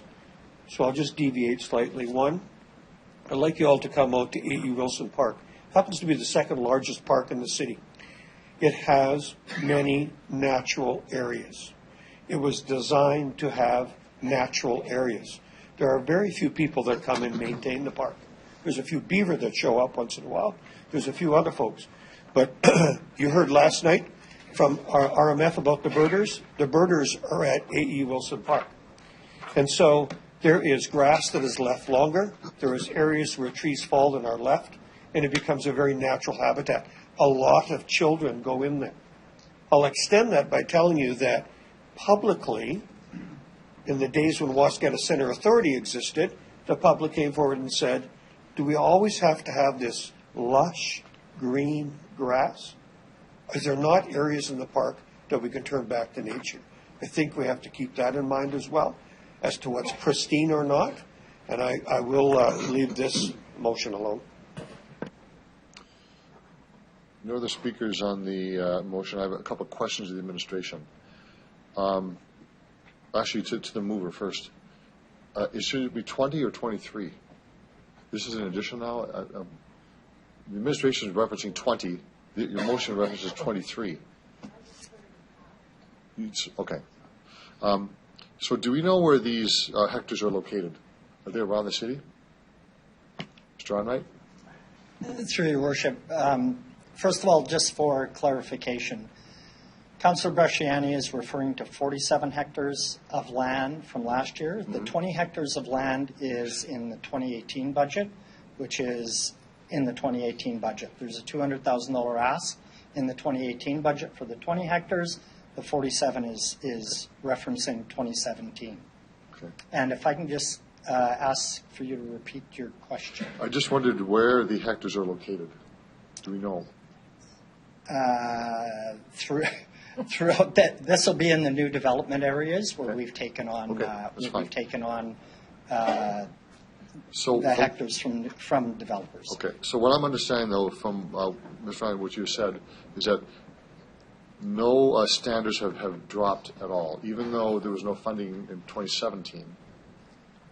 No standards have changed. You just did the way you operated and maintained them. The quality is the same way, same level. Through your worship, so the standards on the lower levels, so the common green space, I made reference to a Trans-Canada pipeline area. some of the naturalized areas or areas that can be turned over to be more naturalized, but our, just to put it into reference, our A parks would be our outdoor sports facilities. So that has not changed. I think it's important also to note that 2017 was an anomaly. It's a drought year. We had drought, and that raised the concern around parks. So dead grass, more dandelions, and I don't think that's a real good comparison as we have looked at the 5-year average. Good. Thank you very much. Councillor Bertrand, you want to close debate on your amendment? Yep. 3 minutes. Thank you. So just very quickly, the key message here is I've heard loud and clear from my residents that the parks in my area, and yes, there was drought, but there was many thistles. Many of the kids, and I heard from parents that they could not play in the parks. So when I saw this, and there was a budget ask in 2017 for 47 hectares, that did not go through. And then now we take on, so in 2017, we took from the developers 47 hectares, and in 2018, we took on another 20. So, you know, to ask our staff to get really thin and see, but then you see it does reflect in the parks. You can say to me that it's not going to change the service, but the residents have spoken. It has changed the level of service. And I guess the concern, I will just make it short and sweet, is our summers are short. This is where our young family, all families get out to play and enjoy the parks. And when I spoke with administration and talked about this, this was something that I felt very strongly about because, again, I heard from many of the residents in my ward, but also I think just when you drive around, you get a really good view that I think then we have to do a better job. And I don't know if that comes with more budget or whatever, but maybe it was just a drought year. But unfortunately, I truly think that 47 hectares is missed out. I think that's, I can't believe that that's not going to affect service. So I'll leave it there. Thank you, Councillor Bertrand. You closed debate, so we see the motion on the amendment on the screen. I will call the question. All those in favor? Those opposed? Motion is defeated. You have just over a minute left. Okay. And then we just set the clock here. So the last thing I would like... Just one moment. Just a second. Sorry. I set the clock so you don't. Okay. So... There you go. Time's up. Thank you. Okay, so the last thing I would like to do before I go into the capital and the other one, I would like to... how much is in our winter maintenance reserve? Mr. Lacey? Time's a ticking. Time's ticking. I'll keep talking while you look.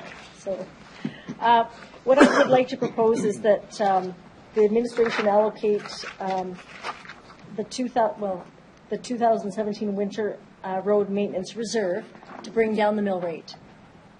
And I just need to know how much is in there right now. Through you, Your Worship. Mr. Lacey? Sorry, through you, Your Worship. We are projecting that the 2017 ending balance of the winter road maintenance reserve will be approximately $6.4 million. 6.4 million? Okay, thank you for that. And right now, what are we at with the mill rate right now as we approximately? 4.34%. Pardon? 4.34%. 4.34. So if I wanted to bring that down to 3.9, how much would that be?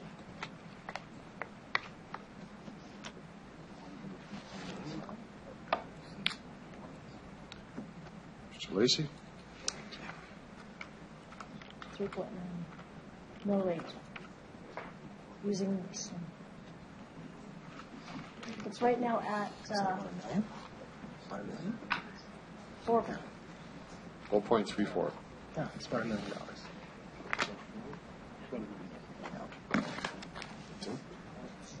Through you, Your Worship. Lacey? To bring the mill rate down to 3.9, that would be about another $1 million that we'd have to find. 1 million out of the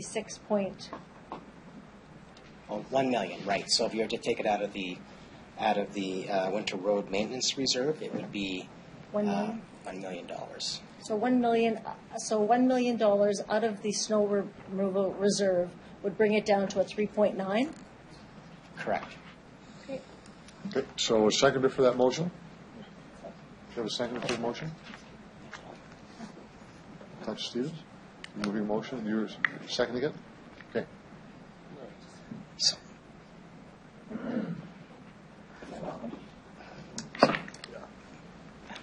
Mayor. Mr. Lee. Just a second. I think we have a clarification. Mr. Lacy? So through your worship, I'd just like to make a comment with respect to the previous discussion we had with respect to ongoing expenditures and one-time savings. So this would fall under the category of a one-time reduction. So while the mill rate would be reduced as a result of that, when you get into 2019 and future years, that would then become a discussion about how do you fund any of the expenditure activity that would have been funded by this one-time reduction in the reserve. Yeah, this is not an ongoing, this is a one-time. And I think just with the economy the way it is, I think it's very important that we use a little portion of the reserves. The snow removal reserve goes back into the I think it's is it the other reserve? It's the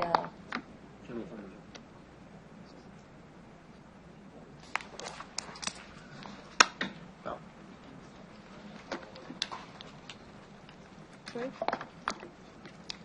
No, I'm waiting. What are we waiting for? Okay.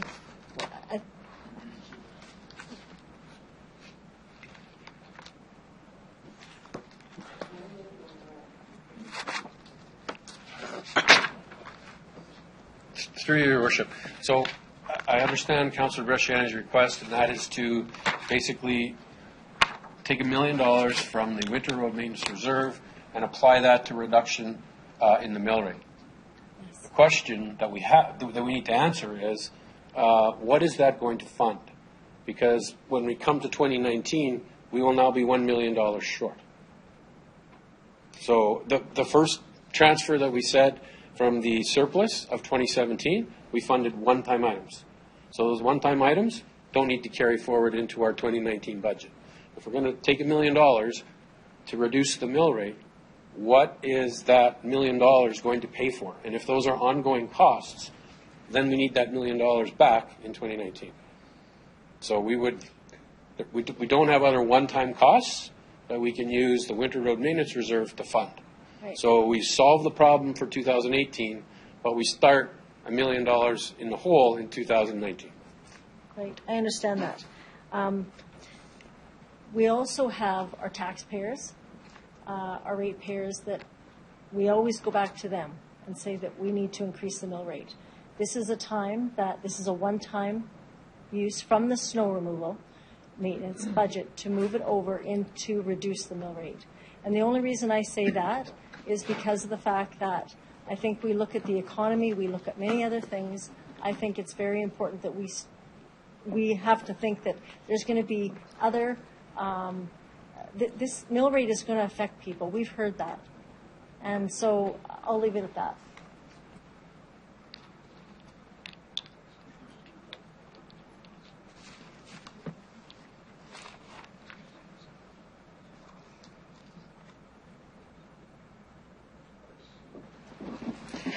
Thank you.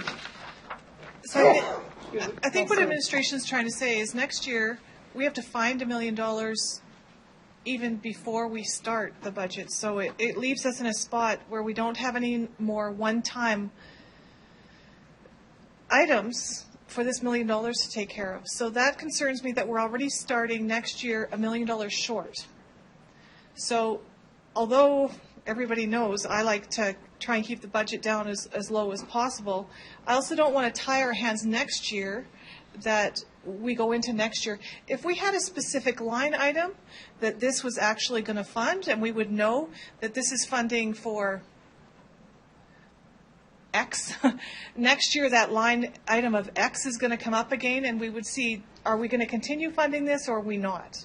So whereas we don't have what this $1 million is going to actually fund, that's where the difference is with me, and that's where the issue is.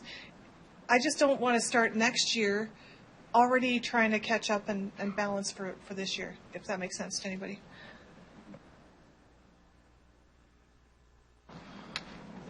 Thank you, Your Worship. If there's one reserve I don't want to fool around with, it's the snow reserve. In my time on council, I've seen the snow reserve run down to just about nothing, and we've had to build it up. We've had a good year this year. I'm not at all sure that next year is going to be a good year. So I think that the snow reserve is like one giant insurance policy. I think that the citizens of this city, if there's one thing they don't want to see, is us in trouble on removing snow. I also say this. My understanding, and the administration can correct me if I'm wrong on this, is that we are reviewing all of our reserves now, and if we don't have our reserves right, they will come back and tell us what they have to be. But until we have that report, I'm just not prepared to reduce any money in the snow removal reserve. Thank you, Councillor Hawkins. No other speakers on the motion. Do you want to close debate? You don't have to. Okay, call the question on the motion. All those in favor of the motion? Those opposed? Motion is defeated. You have like 10 seconds left on your time. Okay. So other speakers, thank you, Councillor Shannon. Other speakers on the main motion as amended. This is on the operating side now, not capital. Councillor Flagel. My turn. Okay. Now, I may have a couple of these that I may have to defer to, but I need to know about asphalt reclaim and what we're going to be doing when we take, I don't know if it's an operating, so if we take asphalt from Albert and 9th Avenue North and we're going to use it, is that considered an operational or capital? Excuse me? And we're going to put it on Winnipeg Street North as an example. Is that considered operational because it's not something new, but it's something used that we're putting somewhere else? Skill testing question for you. Yeah, I want to find out because I can ask it later too. Probably you're tomorrow. eating into your time. Just so you know, you're eating into your time. So you know. Yeah, I'm done. Okay. You're done? Okay. Nope, I'm asking the question. To your worship, removing the asphalt is typically part of a capital project. Okay, I'll ask that question later then. That makes sense. I get it. Now, operation of Kinsman Rink. That is operational. We're talking about getting rid of it. What would be the impact I'm not talking about that. Well, I'm talking about it. Because it's not the budget, though. Well, it was part of, No. It was in the document. No, not in the budget. You asked a question about it, but it's not in the budget. Was it not? Mr. Lacey? Mr. Lacey? Through your worship, the budget, the funding in the 2018 budget would continue to operate all of the existing city rinks Leaving in alone. 2018. Okay, correct. My mistake. I stand corrected. I have a question about last year or 2 years ago, and this is to do with operations and revenue and all that. We were talking in this room, in this forum, maybe not a budget, about the towns and the land. And we had this big dream of there were going to be $27 million of revenue. That was 3 years ago, I think. Where are we with the amount of revenue to put into our reserves, to put into our operations, to put into our capital? Have we started to realize some of that profit from the land sales of the towns? And how much if we have? Mr. Lacey?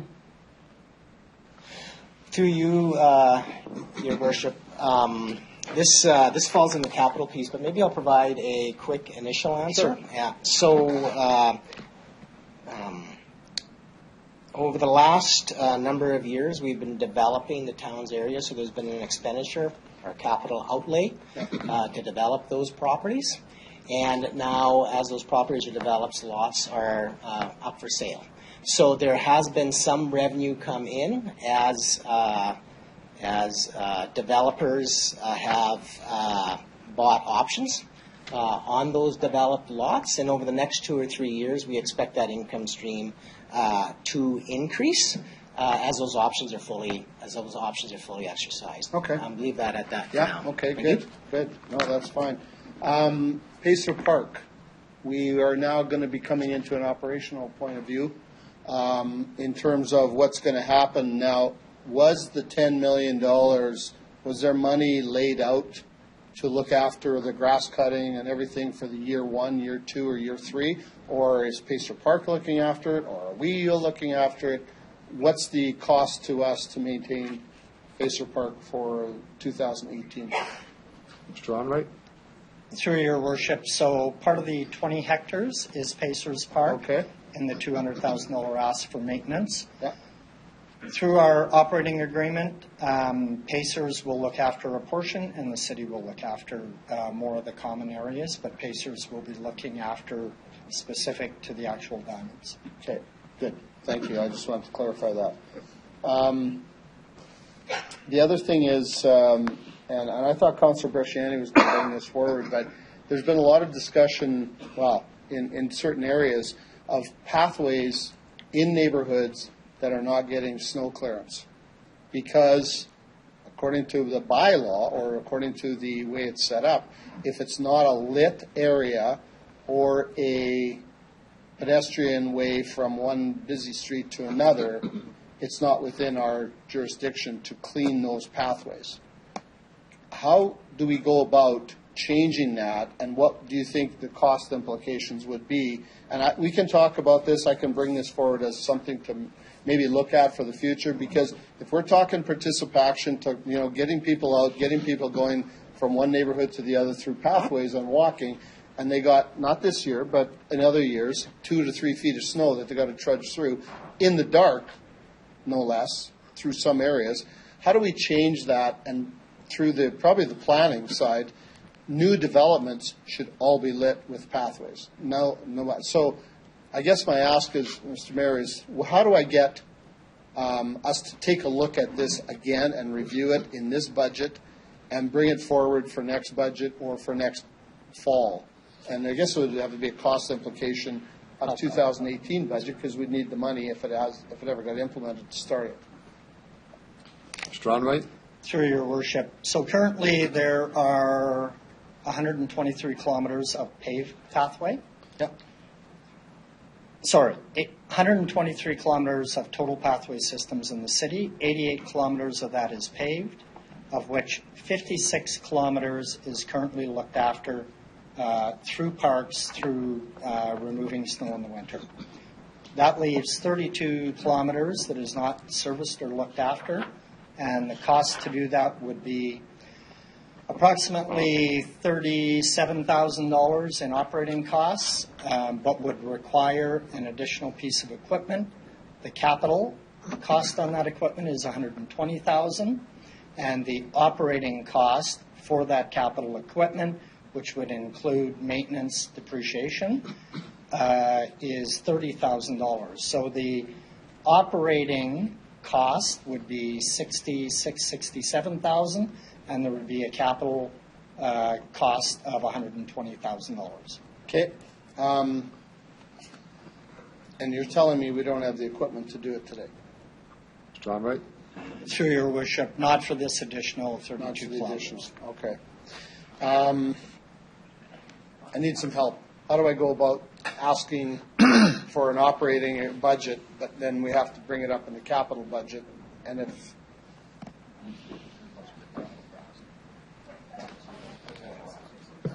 Chris, you want to give some direction on this one, Mr. City Manager? I'm trying to encourage people to get outside and walk in the wintertime in the pathways. When there's 2 feet of snow, they can't do it. We always have a time too. So through your worship, if we have that conversation when we get to capital, we won't have made a decision on operating. So if the $120,000 is needed for capital, and you're going to pursue the equipment, then we would have to look at how we would then put that back into the operating in terms of the operating costs. So I could go back, put it into capital first? With respect, Yeah. I think there's an easier way to do this. You can ask for a report to come back on the operating capital right now. The implications of it, what would it be? I don't want to speak for the members of council, but I'm not prepared to support anything that talks about capital and operating without knowing the administration's view on that. So Exactly. a report to come back to council when the administration is ready to bring it back, later this year perhaps, that talks about how we could achieve what you're asking for. Yeah. It could be operating and capital together. Just let's do it together. That's all I'm trying to get at, is we need to get the process going, because like they said, Mr. Onright said, there's 32 kilometers. 32? 32 kilometers of uncleaned pathways in the city that should be looked at. So my ask would be that we get administration to bring us back a report in 6 months to give us an idea, if that's appropriate time, to see what we can do for snow clearing of the 32 kilometers of pathway. Yeah.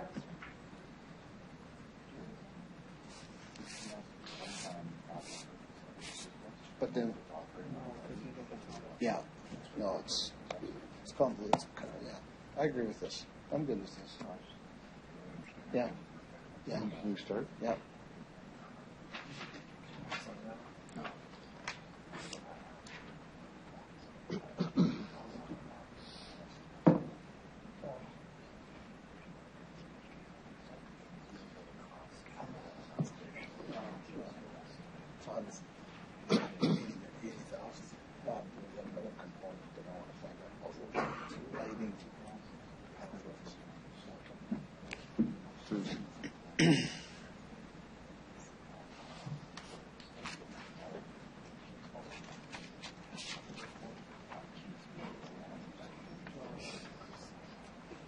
Mr. Holden, do you have a time frame this report to come back?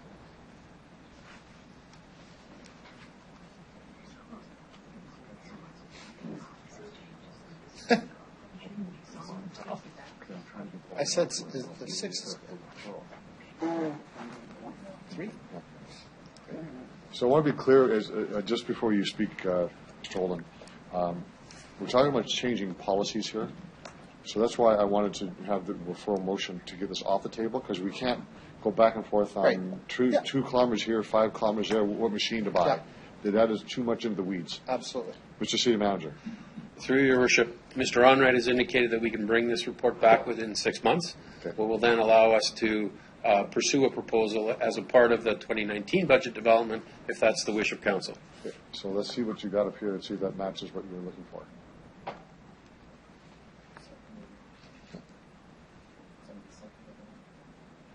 We'll just see if it just. Okay, I have one more little. Okay, just a moment. Yeah. So who seconds the motion? Okay. Councilor Findera.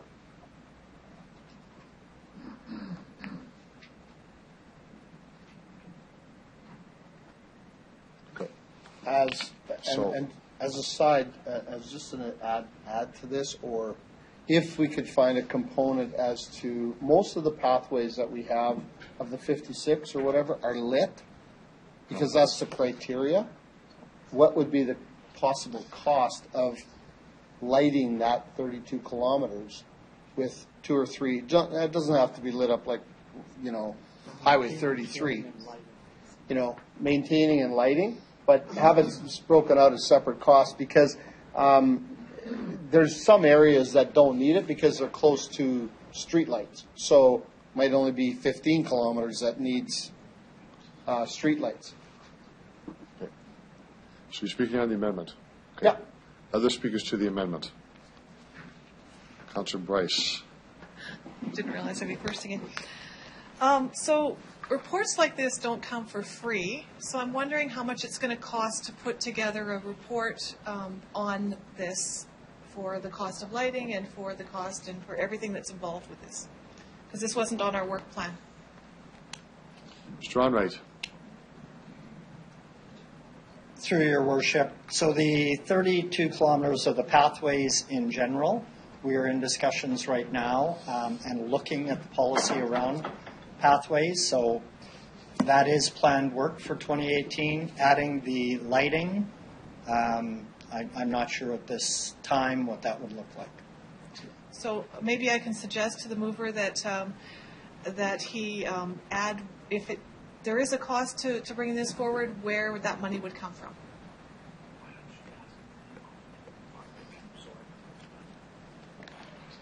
Okay, I'll just end that. Yeah, I can ask in terms of if Mr. Onright knows if he has capacity in his budget to look after this. Mr. Onright, do you have capacity to deal with this in your budget? Through your worship, the work being done on the pathway, the current work being done on the pathways is being done by our administration. We have not contemplated doing work on lighting and what that would look like in the pathway system. So we'd have to have a look at that and see how much work would be involved. Okay. Well, could I leave it to administration if it's a possibility to add lighting into that? At the discretion. Otherwise, it sounds like it's in the queue already. So. Okay. Yeah. Okay. So other speakers to the Councillor Bresciani? To the amendment. Yeah. So I just to the mover, so what is the reason that we would need a report back? Like if was it just more for the lighting? Is that what was the reason for the report? Or, because I had a similar motion, but I was just thinking it would come out of the snow removal surplus. So I guess I'm wondering why would we need a report other than the lighting? Or what, I just need to understand.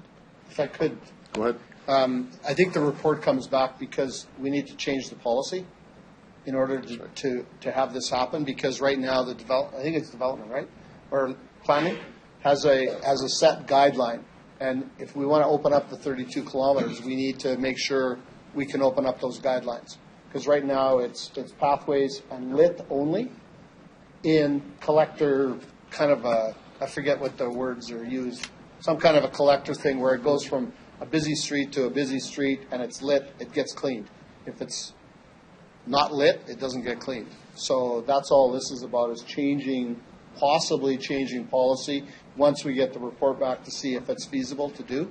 And that's partly that. Now, somebody else says. Any other comment? Mr. Holden, Mr. Holden, do you want to comment on this? Okay. I just want to know if we can get it done. Through your worship, just to support what Councillor Flegel has said, there are a number of policy decisions within this report. So right now, when we build new parks, we have developers and we have standards about whether a pathway is lit or not lit. So rather than make decisions in terms of adding things into budgets, it's far better that we take the time to bring forward a report and a council can have that policy discussion and make that decision at that time. Okay. So Councillor Bresciani, on the motion, if you want to take a different route, yeah. If this is defeated, you okay with it? Yeah. Okay. Good, thank you. Good. Councillor Stevens on the amendment. Yeah, for sure. Through you, Your Worship, just for clarification, we're talking about this specific 32 kilometers of pathway. So if I wanted to talk about lighting and safety in Victoria Park, that wouldn't be included here. This is specific to these particular kilometers. Right. Seeing nods, that looks good. Mr. Onright?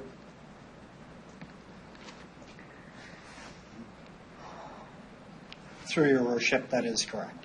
Thank you. Any other speakers to the amendment?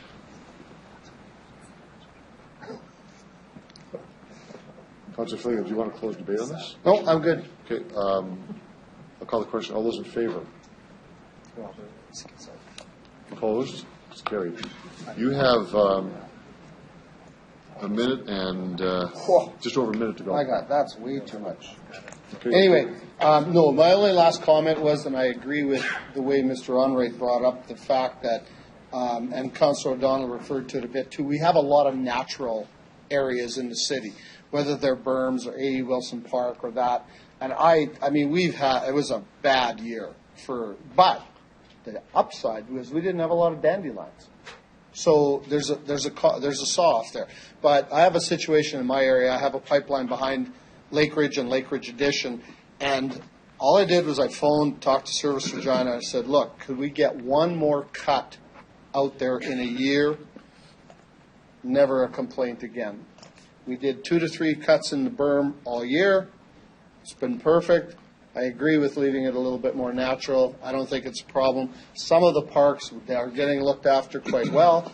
We do need some upgrades, which I think I see in the capital side to repair some irrigation. So we can chat about that later. But no, I'm good with the operational side and leave it as is. Thank you, Councillor Flagel. Other speakers to the main motion on the operating side as amended?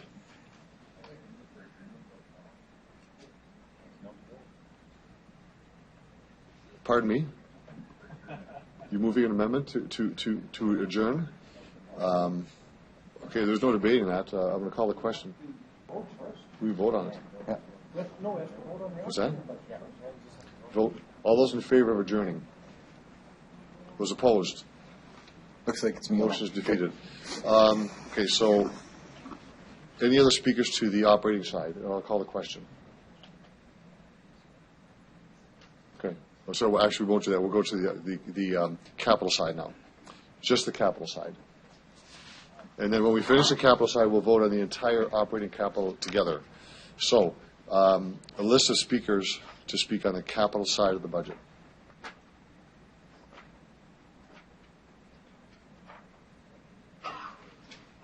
Councillor Stevens. Great, thank you. I'll come back to the Transportation Master Plan.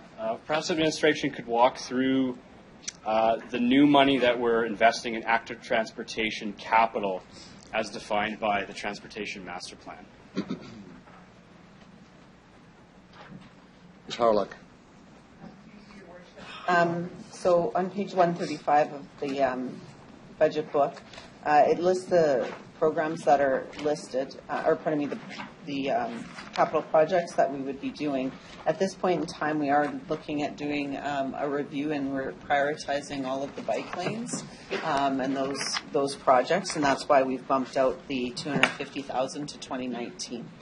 So at this point, the other error that we saw in the budget book is that with that prioritization, 13th Avenue corridor improvements would be postponed until we know what the prioritization is at that point in time. I'd ask Ms. Bisdell if there's anything, or Ms. Folk, if there's any other projects that would be at this point. I don't believe there would be anything else with regards to the active transportation. I'll be honest, I'm not really satisfied with this pace, especially since in the 2017 budget we saw a promise of $250,000 this year. It keeps getting pushed off. And we did make a commitment as council. So I'd like to amend this, that $250,000 in bike lanes and multi-use pathways be advanced in 2018, with 70% of the funding provided by current contributions to capital and 30% from service agreement fees. Just a second. Should we get that down? Just 1 second. So, I ask for a seconder for that, please. A seconder for it. Councillor Bresciani. Before I get started, I'll just confirm with administration that this is correct in terms of the funding distribution, et cetera. Yeah. Ms. Harlock? Through your worship, I'm not. I need confirmation if that split is correct. Ms. Bisdell, would that be with the 250? Would it be the 70% from ongoing contribution, current contributions, and 30 for SAF? Ms. Bisdell? And I'd like to just clarify something after with regards to the Sure. bike We'll lanes answer that after. question first. Ms. Bisdell, go ahead. Through your worship, yes, that's correct. Yeah. Ms. Harlock, do you want to... Yeah, and through your worship, there's other capital projects that are ongoing, and when there is opportunities to include active transportation such as bike lanes and those sorts of things, we move forward with those. So they would be in Ms. Gazmo's area. So again, I'd have to go through all of the projects to see which ones, but we do try and accommodate active transportation through our capital projects with renewal and such. Okay, thank you. With all due respect, as a cyclist, I'd like to see us go a bit faster on this, and I would insist that we pursue this option. So again, we committed to this infrastructure and operational expense when we approved the transportation master plan. And I'd say that, unfortunately, Bike Regina couldn't be here to speak, but we are very far behind, especially if we want to reach the long-term multimodal share of 10%, and even the 20% target in the downtown is going to be tough if we don't start investing now. And I think if we actually look at the transportation master plan, $250,000 is still quite conservative. So I would encourage my colleagues to support this. If we really want to get ahead on this and perhaps put together some plans for shovel-ready projects with the anticipation that there might be some federal money, that seems to be the discussion and the narrative that we're pursuing these days, we need to actually start moving on this type of investment in the city. So I would encourage my colleagues to support it. Councillor Stevens, do you have any reflection on how you would pay for that? Increase the mill rate? With the 70%? Yes, increase the mill rate. Ms. Harlock, you wanted to say something? Oh, Mr. Holden. Through your worship, just to confirm the numbers, so 70% of the 250 that would come out of current contributions to capital would require a 0.08 mill rate increase.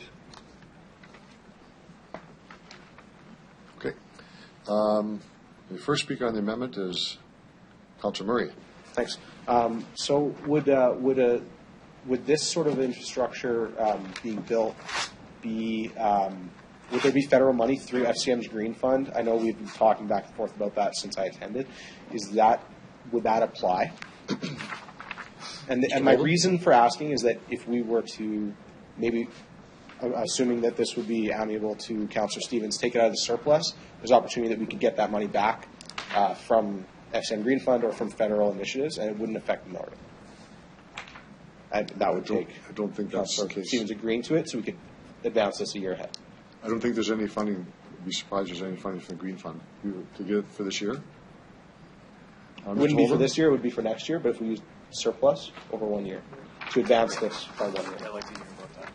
So, through you, Your Worship, obviously, we always look for third-party funding sources.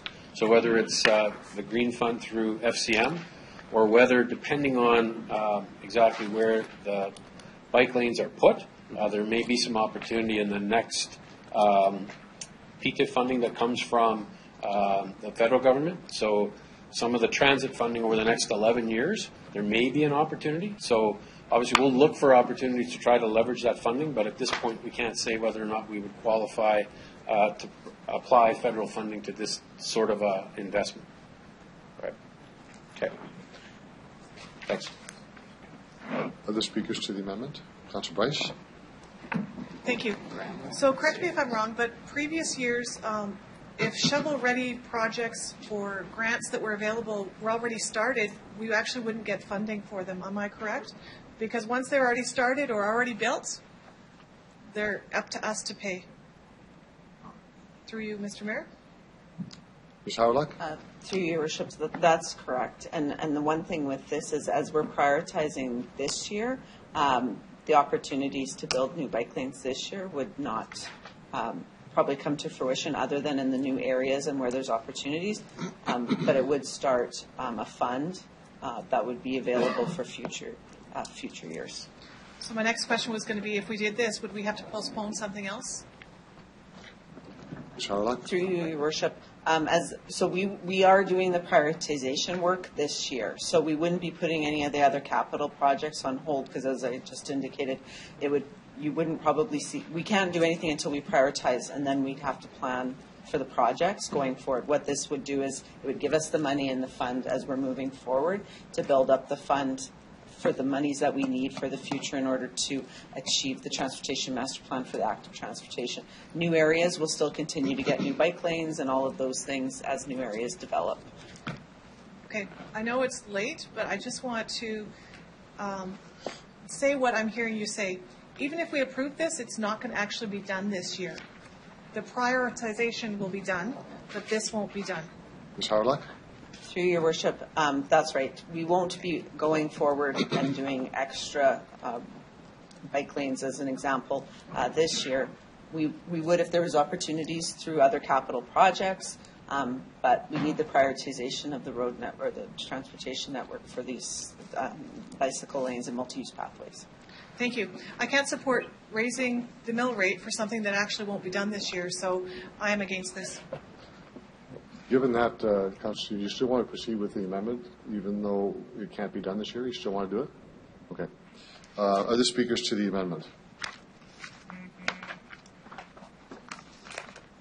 Councillor Massanelli? No, it's okay. I hit that by accident. Oh, okay. Councillor Stevens, you want to close debate?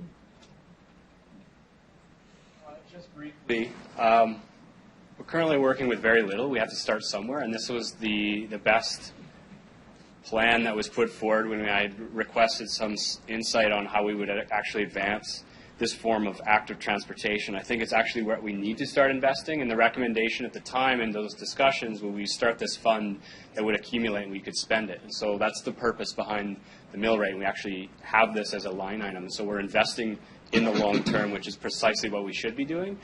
It is a drop in the bucket in the bigger scheme of things if we think about the cost of roadways, roads, and more expensive infrastructure. So this is what the Transportation Master Plan requested and envisioned. We need to actually start constructing this. I worry that if we delay this any longer, we're now almost 10 years from downtown plans and other plans that had envisioned this spending. We're way off the mark. We need to actually put some money on the table. If we don't do it now, I'm not convinced that we're ever going to do this. Thank you. Councillor Stevens, you close debate. I'll call the question on the motion. All those in favor? Those opposed? It's defeated. You have some time left, Councillor Stevens, on the time here. It's 3 minutes, just over 3 minutes here. Somebody just set the clock. Go ahead. Oh. I believe this is a capital item, and it has to do with going back to lighting in parks, but this is specific to downtown in Victoria Park. Are there plans in this budget, or is it anticipated in 2019 or 2020 to invest in improved lighting standards with respect to safety and the usability of this park? Mr. Onright?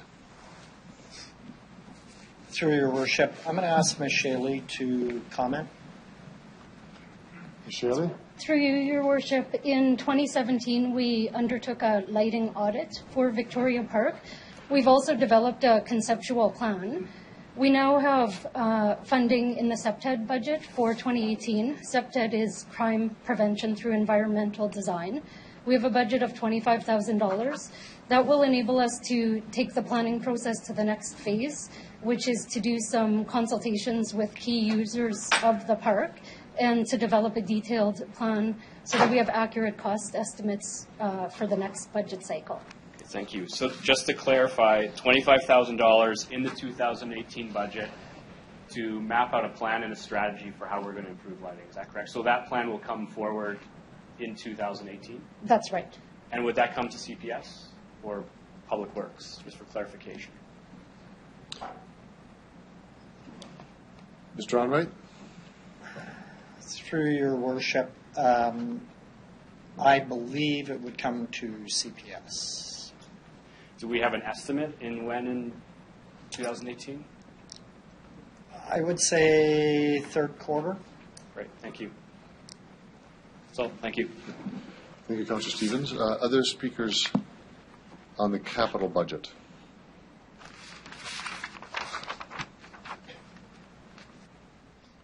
Councillor Massanelli. I only wish to speak once after. Okay. Yeah, just, you can, sorry, you were speaking. I just want to speak once. I just want to know, after we finish capital, is there an opportunity to speak, or capital ends it? Capital, then that ends it. So you want to speak just after Councillor Massanelli? He had his light on first. Councillor Massanelli. Thank you. The facilities asset management, $8,770,000. This program requires $15 million a year to actually keep current with the city's deficit on facilities. Is that correct? Mr. Lacey? Through you, Your Worship, I'm going to refer that to Ms. Hargrove and let her make comment on that. Ms. Hargrove? Through you, Your Worship, that is correct. We anticipate needing $15.7 million in annual asset management capital funds to maintain the assets we own. If we added an additional $1.5 million to that million, what would you achieve with it? Ms. Hargrove? Through you, Your Worship, if we were to receive additional capital funding in 2018, it would allow us to advance another roof replacement. Particularly, we would be focusing on the Sandra Schmerler Leisure Center roof. If we don't replace that, what's the other option? What would happen this year with that roof? Through your Worship, we will do a repair until we can afford to replace. And is that repair free? Ms. Hargrove? Through you, Your Worship, no. We would allocate an appropriate level of funding so that we could maintain the facility for one more year until we have sufficient capital. Is it a sizable amount? Ms. Hargrove? Through you, Your Worship, we are probably spending the appropriate level that we need. I don't have an exact number of what that would be, but it would be closer to between 20 and 100,000 versus probably 1 to 1.5 million for a full replacement. Okay. So, and if we don't replace it, that money gets wasted when we go to replace it, correct? Ms. Hargrove? Could you repeat the question? If we don't replace the roof this year, the $20,000 to $100,000 we invest in fixing it would go to waste next year when we do approach to replace it, correct? Correct. The repair we would do would be a temporary until we could do a full replacement. I'd like to move a motion that we supply the facilities asset management with $1.5 million, provided through a mill rate increase to effect repairs on Sandra Leisure and save citizens money in the long run.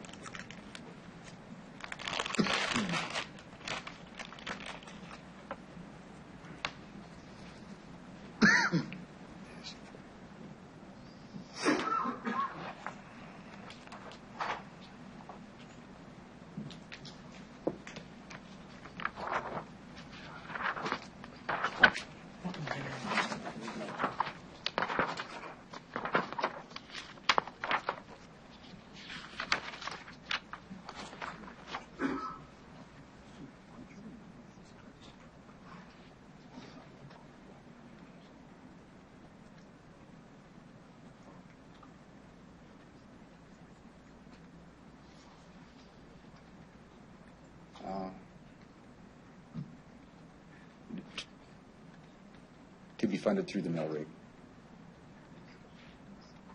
And the money would be going towards the Sandra Schmerler Leisure Center roof.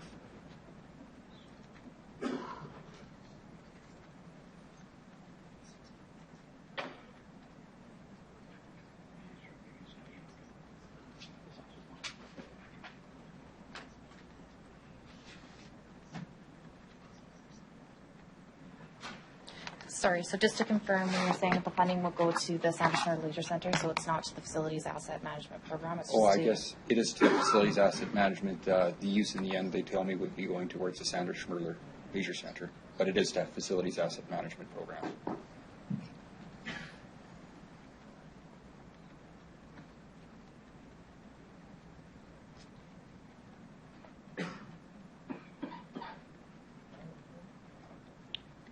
Because it's $100,000 to patch it, and it's due for replacement. The roof.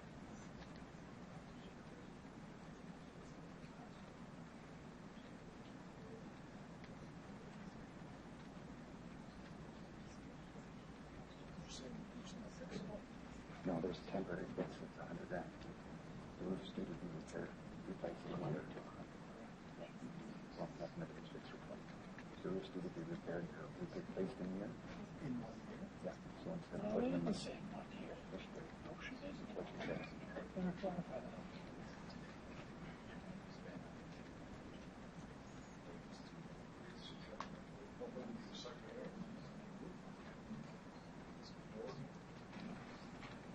Through your worship, further to the motion, the 1.5 million is 0.68 on the mill rate.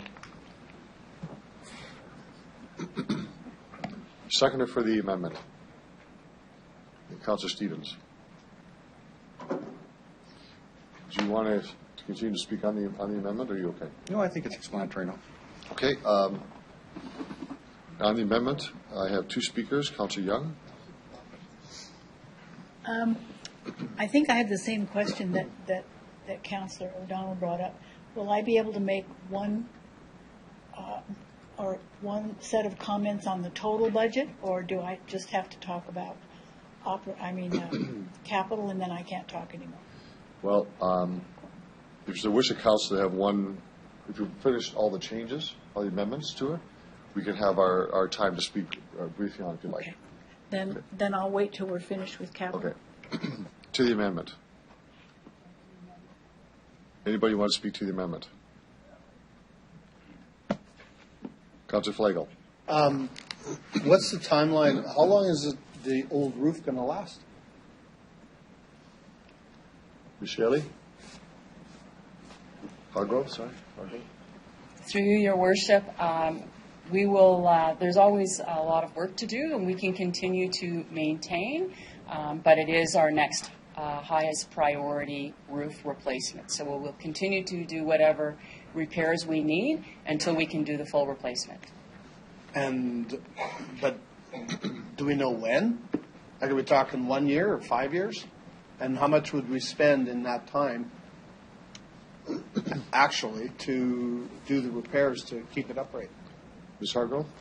Through you, Your Worship, this is our next highest roof replacement, so if we are unable to fund that particular piece of work, we would make it a number one priority in 2019, barring any other unforeseeable changes. We would proceed with the work in 2019. Okay, and if this amendment, if we don't approve this amendment, and in 2019 the roof needs replacing, then what do we do? Ms. Hargrove?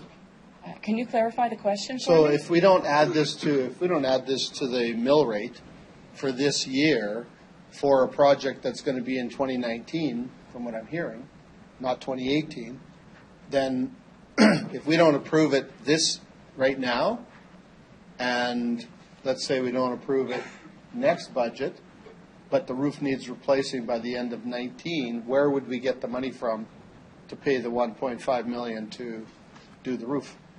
Ms. Hargrove? Through Your Worship, this type of work would normally be done through our Facility Asset Management Program funding. So through next year's FAM funding, we would allocate the necessary funds to proceed with the roof replacement. And what kind of budgets, what kind of reserve is in there today? Ms. Hargrove? Through you, Your Worship, the FAM program is not a reserve. It's an annual program funding that we bring forward every year through capital. It is one of the line items before you today. That program funding for 2018 is at $8.7 million, I believe it is. And that funding, that program funding, takes care of a number of our asset renewals. And so if we had increased funding in 2018, we would advance one more major project. If we do not get the additional funding, then in 2019, we would use our annual program dollars to advance the Sandra Schmerler Leisure Center in 2019. So it's not like it wouldn't get done anyway. So okay, thanks. Good. Other speakers to the amendment? Call the question. All those in favor? You want to close debate? Okay. Got to raise your hand fast. Thanks. I just want to have some clarity here. There is a repair due on this roof this year. There will be money spent to repair a roof. Next year it's due for replacement. It's the number one priority out of this program. So the repair money spent on this roof this year will be thrown away next year. On top of that, it's been identified that our facilities asset management program has to be funded to the level of $15 million a year to catch up on the backlog of deficit in our facilities. So that means that our facilities have been run down to the point that if we were to spend $15 million a year, it would take us 24 years to catch up to have our facilities in tip-top shape. Am I understanding that correct from administration? Mr. City Manager? So through you, Your Worship, as Ms. Hargrove has pointed out, we don't have sufficient funding to make the level of investment that we need to make. Mm-hmm. So you're correct. We would need significantly more funding to be able to maintain all our assets at the condition that we would like to. I think when we make investments in terms of maintenance activities, so whether it's repairing a roof that takes care of the asset for this year, and next year we're asking for about $12 million in terms of the facility asset management funding that will be in the budget. We make those kinds of decisions all the time. We're spending $200,000 on our outdoor pools. You're going to see discussions when the recreation facility plan comes forward about the future of pools and the fact that they need replacing. So, we have to determine level of investment in terms of what we're able to maintain and then what we're able to replace. But yes, you are correct in that basically we just don't have a sufficient level of funding. And if we wanted to achieve that, we would have to significantly raise the mill rate much beyond what we're proposing today. Totally understand that. It's about capacity, and I just want to reiterate that so many times I've heard from residents, why does it take so many times to get something fixed? Why are you patching something every year? And I think it's because we're not providing the funding to do that. I don't want to put $20,000 to $100,000 into a roof repair that's going to go to waste next year. I would rather fix the roof and save the $100,000 for a different project to go somewhere else next year. That's why I made this amendment. I hope you support it. Thank you, Councillor Massanelli. You close debate. All those in favor of the amendment? Those opposed? Motion is defeated. Councillor Massanelli, you still want to continue on? You know what? I'm okay. You okay? Okay, so other speakers to the capital side. Okay, so we'll go around for final comments, but the understanding is that we've made all of our changes. You've already spoken. You didn't speak on capital? No, I asked. Okay. Okay.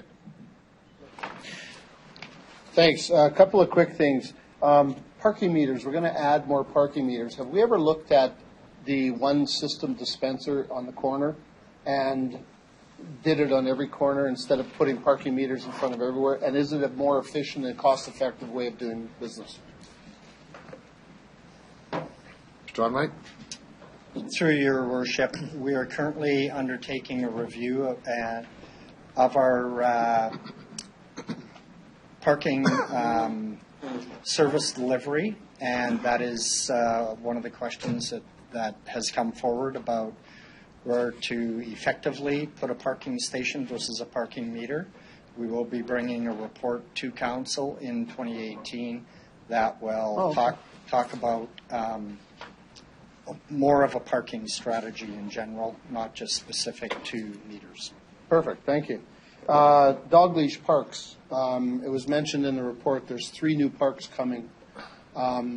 Southeast, south, and northwest.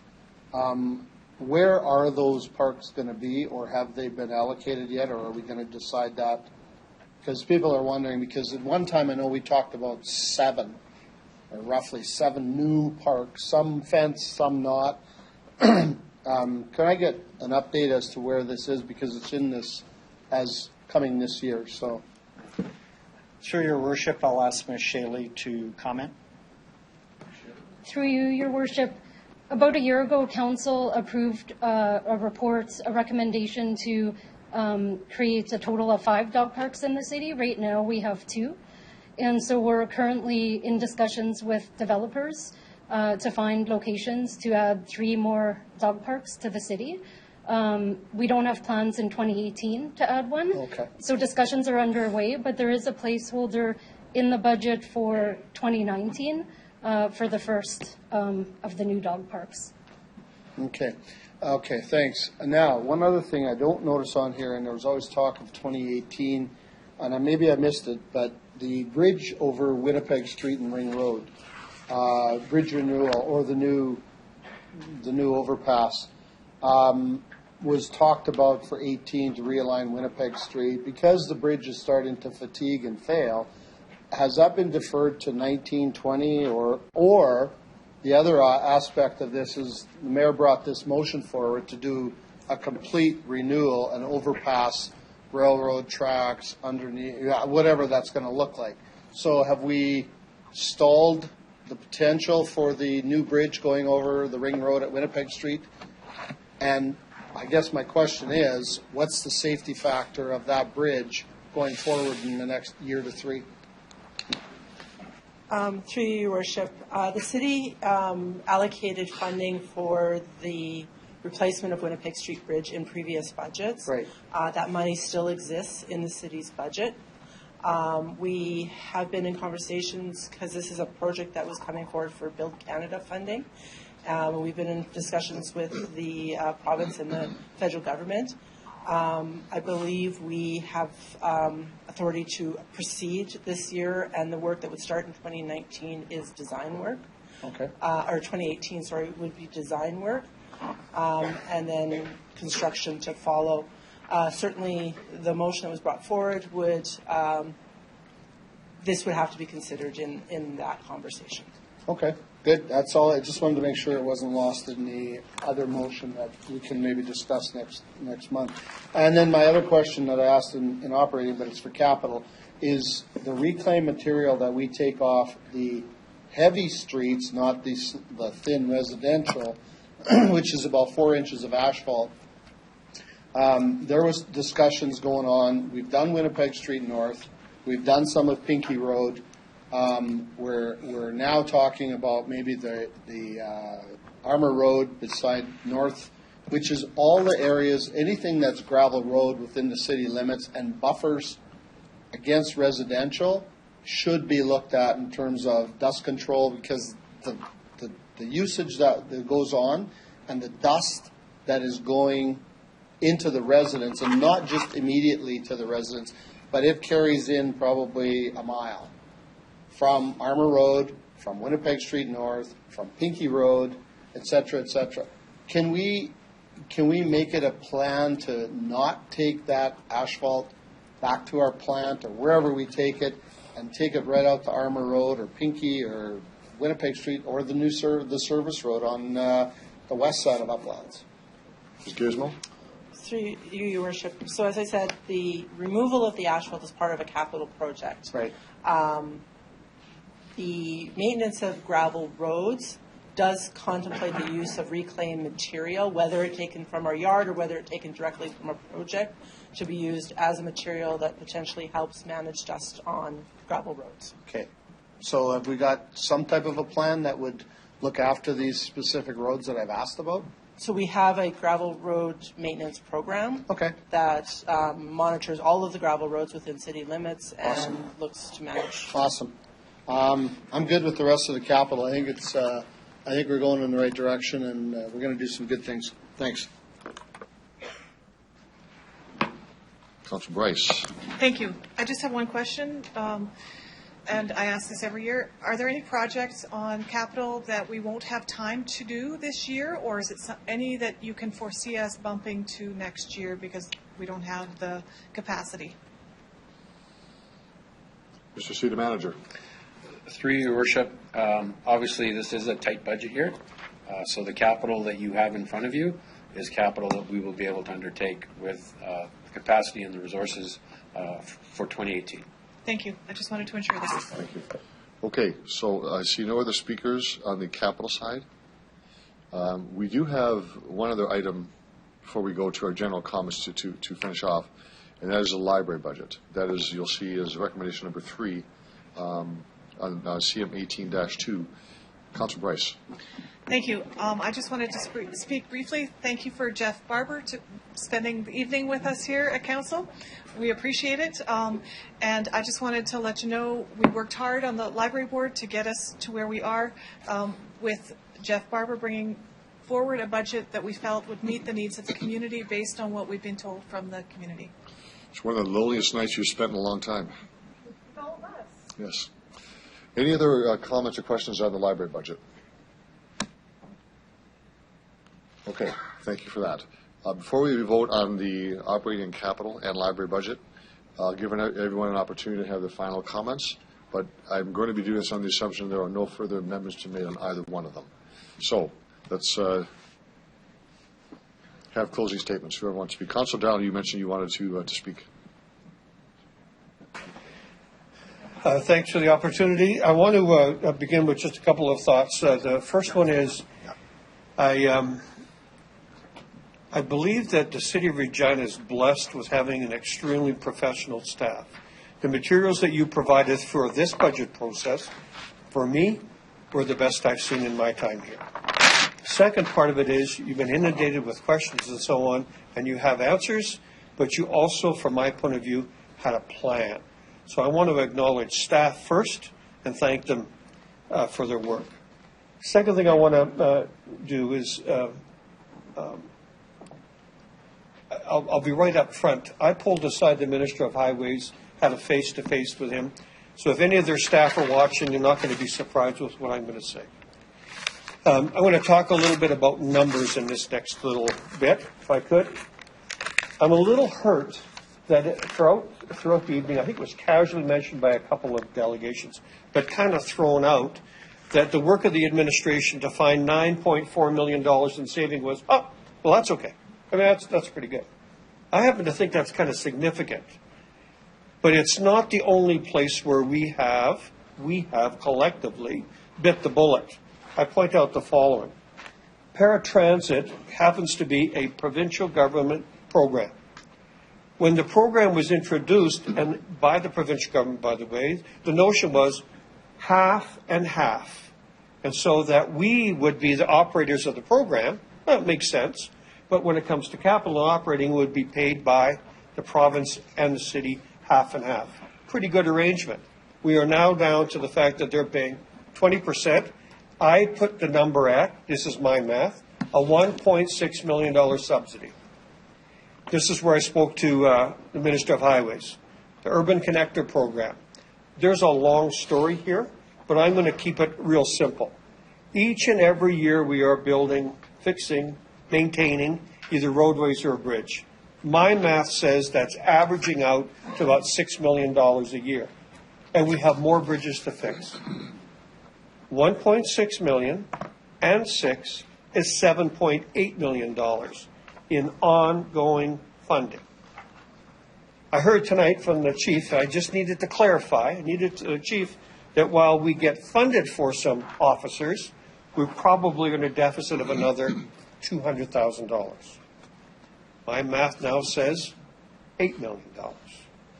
That is almost, not quite, almost, I guess it's about 3.5%. 3.5%. If I looked at that $9.4 million, that's a 4.3% property tax increase. So if we look at the whole thing, and we're now asking people to pay 4.34%, that's a small picture. You got to look at what we've been biting and will continue to bite. And I think you have to get that picture out. So I hope that what council will do is we go talk to residents and they phone you and say, how come? Would you please paint that picture? And would you please paint that picture that next year we're going to look at the same thing? I don't believe that the Highway Connector program is going to change. I want to acknowledge, by the way, that we are getting $439,000 in operating. That's nice, but it doesn't do the capital. So why am I pointing out on that? Because the way the program, remember how I described to you paratransit? The way the program was presented to us in Urban Connector was, we'll give you bridges in good shape. None of them are in good shape. And we'll give you maintenance dollars where the budget allows. I can live with that. So let me give you another set of numbers, if you don't mind. Yesterday, the Premier made an announcement. I respect this because he made a promise. He said that in terms of the PSD, in particular in terms of agriculture, they would rebate $65 million from the 17-18 budget, and at an 18-19 have to look at an additional $120 million in savings. So I get that. But I cannot forget that the grants in lieu was $30 million, and there's no discussion on that. That comes and covers from 109 municipalities. My math says that's about 70% of the population of the province, and there is no comeback on that. So look at what we're using for dollars. We are having to raise our mill rate and absorb millions and millions of dollars and find savings of millions and millions of dollars to keep our head above water. Doesn't seem fair to me. Thanks. Thanks, Councillor O'Donnell. Any other speakers? Councillor Young? Thank you. I think what I want to say this evening is that I really appreciate the long-range planning and the asset management that's done by the administration. When I joined council 6 years ago, these things weren't in place, and they are now. And it's to the credit of the administration and all the people that work in administration that we have a well-run city, a well-planned city. We even have a 20-year financial plan I was reading about. No, we don't have enough money to do all the things we want to do, and that for me is a real issue. And we don't have any other revenue source except property taxes and fees and any grants that the government can give or take away as they wish. So I would like to see us be able to work toward opening the Cities Act and getting the approval to look at other revenue sources. We have a lot of people who visit our city, who are travelers to our city, who use our recreation areas in our city, and they pay no taxes. There are ways of raising revenue where visitors who come through the city and visit the city, either through a gas tax or a hotel tax or some other kind of a tax, where we could raise revenue to do some of the long-term work that we want to do that we don't have the money for. And I understand that's going to come forward, that the Cities Act's going to open, and so we can work on that. The other thing that I think I want to say is that my community associations, and I meet with them monthly, said two things to me, if I can boil it down. One is that infrastructure is important. We know it's important. They were very supportive of the 1% residential road tax. They're very supportive of all the infrastructure work that's being done, and they don't want it to be touched. And I'm pleased to see that this budget did not reduce any of that infrastructure money this year. The other thing they tell me is property standards and safe housing, and that's being carried forward by fire and protective services, and they're very pleased with that too. I never hear them say cut service. I do hear them say do what you can to keep the mill rate at a reasonable level. And some of these people are on fixed incomes, but they know how important it is to keep our city going in the way that it's going.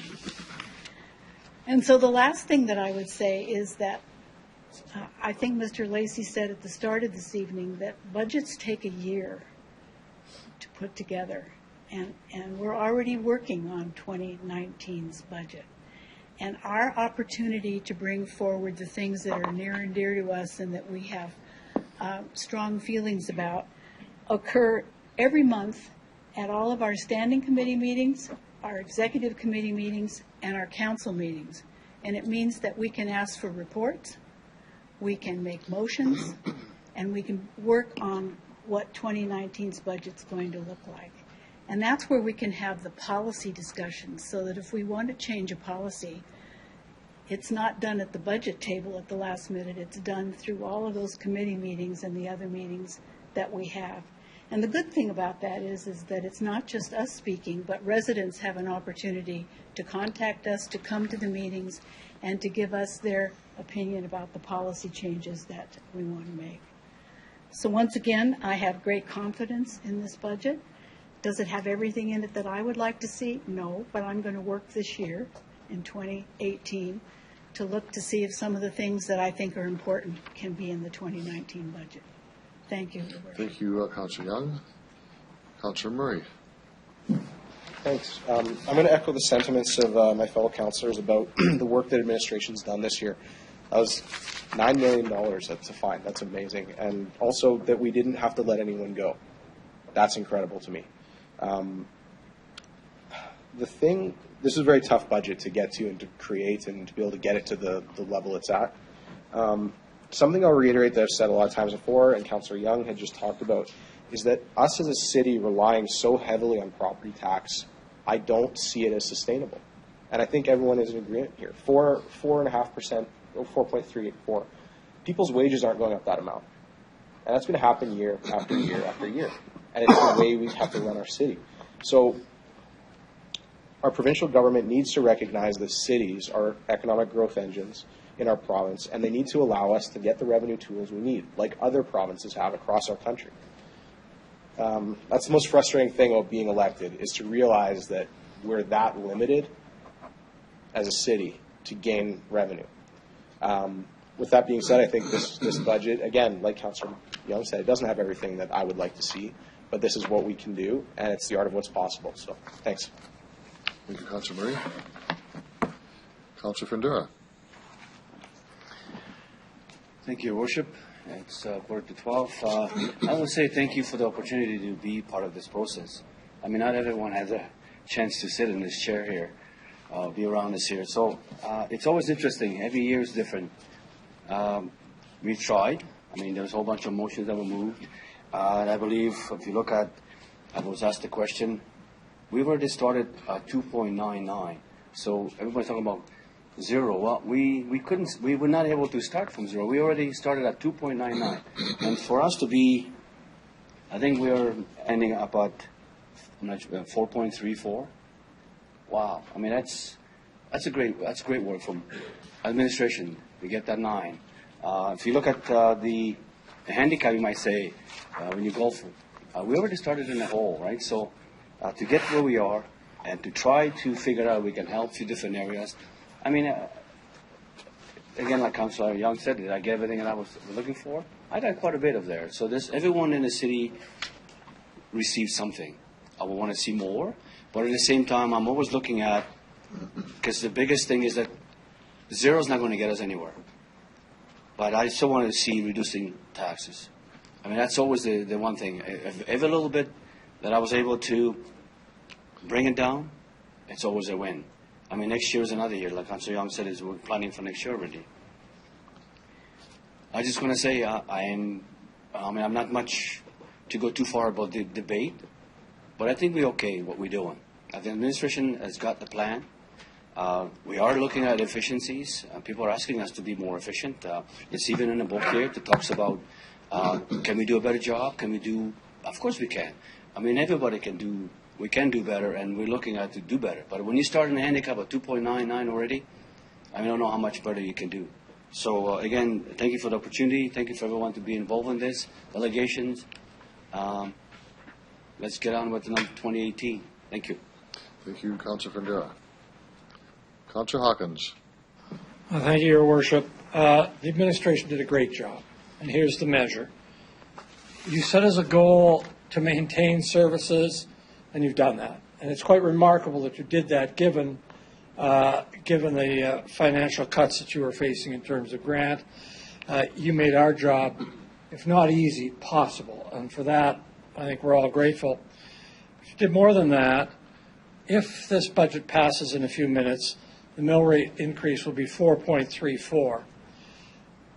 2.99 of that is directly due to the provincial government cutbacks. That means that the effective mill rate from the city, given your hard efforts, is 1.35. And that is a significant accomplishment. I want to say it again, 1.35, and you maintain service levels. I just don't think you can do better than that, and I congratulate you and thank you for that, and I urge Council to pass this budget. Thank you, Councillor Hawkins. Councillor Bryce. Close debate? Nope, you're not closing debate. Okay. Anybody else want to speak? I'll speak, then you can close debate. Jerry?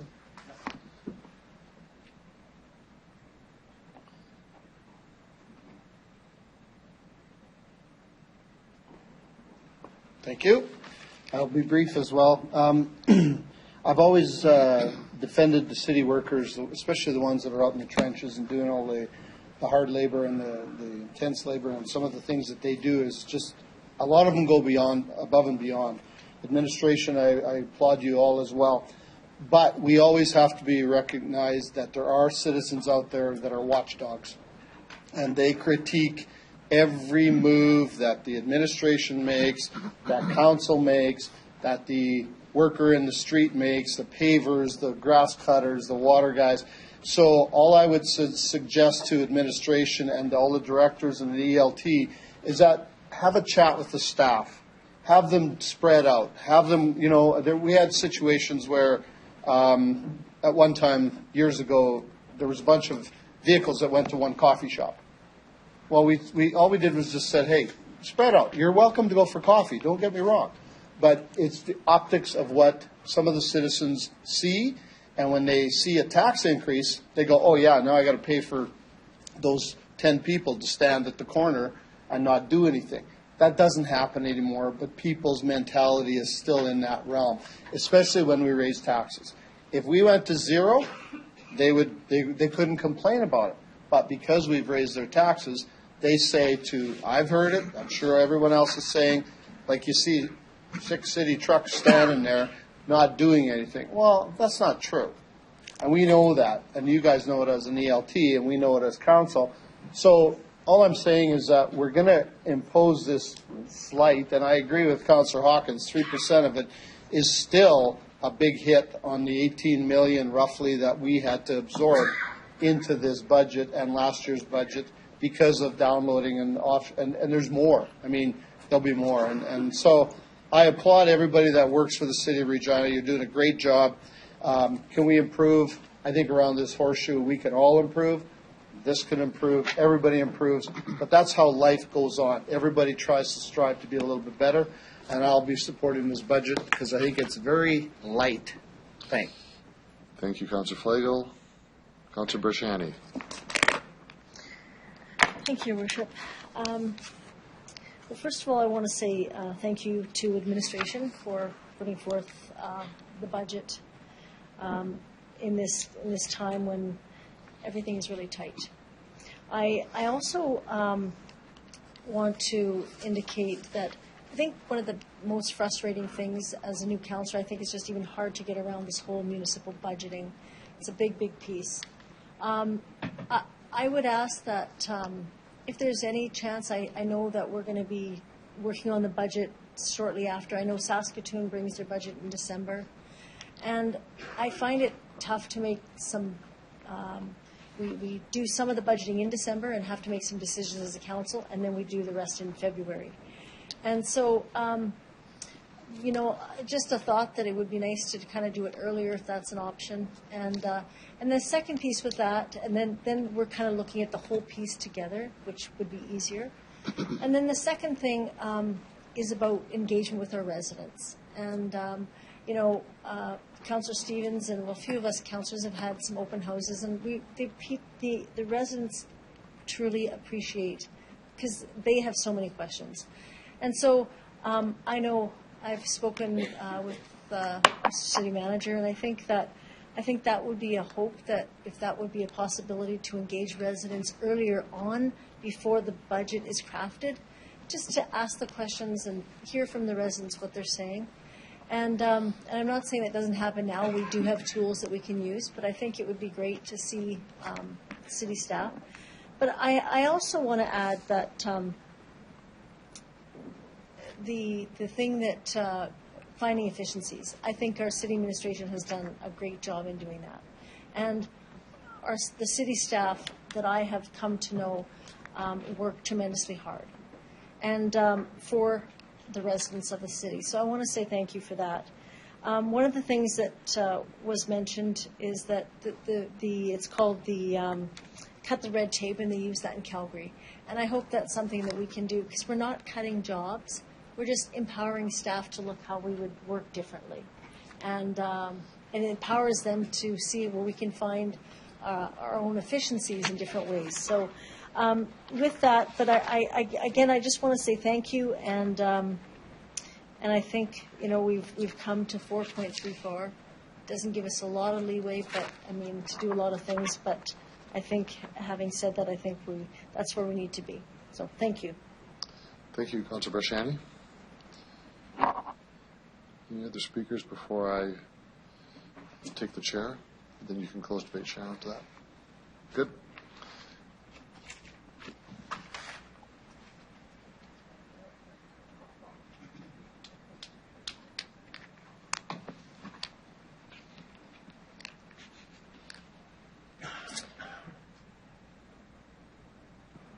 Your Worship. Thank you, Councillor Bresciani. The art of budget making, there's both the art and the science of it. And we went through, as we do every year, this is my 22nd budget being done by council. Everyone's different. Everyone, each one has a different character to it. But a great sense of relief, I feel, I'm sure everyone else feels, in the pride of the work that we did. Now, we do all the talking and we do make amendments and debate, but the work's done by the people on the other side of the room here. And without them doing the work to set the table for our discussion, interpreting what we want throughout the year, trying to find the common threads and themes that bring a budget together is one heck of a hard job to do. So I admire the administration. I want to thank them for this because this is hard work.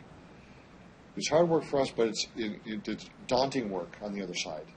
So on behalf of all of council and residents, I want to thank the administration, Mr. City Manager, and your staff for a job very well done. Now, I'm not going to repeat what has been said by the members of council because I believe every word that was said. And I want to reflect on a few other pieces of information here that I want to leave us with. We talk about the big picture here about where we go from here next year and what it means because we had a budget that stayed the course, didn't add anything to anything. It was a no-frills budget. We have a lot of challenges ahead, and some of the things that I want to talk about with the government, and I have a meeting coming up, I hope soon, with Premier Moe, and I've been meeting with the Minister of Government Relations to talk about, I think, 4 things that would resonate with our council. And they're in no particular order, but they're all equally important, I think. The first one is grants in lieu. In my view, and I'll say this to the Premier, I'll say this to the Minister, I've said it already, that they should restore grants in lieu. Not the grants in lieu property taxes. These are the franchise fees, the contracts, the $30 million around the province. Restore that to the urban sector. We represent a vast majority of the population of this province. We are the engines of the economy of this province. We are building this province. And if we're going to do it for libraries, we're going to do it for, teachers, which all is well done. They should get that. What's wrong with the urban sector? So that's a big issue. I think we need to talk about that.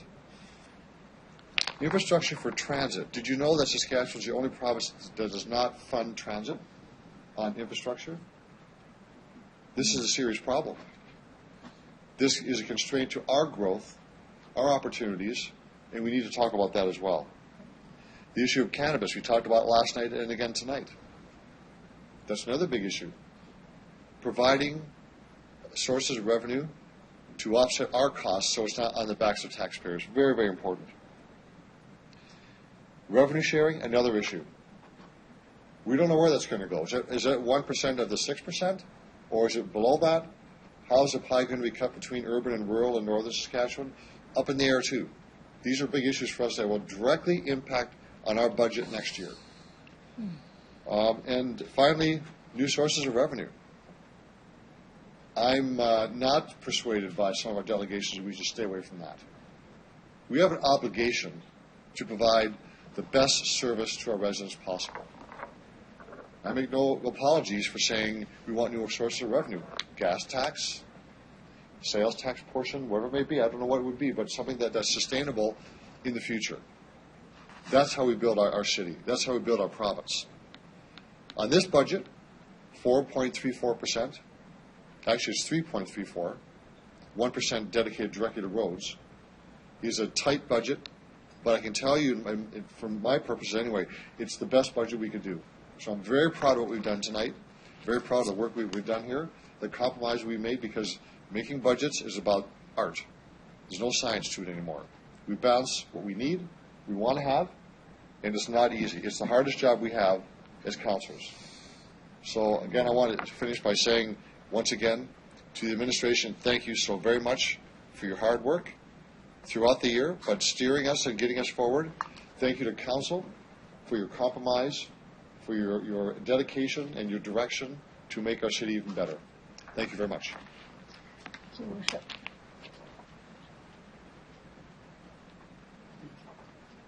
Councillor Bryce to close debate. Thank you. I want to start off by saying I hope this is the only budget we're having to do this year. Okay? Not that I don't want to hang out with you guys all, but Don't hold I your hope breath. this is it. Councillor Bresciani started talking about us doing this in December. Not too long ago, we did do these budgets in December. So maybe I'll ask the city manager, why did we change to do it now these last couple of years? Mr. Holden. Through you, Your Worship. When we have a new council, we often decide to wait and pass the budget in February to give new council an opportunity to get up to speed. Obviously, this year, we originally thought we would wait because we wanted to get an understanding of whether we were going to see another impact from the provincial budget. So normally we would have approved our budget in December, but we made that choice. And then we had a conversation with council and we said, strategically it makes more sense. Let's control our own destiny. Let's pass our budget prior to the provincial budget coming down in April. Our intention next year would be that we will be passing our budget in December, and we'll get back onto that cycle so that we're approving our budget in advance of our fiscal year for the next year. Thank you so much. I want to once again thank administration for all the work they have done on this budget and answering all of our questions that we've had throughout these last couple of months about things that are in the budget or things that aren't in the budget. So that's very time consuming, and there's a lot of work that goes into those answers that we've all gotten. So I, as a councillor, am always mindful about the affordability. And you've all heard me speak before. We have to make sure that we keep it so that people who are on fixed incomes, who are unable to make more money, they live on a budget. So when we increase taxes, that literally takes food off of people's tables because they don't have any extra in their budget to actually afford what we're asking them to do. So I'm very mindful of that consistently when we talk about budgets. I also strongly feel that if we can't afford to do something, we shouldn't be doing it. So I think tonight we saw that we're actually decreasing our budget as a city because we have the police budget in there and the library budget and the stuff that we got downloaded from the province as well. So I think we're doing what we can right now. I strongly think that we need to get everything that Mayor just talked about with the provincial government, the conversation. I'm glad to hear those are going forward. The grants in lieu is a huge hit, as is the connector program that we were promised at the time that things were like new when we got it, and that just didn't happen. So I'm satisfied with what we have here tonight. I would like to see it lower, but we can only do so much with what we've got in front of us. Thank you. We closed debate, but I want to just amend. You'll need to amend the recommendation in the report you moved. I'll just state what that is. The change would be to 1B. The mill rate for 2017 is 7.77159, representing a 3.34% increase, and the rest is the same.